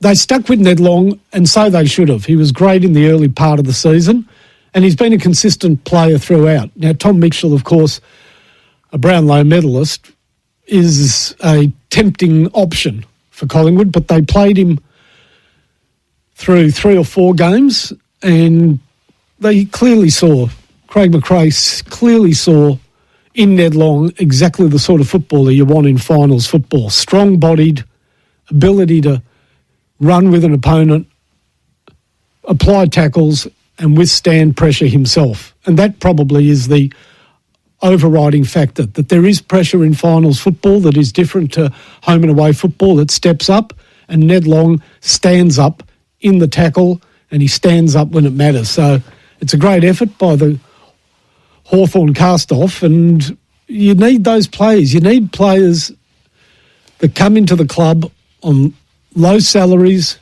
desperate to keep their football careers alive. Billy Frampton is another one who seemed to have run his race, having played for both South Australian clubs, yet both of them were terribly important tonight. And they're sort of maybe unsung heroes to the football world at large, but Aaron, I'm sure Collingwood supporters know how important they are to the team, and there are others as well, of course.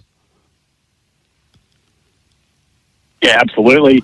I think he's one, and I guess when you reflect on premiership, well, hopefully, fingers crossed, let's not get ahead of ourselves, but good teams, there's always a few that sort of don't get the kudos in the media, and Ned Long and Billy Frampton are good examples of that. The only other point I wanted to make, finally, was I was really respect Adelaide. I think they've had a fantastic year. I think they'll be much better for playing a final, and would not be surprised to see them go deep into September the long way. So don't write them off. You know, they've had one not so good game tonight, but I think they're a serious side. So very happy to the Collingwood supporter, but certainly not writing the Crows off. Aaron, thanks so much for the call. Enjoy your long-distance support of the Pies. I'm sure you do. Now, this one off the text. Battle will win Hawthorn's best and fairest by a street. Barely had a goal kicked on him, and 5 to 6 best on grounds in his debut year for the club. I must be watching a different game of football. Okay, we'll see. We'll see if he wins it by a street. Maybe he will. Maybe he wins Hawthorn's best and fairest. I'd be shocked, but then again, if you're the Hawthorn supporter and you think he's your team's best player by a mile this year, well, we'll wait and see. Gee, that surprises me. I'd love to hear some... If there's any Hawthorn supporters listening, give us a call, 1300 736 736. Am I judging Josh Battle too harshly? Look, he's been a very good recruit, don't get me wrong. Very good pickup, targeted by the club, and shown, I think, in the last month, his real worth to the team. But, boy, I don't see him as Hawthorn's best player by a street this year, not by a long chalk. Let's go to Tom in South Australia. Good evening, Tom. Howdy, mate. How are you? Very well, thanks. No, I just want to talk about just how good of an overall team win that was, and I guess the right time for Geordie de Goey to step up and mark his place in the team. It was always going to happen, but it's just good, obviously, not to lean into Nicky Dacos and have that other a team player or a gun player in the team. That's just he's a gun. He's unreal. Tom, the coach, Craig McRae, quite rightly said at the end of the home and away season, it all starts again in September. It all starts afresh. And this is when the season now restarts for us. And I think that applies to the team, and it absolutely applies to Jordan de Goey. A stop-start season with injury, hasn't really been able to get much going, but that doesn't matter because it all starts again in the finals, and a player of immense ability like Jordan de Goey would have seen it as an opportunity to show his true value on the football field, and that's exactly what he did tonight. Kicked a great snap goal. Sometimes Jordan de Goey's value to the team is marked on what he puts on the scoreboard, but like so many players in this Collingwood side, like every player in the Collingwood side, they have a primary objective as marked out by the coach, and his was to hustle and bustle ball through the midfield, to be the connect player out of the defence. That defence took so many intercept marks, but they had to have outlet players, and he ran hard and worked hard to be that outlet player on many occasions. So you're spot on. For Jordan de Goey, it's a season that will be remembered by what he does in the finals, and he took that opportunity with both hands, Tom. Just the strength that he brings, when he's in form, and as you touched on with Craig McRae, I don't know if you've seen the passion that he had in the post-game interview that he had with, I think it was with Channel 7, where he dropped an F-bomb, and so did Nick. It's just, it's unreal to come away from Adelaide, and the win we had was very good, and the confidence is at an all-time high. Absolutely. Sit back, enjoy the week off. Are you going to head to Melbourne for the preliminary final? Hopefully, I'm going to try my best. I got very lucky with securing some tickets through a Collingwood group on Facebook, so hopefully someone out there is going to be able to help me out with some tickets. We'll see how we go. Great. Well, hopefully we see you in Melbourne, Tom. Enjoy the ride and the drive. Great. Off the text, Josh Battle is absolutely Hawthorn's best player this season. He's been ultra consistent and generally matches up on the opposition's best forward, tall or small. All right, well, Hawthorn supporters are voting in numbers that Josh Battle is their best player. Interesting call. I remember when he lined up on Jamie Elliott. That was a small forward. I'm pretty sure Jamie kicked 5 on him, but anyhow, not every week's a perler. Let's head to a break, and when we come back, more of your calls.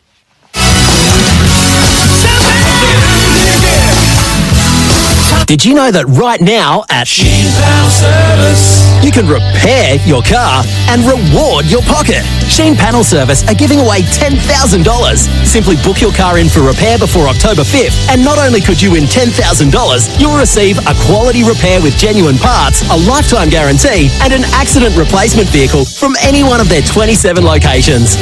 Been putting off a repair or just had a bingle? Sheen Panel Service. T's and C's apply. Head to sheengroup.com.au. At Amy, we know when our game has its moments, like when you're playing in Whoop Whoop The only park left is behind the goal square. You get heat rub in your eye. When your banner has a typo, the scoreboard doesn't add up. You lose a boot, and the match winner misses everything except your windshield.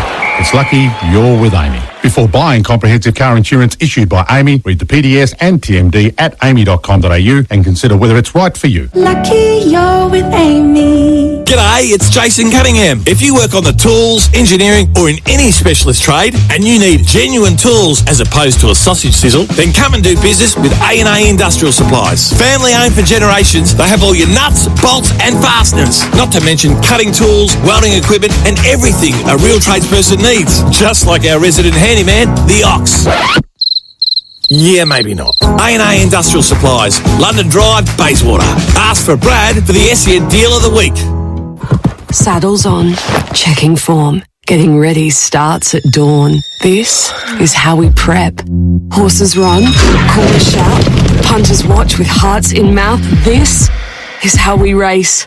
Glasses clink, crowds rise, victory laps with tears in eyes. This is how we cheer. Spring Racing Carnival. 3 months of racing thrills across Victoria. 30 August to 30 November. This is how we spring. As with finals footy, experience is everything. It's the same with Gliderol, whose 50 plus years of experience means they have the expertise to make the garage door you want. And just like a Defender, Gliderol garage doors are designed for durability and to look great, because each garage door is customised to perfectly suit your home. Discover the Gliderol garage door range or visit the Gliderol Design Centre online to create your very own customised door. Visit gliderol.com.au for your free measuring quote today. Owner breeders, looking to breed your next winner with an outstanding value stallion? Stockwell Thoroughbreds presents Inference, the Group 1 winning son of the outstanding So You Think. Inference's progeny are winning from 1,000 to 2,500 metres. He crosses well with all mare bloodlines. This season, you can book Inference for a service fee of $3,300 on live foal. Discounts for multiple mares. Call Greg now on 0419 347 937 or visit stockwellthoroughbreds.com.au. Looking for your next fishing weapon? Bar Crusher is Australia's leading fishing boat builder. That's because Bar Crusher boats lead the industry in design excellence and quality to ensure they produce the most advanced plate aluminium fishing boats on the market. Get your ultimate fishing weapon in 2025. Find Bar Crusher boats at Bar Crusher Melbourne on Quality Drive, Dandenong, or build your dream boat online at barcrusher.com.au. Proudly supported by Chatson Kia, the Variety Grand Final Lunch is back in its 40th year. Chatson Kia are donating a choice of 2 vehicles for the raffle's major prize. The winner gets to choose between a Kia Sportage SX Plus or the Kia EV3 Air. Tickets are only $100 each, and support Kids in Need through Variety, the children's charity. There's only 2,025 tickets available, so talk to Chatson Kia or buy online at fundraise.variety.org.au/raffle/GFL25. LMCT 11716, big permit number 10289/25.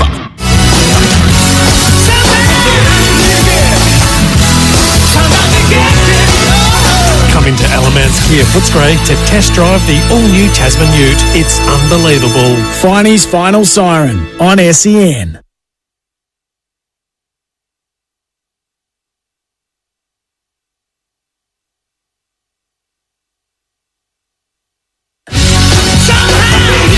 Welcome back to the Final Siren. We're here for Alan Mance Motors. Don't forget, in the second half of the program is the Lenny's Fine Foods 3-question quiz, and befitting of the start of the finals, it's a doozy. And believe me, if you get all 3 questions correct, or even the 3rd question correct, and win the prize, you will deserve it.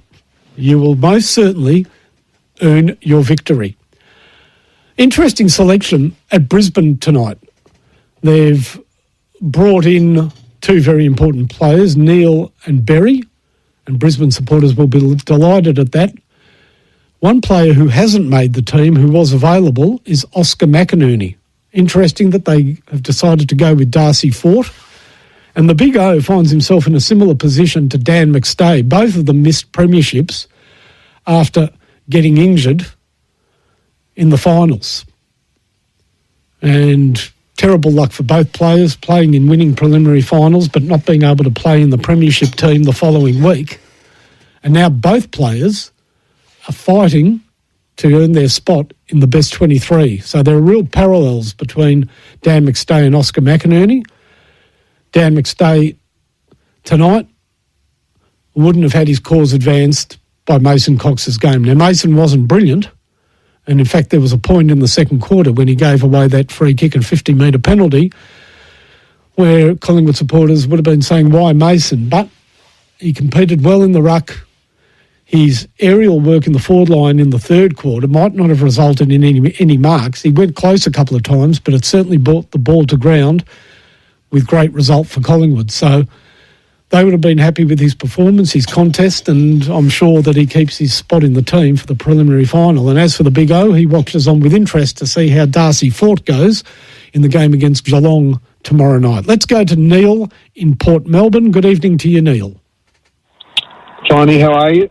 Good, Neil. Killer supporter. Yep. Happy Killer supporter of the news during the week, and I do agree with you about Battle. I mean, I think he's been good this year, but I don't think he's been anything more than what he was when he was with us. He was always very solid. I don't think he played any better this year than he did for us. He was always very reliable, but I was just wondering what your thoughts were on Ben Keys and Fogarty.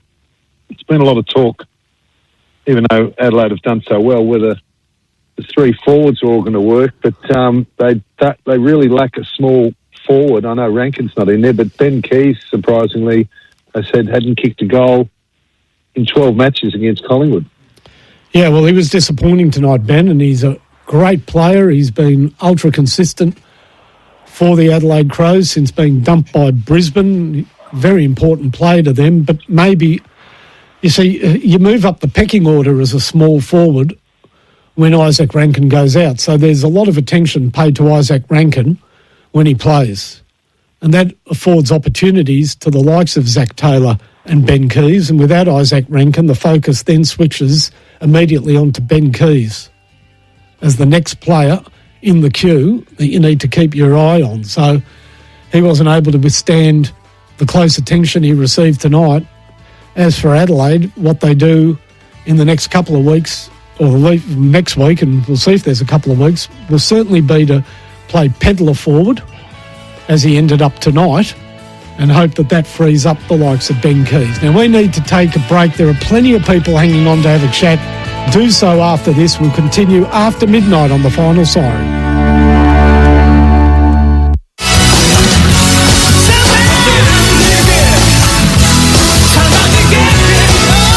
Come into Alamance Kia Footscray to test drive the all-new Tasman Ute. It's unbelievable. Finey's Final Siren on SEN. At Choices Flooring, we know choosing the right floor or window furnishings can feel overwhelming. That's why for over 60 years, we've been more than just a retailer. We're your partner in making the right choice. From stunning carpets and sleek timber to stylish blinds and shutters, our friendly team combine personalised service with state-of-the-art technology to bring your vision to life. And we're here for you every step of the way. Visit choicesflooring.com or head to your local showroom. Choices Flooring, helping you make the right choice. If I asked you to go outside now, grab a shovel and hack through your internet or water connection, would you do it?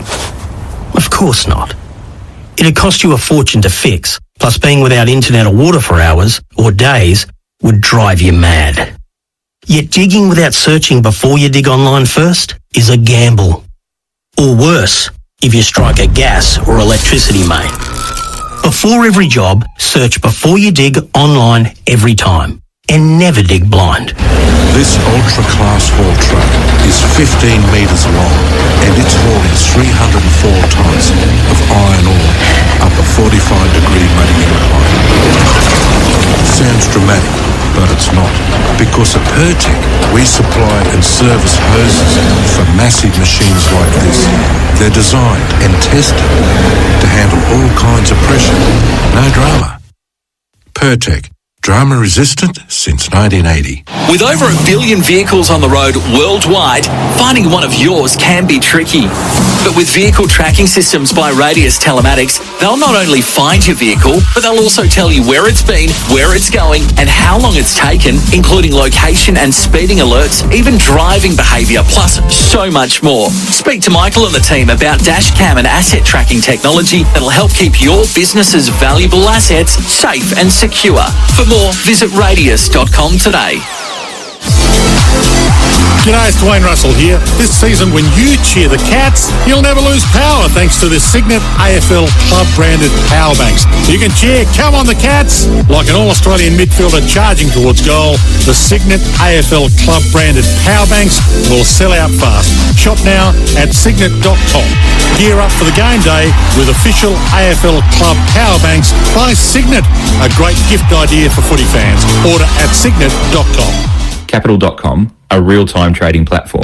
If you are familiar with the frustration of consistent delays in the presentation of market data which prevent you from making informed trades, check out Capital.com. With real-time market data, lightning-fast order execution and rapid withdrawals. Because if you're an experienced trader, you already know that time is money. So go to Capital.com and start trading without delay. Trading on leverage is high risk and is not suitable for everyone. Refer to Capital.com Australia's PDS and TMD, AFSL 513393. Everyone agrees. Adventure starts with an Isuzu D-Max.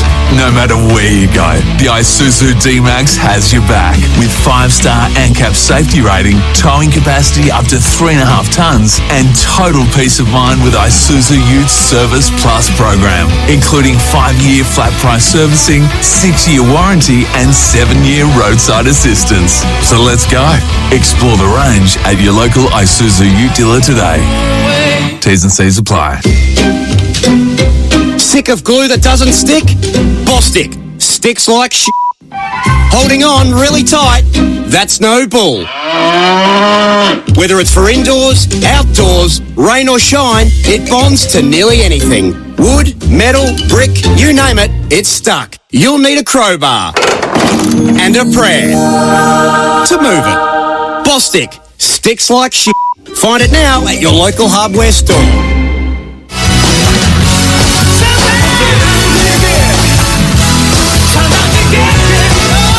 Come into Alamance Kia Footscray to test drive the all-new Tasman Ute. It's unbelievable. Finey's Final Siren on SEN. Welcome back to the Final Siren. Tonight it was all about Collingwood booking their spot in the preliminary final with a 24-point victory over the Adelaide Crows. Well, what a night it was for Collingwood, and this Collingwood supporter loved it. Evening, Viney. Great show, mate. Fantastic win by the Magpies tonight. Was pretty confident Cox made a difference without having a ripper match. Jordan De Goey built for finals. Week off, hopefully get Howe back. Leave Bobby out of the team. His health more important. And to the caller before who said the game was bad, he needs to go back to cricket. Best game I've seen in years. Look, it was a great game of finals football. One punctuated and made memorable for Collingwood supporters by their brutality without the ball, their brilliance aerially, defensively, taking a finals record number of intercept marks, and by their composure with the ball. Now, I've spoken about many players tonight. I've spoken about De Goey. We've spoken about Cox. We've spoken about Lockie Schultz. We've spoken about Billy Frampton. We've spoken about Isaac Conor. And sometimes we miss the most obvious. Through all the hustle and bustle and high pressure of finals football, from the moment he laid foot on the ball, Nick Dacos was superb tonight. His first kick was a beautiful pass into the forward 50. Then he kicked a wonderful, wonderful goal with the outside of his right boot. That was such a fantastic goal as he was running away from the goal in the forward pocket. It looked, when it came off the boot for most players, that ball would have been heading maybe through the goals, but certainly towards the right goalpost. But he has an ability like his father had to make the ball speak, to finesse the ball, and in fact straightened up and went straight over the umpire's head. Just a beautiful shot at goal. And right throughout the night, he had that extra moment, the extra step, the extra sense of mind to find teammates in the right position. And whether it was that little pass to Lachie Schultz in the forward 50 or other pinpoint passes under high pressure, it was simply a beautiful game by Nick Dacos. He was the calm in the storm, the touch of class, the touch of brilliance that Collingwood used to open the game up when it seemed as though pressure was making it difficult for anybody to gain a clear possession to advantage. So sometimes the most obvious is the one we miss, and it's taken me an hour to heap praise on Nick Dacos, but that's what he deserves. Let's go to Connor in Castlemaine. Good evening, Connor. Evening, Finey. Thank you for taking my call. Now, I have to admit that I had 5 wins in my 31 years as a supporter. The 2010 Grand Final's been given the boot. Tonight's win's been included. Because the way that the team played as a collective was the reason why I had so much faith in them, and I didn't feel as concerned about the form going into it. And I thought, if we just convert our chances like we did, when we didn't a couple of weeks ago against the Crows, we can win the game. And we just have a mindset, get on a plane, do our job, everything will fall into place. I'm exceptionally proud of them. Having the week off is going to be huge. I do agree with one of your previous, I think it was texters, who said about Jeremy Howe, bringing him back in. You've got to bring him in if he's fit. With Bobby, that's a completely different situation. But I thought everybody, as you said, Frampton, Schultz, the skipper, Pendlebury, Dacos, both of them I'd say were terrific. They just stepped up. One of the best wins in my 31 years of being alive and supporting the Collingwood Footy Club. Connor, a real example tonight of a team that knew exactly what it takes to win games of finals football, and a side who have climbed the ladder, had a fantastic season, but still have a bit to learn about the extra pressure of finals football. I mean, that pressure gauge, for what it's worth, which is something, was up above 200 after 10 minutes. I think it was at a ridiculous 249, and Collingwood never put their foot off the accelerator. They kept the pressure above 200 for the entire game, which is extraordinary. But that's what finals football's about, and that's what they set themselves to do. They didn't probably need a great deal of coaching in that regard by Craig McRae, because he has seasoned that team since he's been at Collingwood to understand what it takes to win big games of football. But they executed it tonight in a devastating fashion. And let's be honest, the Premiership in 2023 was a masterclass in applying pressure and winning tight games of football right throughout the season and then through the final series. But this year, Collingwood have had to dig a little bit deeper, because their last 2 months, the form has been sketchy, and what was required was reverting back to their best football, which they had lost in recent weeks. So it wasn't a matter of just continuing on doing what they were doing. They had to find something more than they've been able to show recently. It was pretty impressive how they did it. Yeah, I tend to agree with you. And look, I agree with you on the sketchy form. We definitely hadn't been that great, even against Richmond and Melbourne. But the way that this team played tonight, it's easily the best win of the year, clearly. And Adelaide are a fantastic team. They're a fantastic football team, and they're going to be pretty darn tricky to beat the longer that they are in the finals. I mean, we've got to remember, back to you in a moment, Connor, we've got to remember the last 6 games between these two teams have been decided by 10 points or less. So to be able to break the game open effectively in the third quarter and then snuff it out in the last is no mean feat. Oh, yeah, I completely agree. And that was the thing. Like, even when we were 35 points up, I thought, we don't have the game wrapped up. I never felt like we had the game wrapped up. We knew Adelaide were going to come back. And they were doing that, I think it was in the third quarter. And I just thought our defence, especially in that last quarter, it really stood up when it mattered. Even when Adelaide were kicking an inside 50, I thought the longer that they don't score goals, even if we don't score any ourselves, the more confidence I'm going to have in our backline stepping up, and then eventually we'll be able to swing the game our way. And it did when Jamie Elliott just kicked the goal to win the game, so seal the game, I should say. So, yeah, there's not much I can really say, which is very odd for me because I normally don't shut up in front of the TV. But yeah, that was just an awesome victory. That's the best way I could put it, Finey. Fantastic, Connor. You should be rightfully proud, and for somebody who obviously watches all the Collingwood games, to rate this in the top 5 wins you've ever seen says something, and I can understand why you've put it there. Thanks for the call. Off the text, Finey didn't win the 80 million in the lotto tonight, but the Pies won, so life is good. There you go.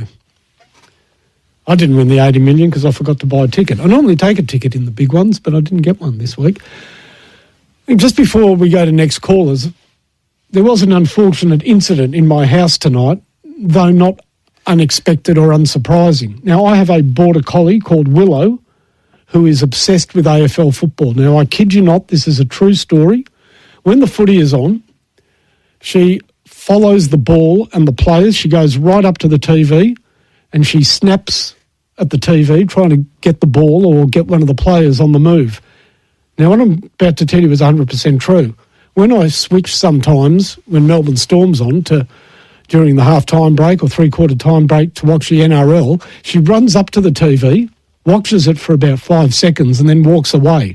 So she has no interest in NRL whatsoever, but is obsessed with the AFL. Now, all season, she's been running at the TV, snapping at it, and it finally happened. Tonight it happened. Just after half-time, she went for a ball in the Collingwood forward line, banged into the TV and busted it. Huge, I don't know what it is. Like, the TV's not broken, it was still working, but there was a huge line down the middle of the TV that now we can't get rid of, and one running across the bottom of the TV, like a giant T intersecting the television. It was very annoying, except when there was a score review, because there was a score review at one point. It was actually a pathetic score review. It was, I think, a mark by Darcy Cameron or a Collingwood defender deep in defence. Clearly took the mark and the umpire called for a goal review, but the line she put in the TV was directly parallel with the goal post. So it was actually made it very easy for me to realise it was a mark. But yeah, we're down to television and Willow is now banned from playing football. Let's go back to callers. Jim is in Mildura. Good evening to you, Jim. G'day, Finey. How are you? Good. Minus the TV, but very good. Yeah, no, well, that's a bit unlucky, mate. Yeah, very unlucky. No good, but yeah, but no. Look, yeah, very proud Pies supporter. Kind of believe we could do it, but the few things I take out of it is like good players have fundamental good skills, don't they? Like the goalie kicked a goal on his left, side bottom kicked 2 goals on his left, and I just reckon when blokes like that can do that in a big final, it tells you a bit about how good they are, I reckon. Spot on. And on top of that, mate, this Craig McRae must be a hell of a coach because, yeah, I don't know. They must believe everything he says because he says it starts again and it started again. Not only does Craig McRae have a team that plays with purpose. You see, this is what I loved about Collingwood for most of the season. Obviously, it dropped off a bit in the last third of the season, but now that it's returned, we know it's part of the team's DNA. Every player in the side plays their role to perfection. Some of it is defensive, some of it's attacking, but all of it is selfless. I really believe that. I know that Jamie Elliott is the great finisher, but equally Jordan De Goey, who probably has in his DNA a lot of what Jamie Elliott has been recast more as a team player, more as a hard worker, further up the field, and more team-oriented. And every player, therefore, when you look at Jordan De Goey and how his game has been Craig McRae, you can see it in all the other players. You know that they know what they're supposed to do. And that's what was beautiful about Collingwood when they were rampaging during the early part of the season, that I would get calls from Collingwood supporters and every player was being praised because they knew exactly what their role was. You see the subtle difference between, not subtle, the clear difference, say, between Moore and Frampton. Moore is given the licence. He's the intercept marker. Frampton, first and foremost, will spoil the ball. A couple of big punching spoils tonight shows exactly what his primary role in the team is. Yes, he also took some intercept marks and applied some tackles, but every player has a role, and that role in total makes for a very hard team to beat. And that's why I'm always impressed watching Collingwood at their best, because it is a very even effort around the ground. You can see merit in the performances of every single player. I couldn't agree more, Finey. And then there's also a bloke called Nick Dacos who just, some of the stuff he does with his feet, and it's just, yeah, it's hard to believe, to be honest. Yeah, he's a freak. So you're old enough to have seen his father? Absolutely, yeah. So the brilliance of Peter Dacos with his feet, I don't think we'll ever see again. But boy, Nick goes close, and Nick gets more of the ball because Peter was more, even though he did play some brilliant games in the midfield, he played more as a forward. So, yeah.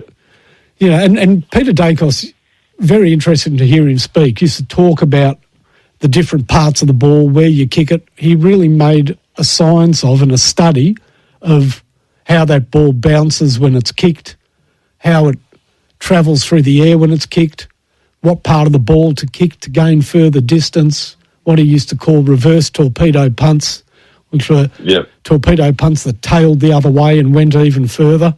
He was a great exponent of that. Gary Ablett Sr. used to be able to do that. Yeah, absolutely. Yeah. And he actually... And it's yeah. Sorry, interesting to hear Peter talk that the modern ball is different to the older ball. Slightly, he says, harder at the points and a little bit different and more difficult to use in different ways. But he's obviously taught Nick all of these skills. And you can imagine the boys growing up, Peter's love of the game would have been out there kicking the ball, and his father would have shown him the different parts of the ball to kick. And to watch Nick do it is unbelievable. It is such a pleasure to watch. That goal he kicked tonight in the first quarter, it shaped differently to the way he kicked it. When he went to kick it, as I said, I thought the ball would be tailing out to the right. Yet it came... It should have. Correct, but it came back over the goal umpire's head. It was such a beautiful use of foot skill to ball. It was a delight to behold. And when I saw it, I thought, gee, you had a good teacher. Your teacher was the best ever, and you've learned a lot. Yeah. And finally, just one more, and not forgetting his eldest son, who last time they won a flag, he won the BNF. Yeah, that's right. 100% correct. I mean, he's a fantastic player, Josh. And incredible. Yeah, I mean, Collingwood have got a side. This season is still wide open. You've got Geelong and Brisbane playing tomorrow night, both fantastic teams. One will head to the preliminary final. And the other one, more than likely, I don't write off GWS or Hawthorn, but we'll have I don't write off Freo or Gold Coast, but let's be honest, whoever loses tomorrow night's game has a home final, or in the case of Geelong, a home state final against Freo or Gold Coast. Yeah. So one of those will come up against Collingwood, and that'll be a mighty game of football. But Collingwood have the understanding of what it takes. They have the personnel. They don't necessarily have the forward brilliance of some of the other teams, even though Jamie Elliott is a star, but we know that Collingwood's tall forwards are more role players. Membry doesn't get a lot of the ball. He's a hit-up player.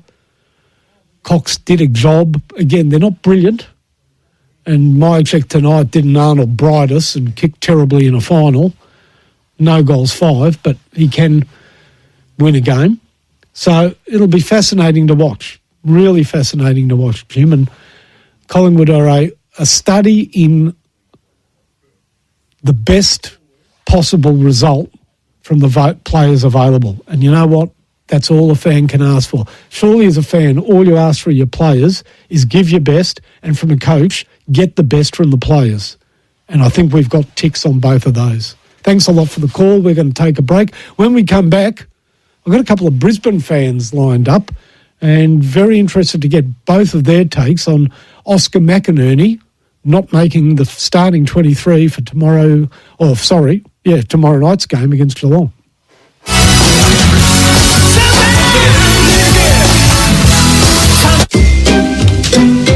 Sick of glue that doesn't stick? Bostik. Sticks like shit. Holding on really tight? That's no bull. Whether it's for indoors, outdoors, rain or shine, it bonds to nearly anything. Wood, metal, brick, you name it, it's stuck. You'll need a crowbar and a prayer to move it. Bostik. Sticks like shit. Find it now at your local hardware store. Greenworks is your ultimate battery-powered garden brand for cutting-edge performance. Start in the yard with a big range of mowers, trimmers and blowers. Then take adventure to the next level with their high-performance e-bikes, mini-bikes and go-karts. No petrol, no fumes and no limits. Just pure Greenworks power from your yard to the trails. All backed by a 4-year tool and battery warranty. Go to greenworksaustralia.com. For ultimate braking performance on your off-road adventures, fit Bendix Ultimate 4-wheel drive brake pads.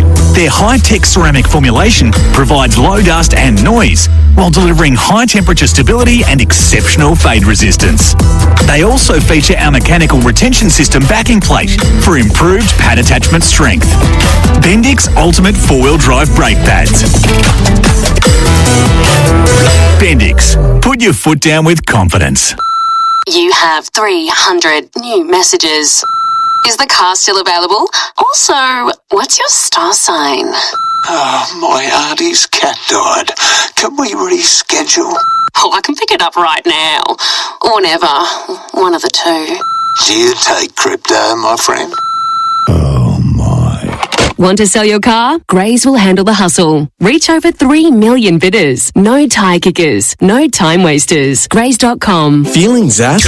Recharge with Henry Bloom's trimagnesium citrate when dietary intake is inadequate. It's packed with the magnesium you need to support muscle health and maintain energy production. It's high quality, easily absorbed and gentle on your stomach. It's been trusted by Aussies since 1938. Support your energy levels with Henry Bloom's trimagnesium citrate 900mg capsules. Available at your local pharmacy. Just look for the purple lid. Always read the label and follow the directions for use. Your next adventure is now boarding. Whether you're a sporting nut, turf devotee, family man or avid traveller, discover Hong Kong, a world-class destination and where every day is an adventure. A fun family destination full of things to do and see. From world-class theme parks to museums, glass-bottomed cable cars, cute pandas and hitting the trails for amazing views from the peak. Create memories and moments you can all enjoy. Discover Hong Kong. There's something for everyone. To find out more, visit discoverhongkong.com/family fun.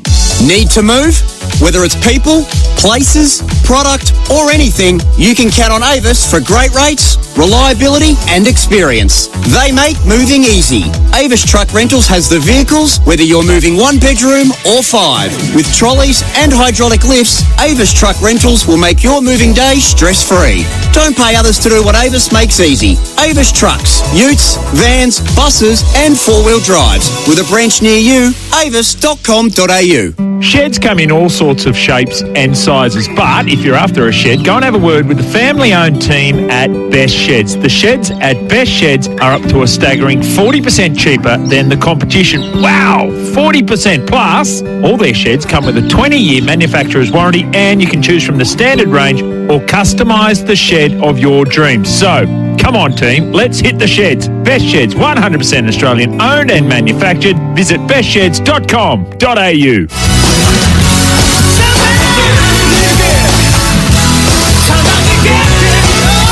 Come into Alamance Kia Footscray to test drive the all-new Tasman Ute. It's unbelievable. Finey's Final Siren on SEN.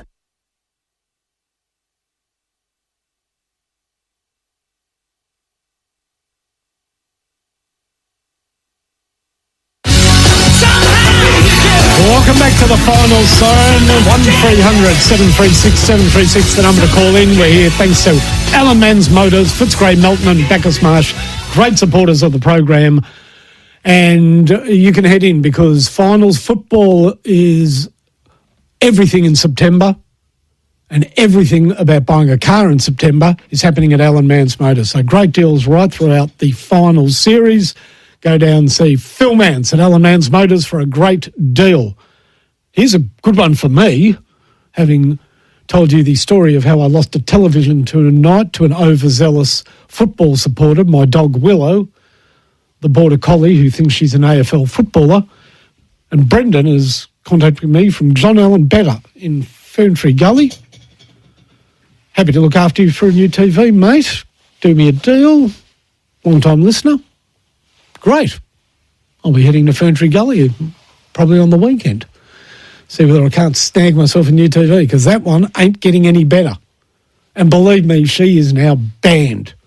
No question about that. Now, for Adelaide supporters, not all is lost. Maybe the tiny silver lining out of this would be that the side regroups and has a great fortnight, wins their next 2 games, because of course that means if they do get to the MCG, pardon me, for the grand final, they will have Isaac Rankin back in the side. His only way of making a grand final this year was if Adelaide lost their first final and then won the next 2. Well, part 1 is done, not exactly the happy part of the equation, and now he sits back.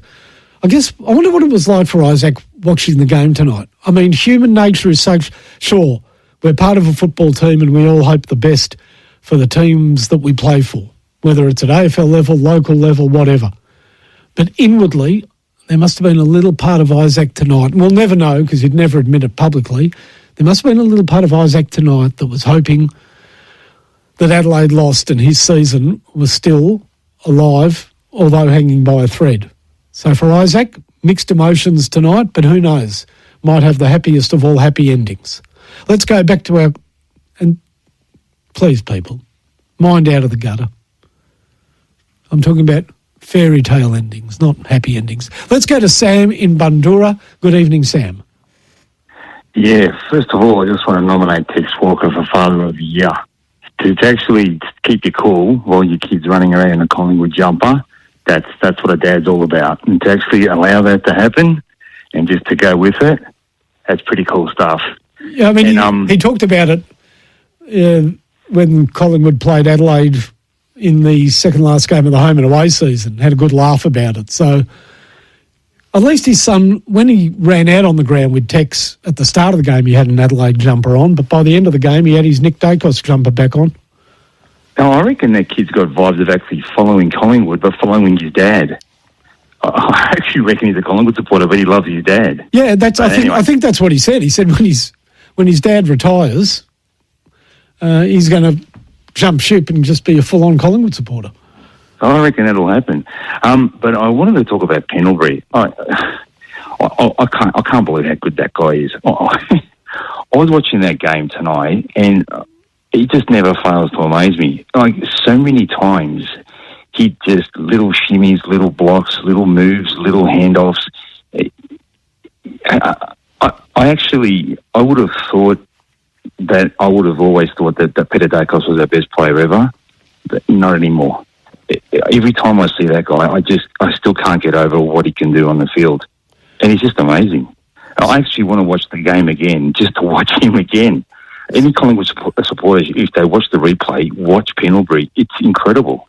So we all love watching football, Sam. You watch it every week. I watch it every week. And when you watch your team play, there are certain players, when they get the ball, you relax a little bit. You sort of think, okay, it all happens. Sick of glue that doesn't stick?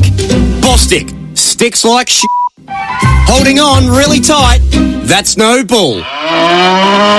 Whether it's for indoors, outdoors, rain or shine, it bonds to nearly anything. Wood, metal, brick, you name it, it's stuck. You'll need a crowbar and a prayer to move it.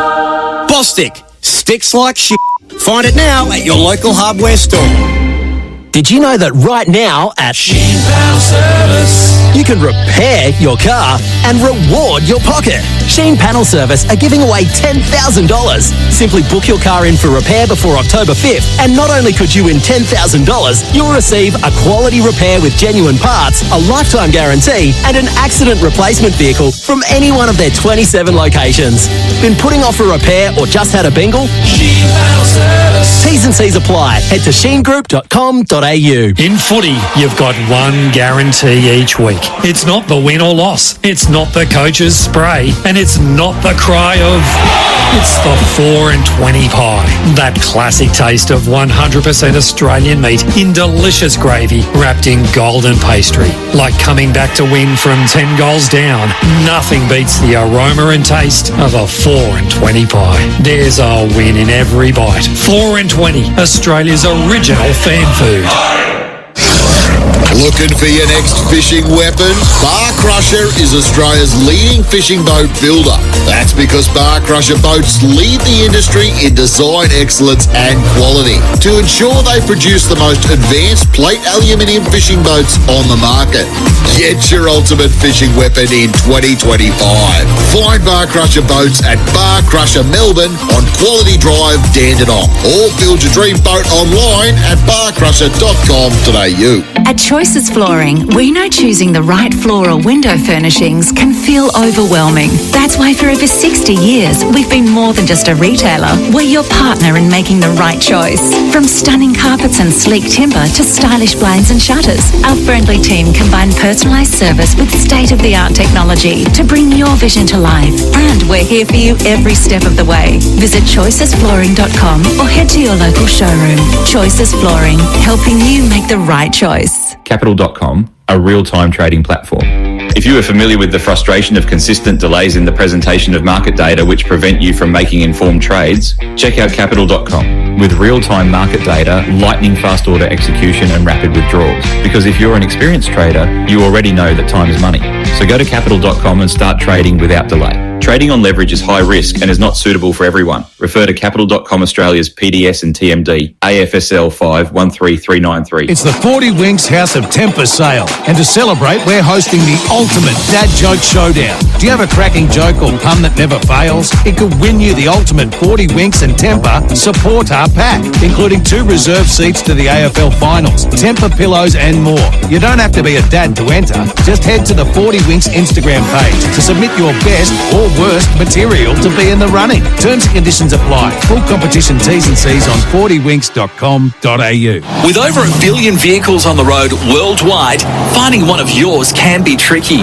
But with vehicle tracking systems by Radius Telematics, they'll not only find your vehicle, but they'll also tell you where it's been, where it's going, and how long it's taken, including location and speeding alerts, even driving behaviour, plus so much more. Speak to Michael and the team about dashcam and asset tracking technology that'll help keep your business's valuable assets safe and secure. For more, visit radius.com today.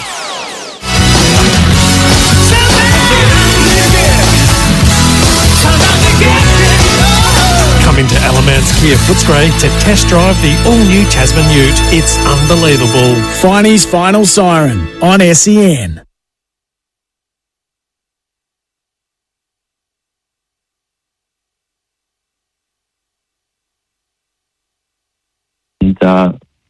Darcy Sports kind of, like, no credit to himself, taken that role with two hands.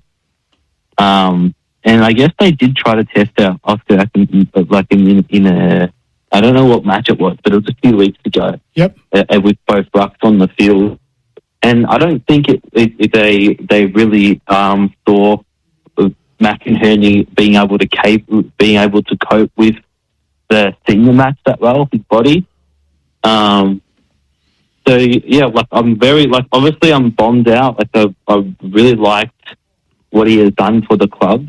Like, this year, in previous years, like, he's always been a great leader. Ruckman, one of our best players, for a lot of years. But yeah, I think just for him, I think it's very unfortunate, because I think it really was a body problem. And then Fagan's obviously decided that it's not worth risking him at all again this year, and just giving him probably the year off, I think, which is, yeah, again, not great news to him. Yeah. Yeah, I mean, Darcy Fort will have to perform well against Geelong. Interesting, Geelong have lost Reece Stanley, so they go into the game again ruck thin, and we'll see what they do, how they use blitzavs, and what their setup will be. But, yeah, it's very interesting. Interesting indeed. Thanks a lot for the call. We've got Shannon Neals playing. So, I mean, he's got the height to ruck, but he doesn't normally. So it's going to be blitzavs, and I don't know. Early in the year, they thought of Sam DeConning as a ruckman, but I doubt we'll be heading back down that track. So there is an opportunity for Brisbane to take an advantage there, but they feel that their best advantage is to be taken with Darcy Fort. Should make for a fascinating viewing tomorrow night. Let's go to Harrison in Burwood. Good evening, Harrison. Fire up the pie! What a win that was, eh? One for the ages. Incredible. We had a caller say it's the best five wins he's ever seen. He's been watching for a while. I mean, it was a great win, mate. Oh, look. After the last 2 years, I don't know if I'd agree with that, but yes, it was a great win. But I want to talk about three players. First being, and I've been pushing for him to be in the team for so long, Mason Cox did everything we needed him to do tonight. I don't care if he didn't mark the ball once. Every time it went near him, he brought it to ground, and then our forwards got to work. Even in the 3-on-1s in our forward line, he just brought it to ground. He did exactly what we needed him to do. Yeah, in the third quarter, he was clearly the key man in a marking contest, and you're right, he was able to bring the ball to ground. I thought his second half was very good. I mean, there was a point there in the first half where he only had 2 possessions, and then he gave away a free kick and a 50-metre penalty, where I think some Collingwood supporters might have been questioning the move. But from that point on, he was very effective. Effective indeed. Who's the next player? The next one is Scott Pendlebury, obviously. I mean, in that last quarter, he just said, boys, get on my back. I'll take you to the win. He was huge. He's like, as Craig McRae always says, he's another coach on the field. He was so good. Yep, brilliant. Agreed. And this one who, I mean, he was a bit stiff getting subbed off, because I thought he was actually really good, was Parker.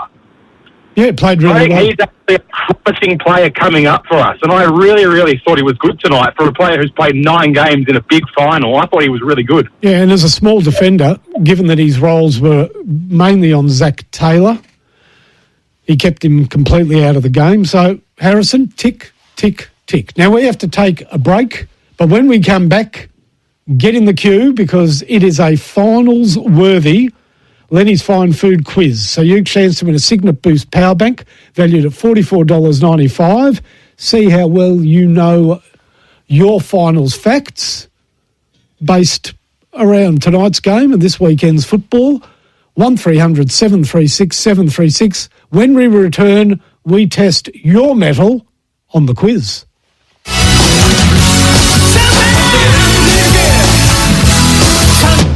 Greenworks Power, Greenworks Quality, Greenworks Range, your ultimate battery power garden brand.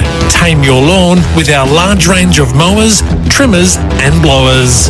Then take adventure to the next level with our high-performance e-bikes, mini bikes and go-karts. No petrol, no fumes, no limits.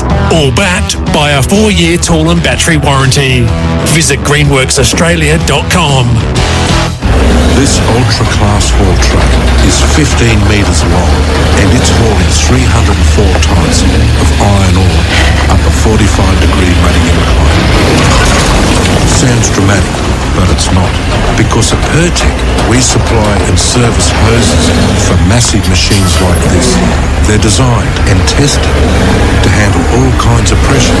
No drama. Pertec. Drama resistant since 1980. SEN is giving you and a mate the chance to win your way to experience one of the biggest races on the calendar, the Hong Kong International Races. Together with Discover Hong Kong and Hong Kong Airlines, you'll get to experience everything that this world-class destination has to offer. Hong Kong, where the world comes to race. Experience the rich history and excitement for yourself this December.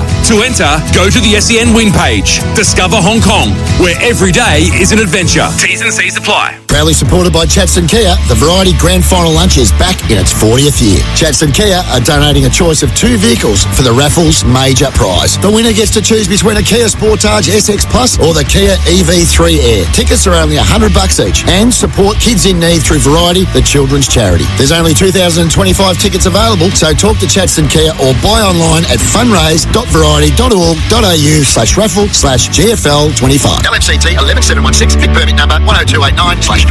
Win big with the Pub Plus Big Footy Score Scratch and Win promotion. There's $500,000 in prizes to be won, like instant prizes including merch, surfboards, food and beverage vouchers, plus the main prize of an ultimate international F1 experience for 2. Visit your local on game days after 12 p.m. and spend $15 or more on food and drinks for your chance to win. Venue list and T's at pubplus.com.au. Oz residents only, 18 plus, 1 entry per transaction. Drink responsibly. Reliable internet should be available for everyone, no matter where they live across Australia.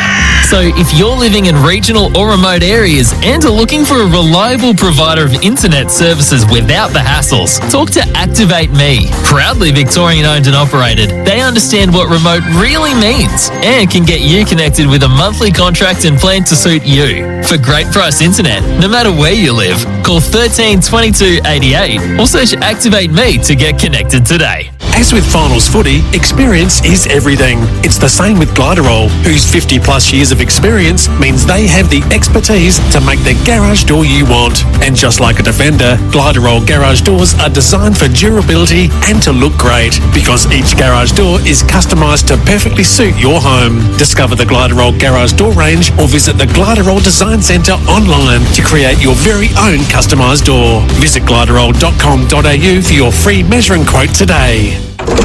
At Century 21, we understand that a house isn't just 4 walls. It's where life's most treasured moments unfold. From first dinners of the century to quiet mornings of the century. It's moments of joy like this that make a house a home. Searching for a local agent who will go above and beyond to take care of your property sale? Visit c21.com.au. Century 21, dedicated to the joy of home.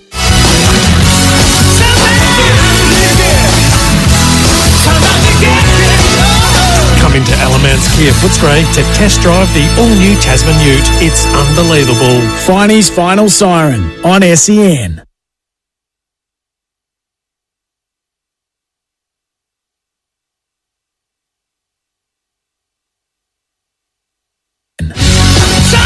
Welcome back to the Final Siren.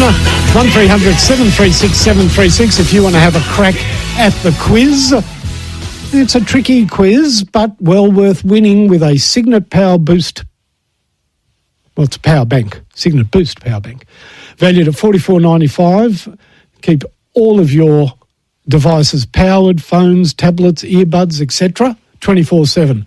And believe me, from somebody who often runs down to 1 or 2% and then panics, that is something worth having. Just a little comment on the game before we do start the quiz. A lot of talk this year about the standard of umpiring, and it's been a feature on this program. Then again, it's been a feature on Finey's Final Siren for many, many years. You know, I've done this show for 15 years with a little break and then come back and done it again, and umpires have always been in the crosshairs, but probably more so this season than any other year. I can honestly say, from my standpoint, I thought the umpiring was fantastic tonight.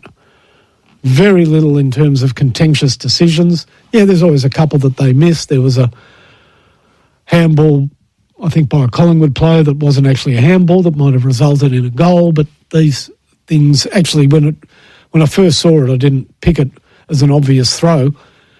Otherwise, I thought the umpiring was fantastic. Very, very much on point. So, criticism often levelled at the umpires. We haven't had any on the program tonight. Maybe that is a sign that the umpiring was, as it should always be, and as it was tonight, of the highest standard, and that's what we expect in the finals, and that is what we got. Time now for the quiz. You're just too good to be true. Can't take my eyes off you. Pardon the way that I stare. There's nothing else to compare. The sight of you leaves me weak. There are no words left to speak. But if you feel like I feel, please let me know that it's real. You're just too good to be true. Can't take my eyes off you.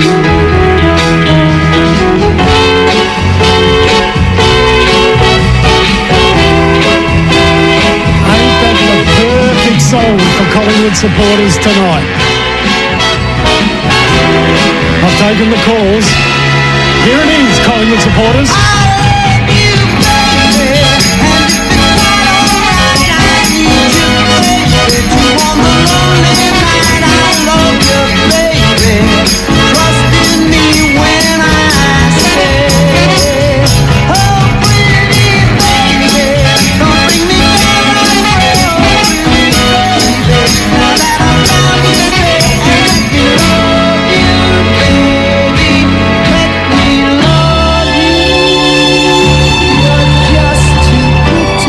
That was the Pies tonight. Too good to be true.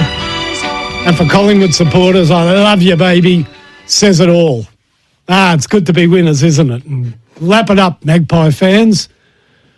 2 weeks is another story, but for the time being, you're the first team safely planted in the preliminary final. You'll play it at your beloved MCG. You'll do it with the week off. Too good to be true, hey?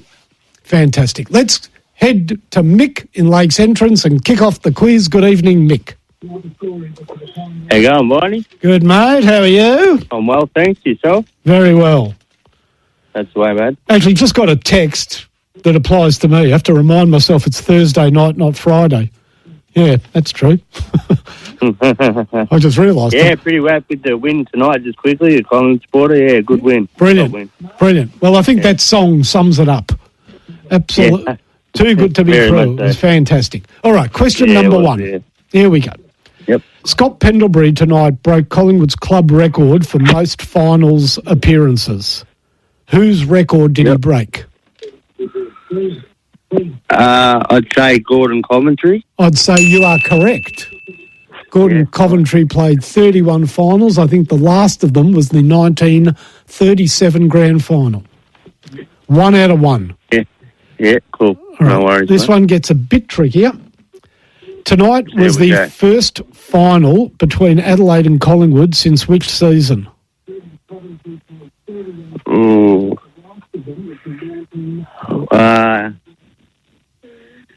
19... No, it was in the 2000s, so not in the 19s. But I think they might have played a final in the 19. I'm not sure. No, I think they played in 2002 maybe. And then it was later than that. That's all I can tell you. Okay, Let's go to Ben in Bentley. Good evening, Ben. G'day, Finey. Okay, last time Collingwood and Adelaide played in a final prior to this evening, or last night as it is?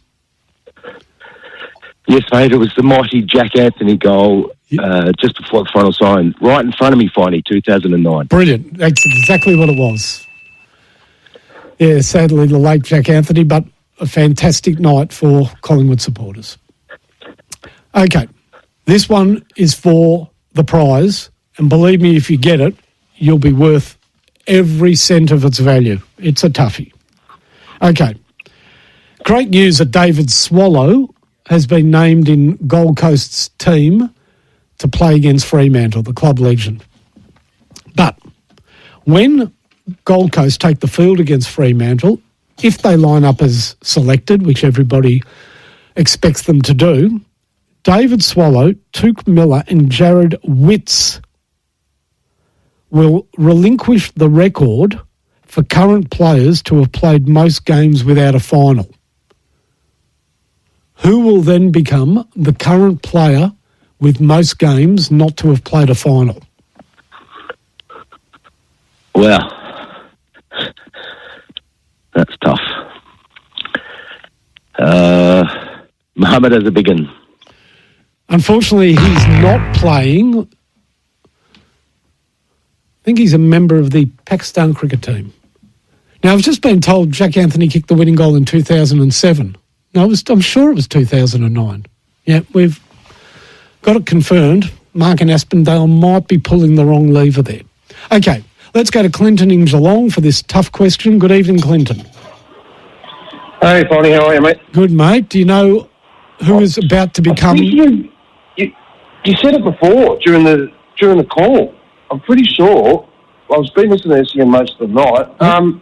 It's bloody St Kilda, but Trevor Barker.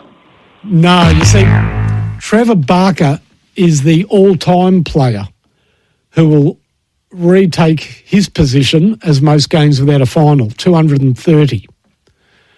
David Swallow's played 240 without a final, but all of that is going to change on Saturday night. We're looking for the current player who has had the longest career without playing a final, given that Tuke Miller, David Swallow and Jared Witts will all wipe that record off on Saturday night. Let's go to Ben in Blackburn. Good evening, Ben. Hey, Finey, how are you, mate? Good, thank you. I'm going to go Zach Merritt, mate. Not Zach Merritt. No, he's played in finals. Not a winning final, but a final, nevertheless. Okay. Let's go to Dave in Perth. Good evening, Dave.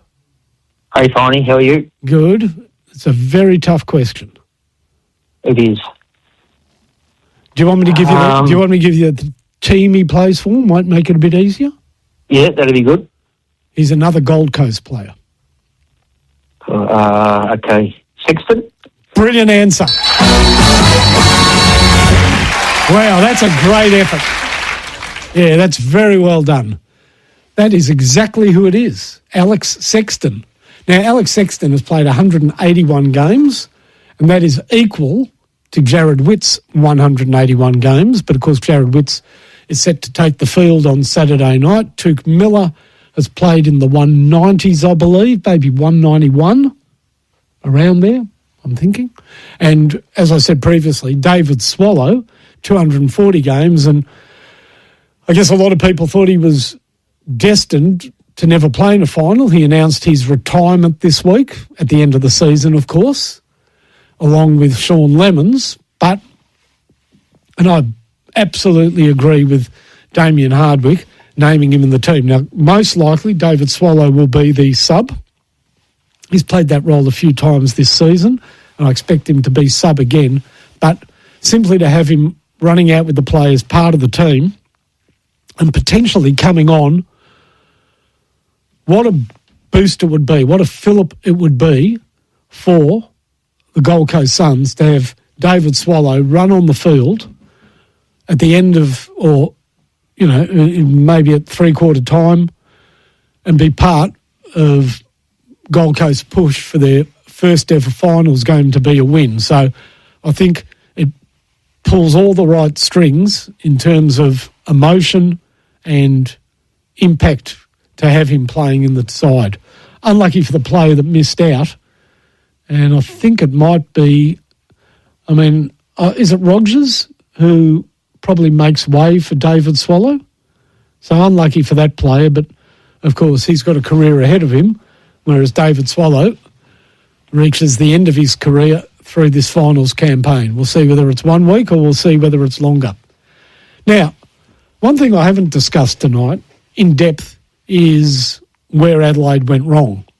And as we come to the close of the program, I just want to name a few of the players that were disappointing tonight for Adelaide. They're good footballers, and they will be looking to have much better games next week against either GWS or Hawthorn.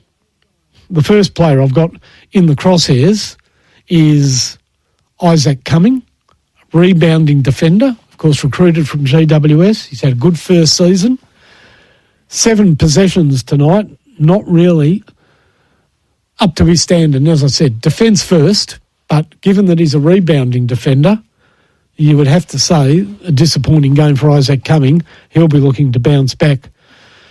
The next player who didn't show a great deal tonight was Ruckman Riley O'Brien. Now, the Rucks didn't have a huge say. Darcy Cameron didn't have a huge say.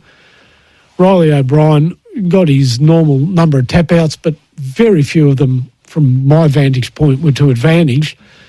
He had one shot at goal in the first quarter that was second quarter that was a bit of a shocker. And then he took a mark not far out in the third quarter. Was it the third quarter? Yeah, it would have been the third quarter. And he'd given up on his hopes of kicking a goal, even though he was only 15 metres out at an angle, hand pass back to Ben Keys on pressure, who sprayed the shot at goal and kicked a point. And he also had an opportunity to tackle late in that third quarter to really build some momentum for the Adelaide Crows, as Collingwood, I can't remember the player, picked the ball up in the defensive goal square and he fluffed his lines, unfortunately, and he bumped or pushed instead of tackled and failed to win a free kick. James Peatling, who's been a really good pickup, was very quiet tonight. 9 possessions. Now, I know he's a run-with player, but I don't know who he ran with tonight because certainly none of the Collingwood midfield were impeded by James Peatling. He had only 9 possessions and, more tellingly for him, only 2 tackles. So a really quiet night for him. Darcy Fogarty may be the most disappointing of the lot. Had 6 kicks tonight. Didn't hit the scoreboard. 0-0. A disappointing night for him. Wayne Malera didn't provide his normal rebound. Disappointing. Sam Berry, very little of the ball tonight. Only 12 possessions. Couple of times tried to take on the tackler, break the tackle, and was caught. So a disappointing night for him. And Ben Keys probably also one at the top of the list. So plenty of players to improve for the Crows. I'll be back tomorrow night. It's a huge game between the Cats and the Lions, and I can't wait to join you straight after the final siren.